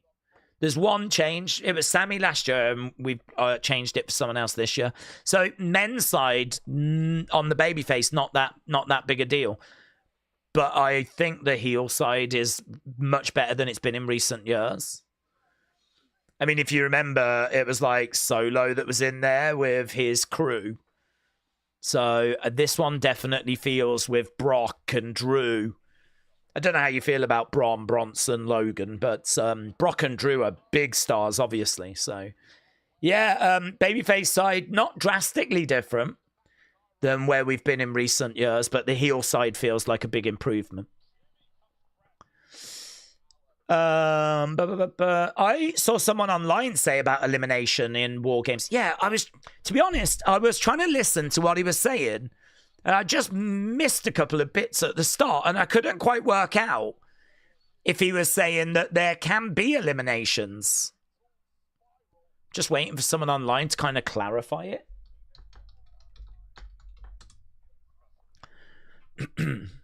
Tag being made there by Drew. In comes Logan.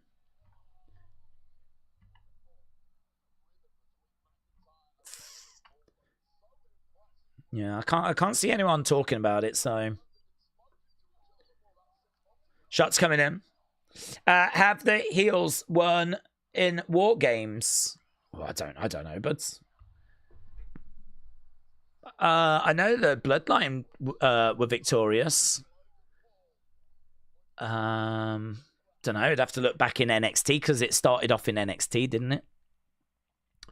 Corey said, I wish I could get excited for War Games, but the best Survivor Series match won't even be on that show. It'll be on SmackDown. Yeah, well, we are doing a traditional Survivor Series match on SmackDown on Friday. That one is... Oh, there's that sign. There's that sign. Our last WWE show, thanks TKO. That's definitely making it. Popping that in the old folder.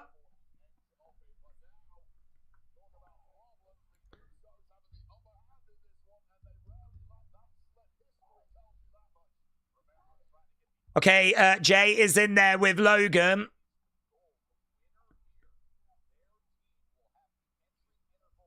Their team will have the... Yeah. God damn.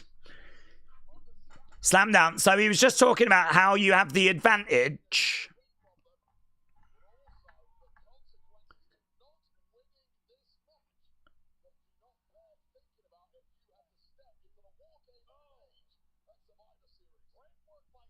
Okay. 1, 2. Shoulder up by Logan. Everyone is getting their shoulder messed up. It's kind of crazy, says Dark Clouds. Right now we've got drone shots.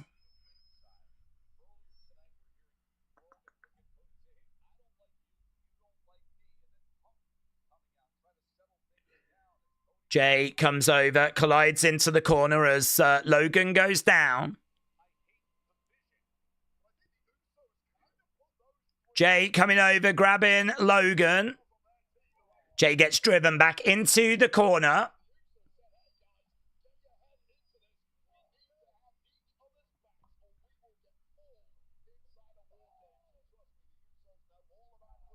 Shot coming in there by Jay. And again. We've got 15 minutes still to go, actually. We've got quite a bit of time left to go here. Kick out by Jay.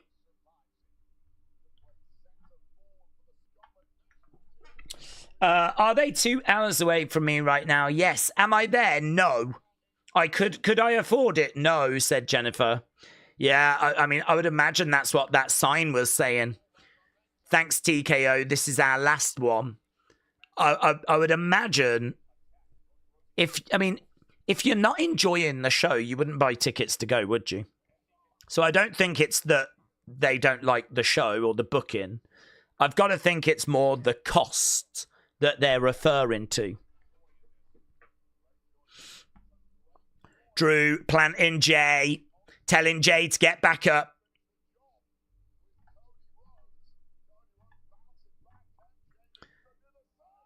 Nice suplex there by Jay on Drew. Logan on the outsides. The cost is just not worth it, said Dr. Luchalala, considering the product that they're putting out. Shot there by Logan. Jimmy goes down. Looking out at the crowd, looking pretty moody. Shaking his head.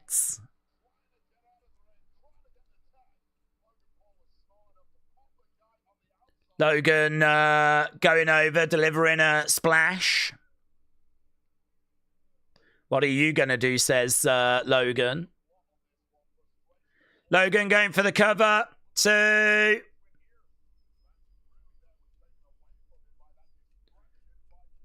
Logan getting up to his feet. To the outside goes Jay. Drew on the outsides.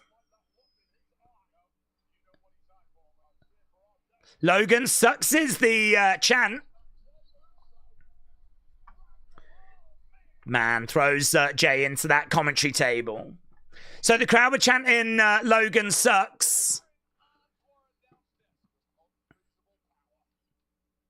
Jay getting planted. It's a bit flat at the moment, at the moment. Just feels a little slow. I mean, was we at commercial break or are we going to commercial break? No, we're going. To be honest, that action that we just saw felt a bit slow, like we were at commercial break. Jimmy just throws a prime bottle at Drew.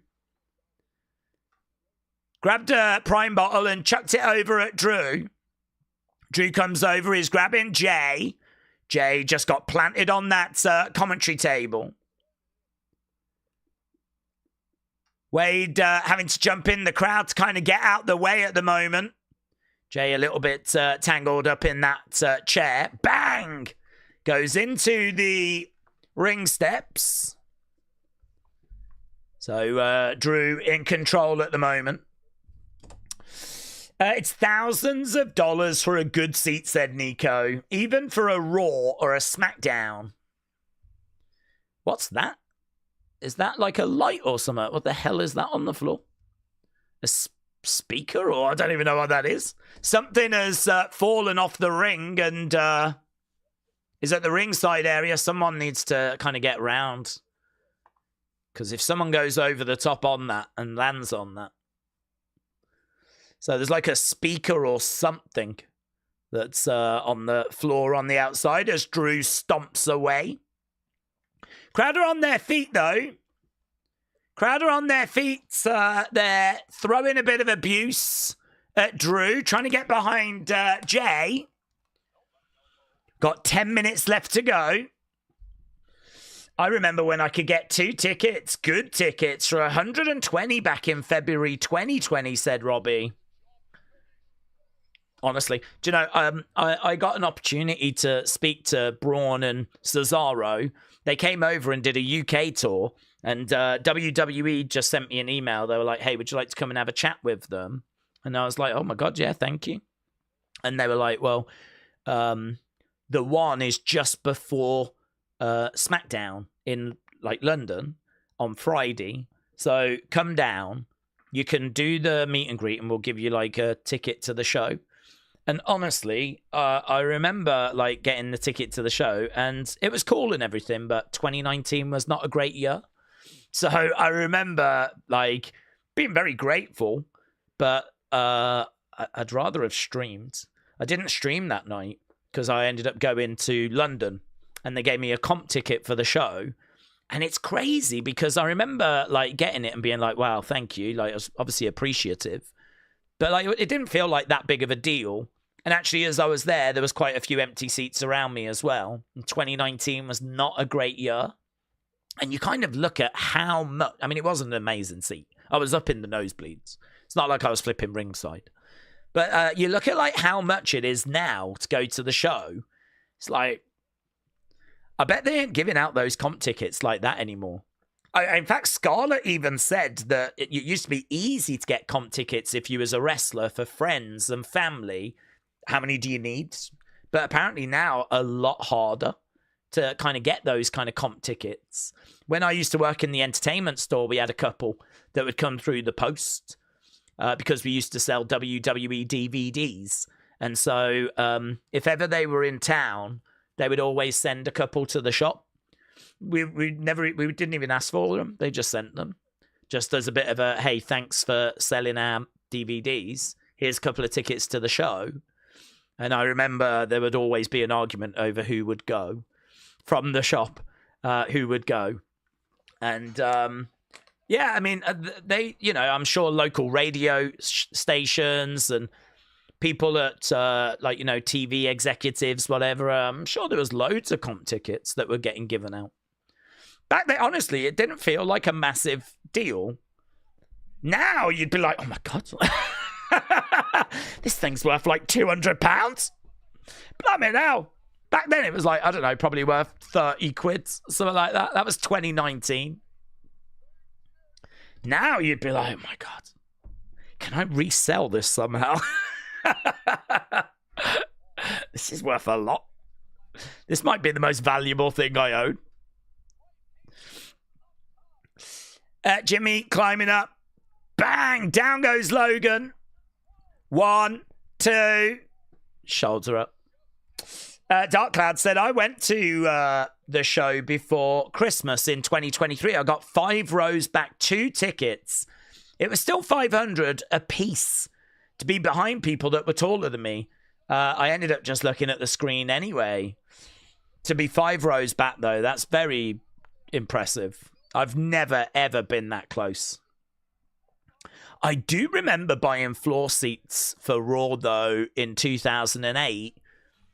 And I remember those prices. I mean, I can't remember the pricing, but I mean, it would have been 30, 50, something like that. I was not spending 100.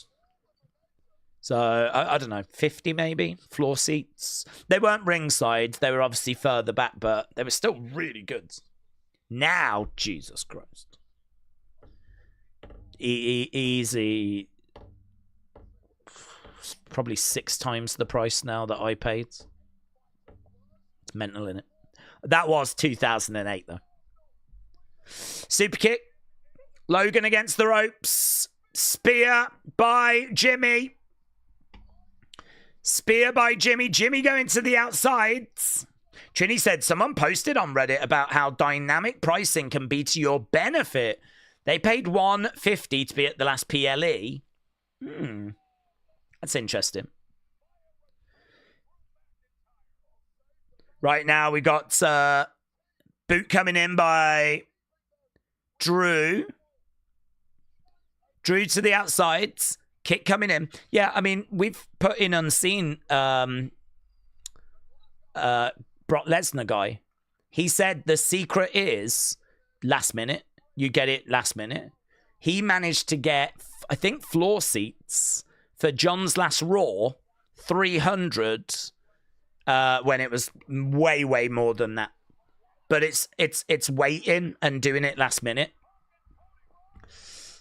Shot coming in there by Cody, throwing in some shots. Bronson getting smashed into the edge of the ring.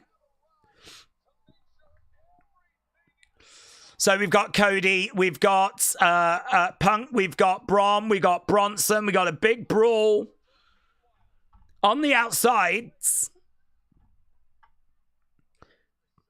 There's Punk. There's Drew. Cody going at it. There's Bron Breakker. I mean, the referee has lost control of this one. We knew there'd be shenanigans. Shenanigans are exactly what we've got. Jey Uso over the top. Takes down a load of people. Logan, 1, 2. Logan gets it. Logan gets the pin amidst all the carnage. CM Punk gets in there, starts laying into Logan.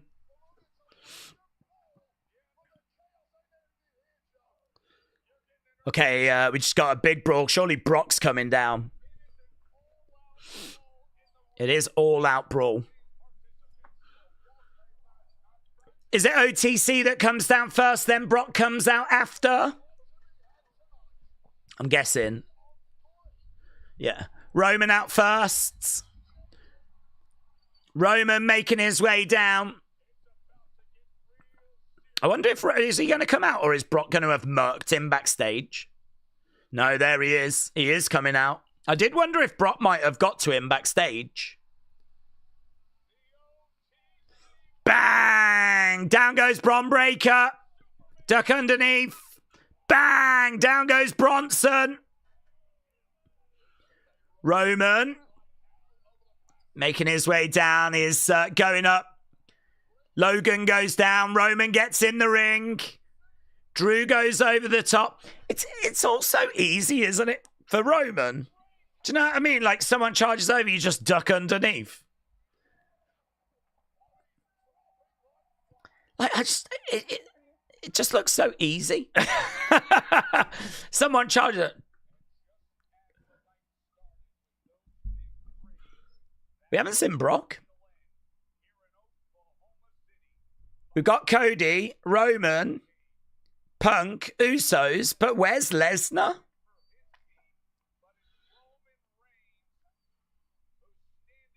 If the show ends without Lesnar, this is going to be so weird. There he is. There he is.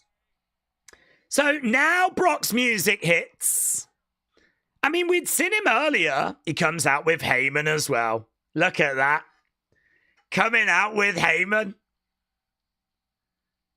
Brock Lesnar in the entranceway. Oh, he falls over. He falls over. Brock Lesnar falls over.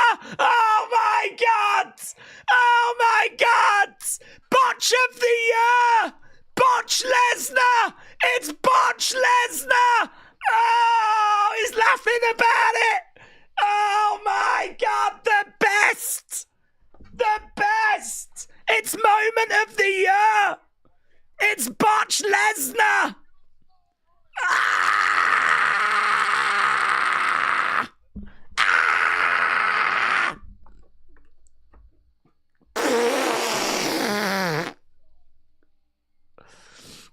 Oh my God. Came out, did this, slipped over, turned to Paul, laughed about it. I mean, that doesn't really help your aura, does it? It doesn't help your aura. Now we've got a big brawl. Get him out. Oh, Jesus Christ. He's battling with Titus O'Neil now. Greatest ever botch. We've run out of time as they're all brawling away. What a moment. I'm rewinding, said Dr. Luchalala. I'm rewinding.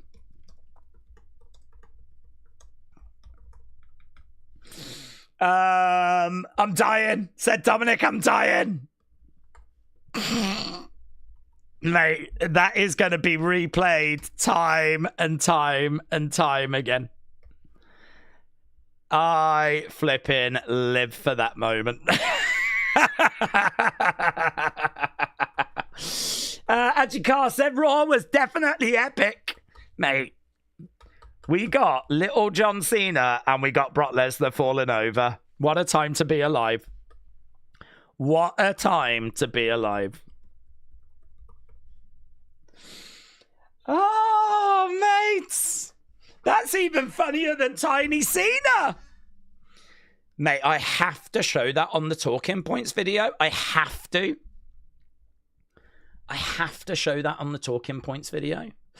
Before I go, though, and do that, we need to get a poll up for our main event match. What did we think about that main event match? I will have a look, see. I will try and show it you for those that are at work or whatever. I need to see if they've got that moment.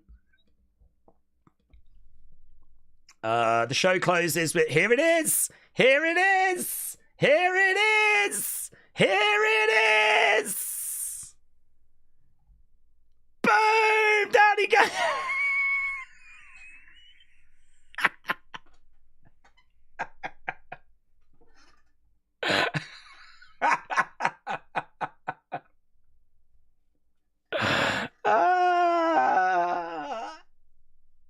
It's like he got scared of the pyro, isn't it? Because the pyro goes off at the exact same moment. So it's like the pyro went off and he like, oh! Come on.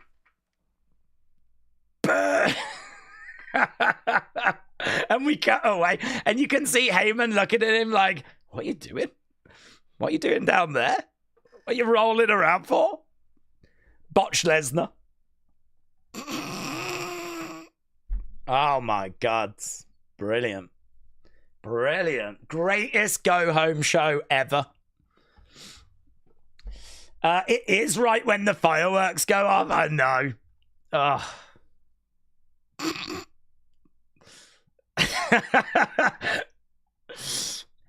How it started. How it's going. How I expect my day to go. How it actually goes. Right there. Right flipping there. Ah. It's good, isn't it? It's good. Warms the cockles, that one. Warms the soul, doesn't it? Warms the soul. You've been framed, said Jordan. Well, yeah. He could get $250, couldn't he, if he sent that into You've Been Framed? Do you reckon he goes to the back and goes, do you think anyone noticed? Do you think anyone noticed? Oh, so good. Okay, you lot said that was just a good match. So, all-time, great, good, bads. Mate, I don't even know what I feel. The Brock moment's brilliant, but I feel like my thumbnail's probably going to have to be Little Cena.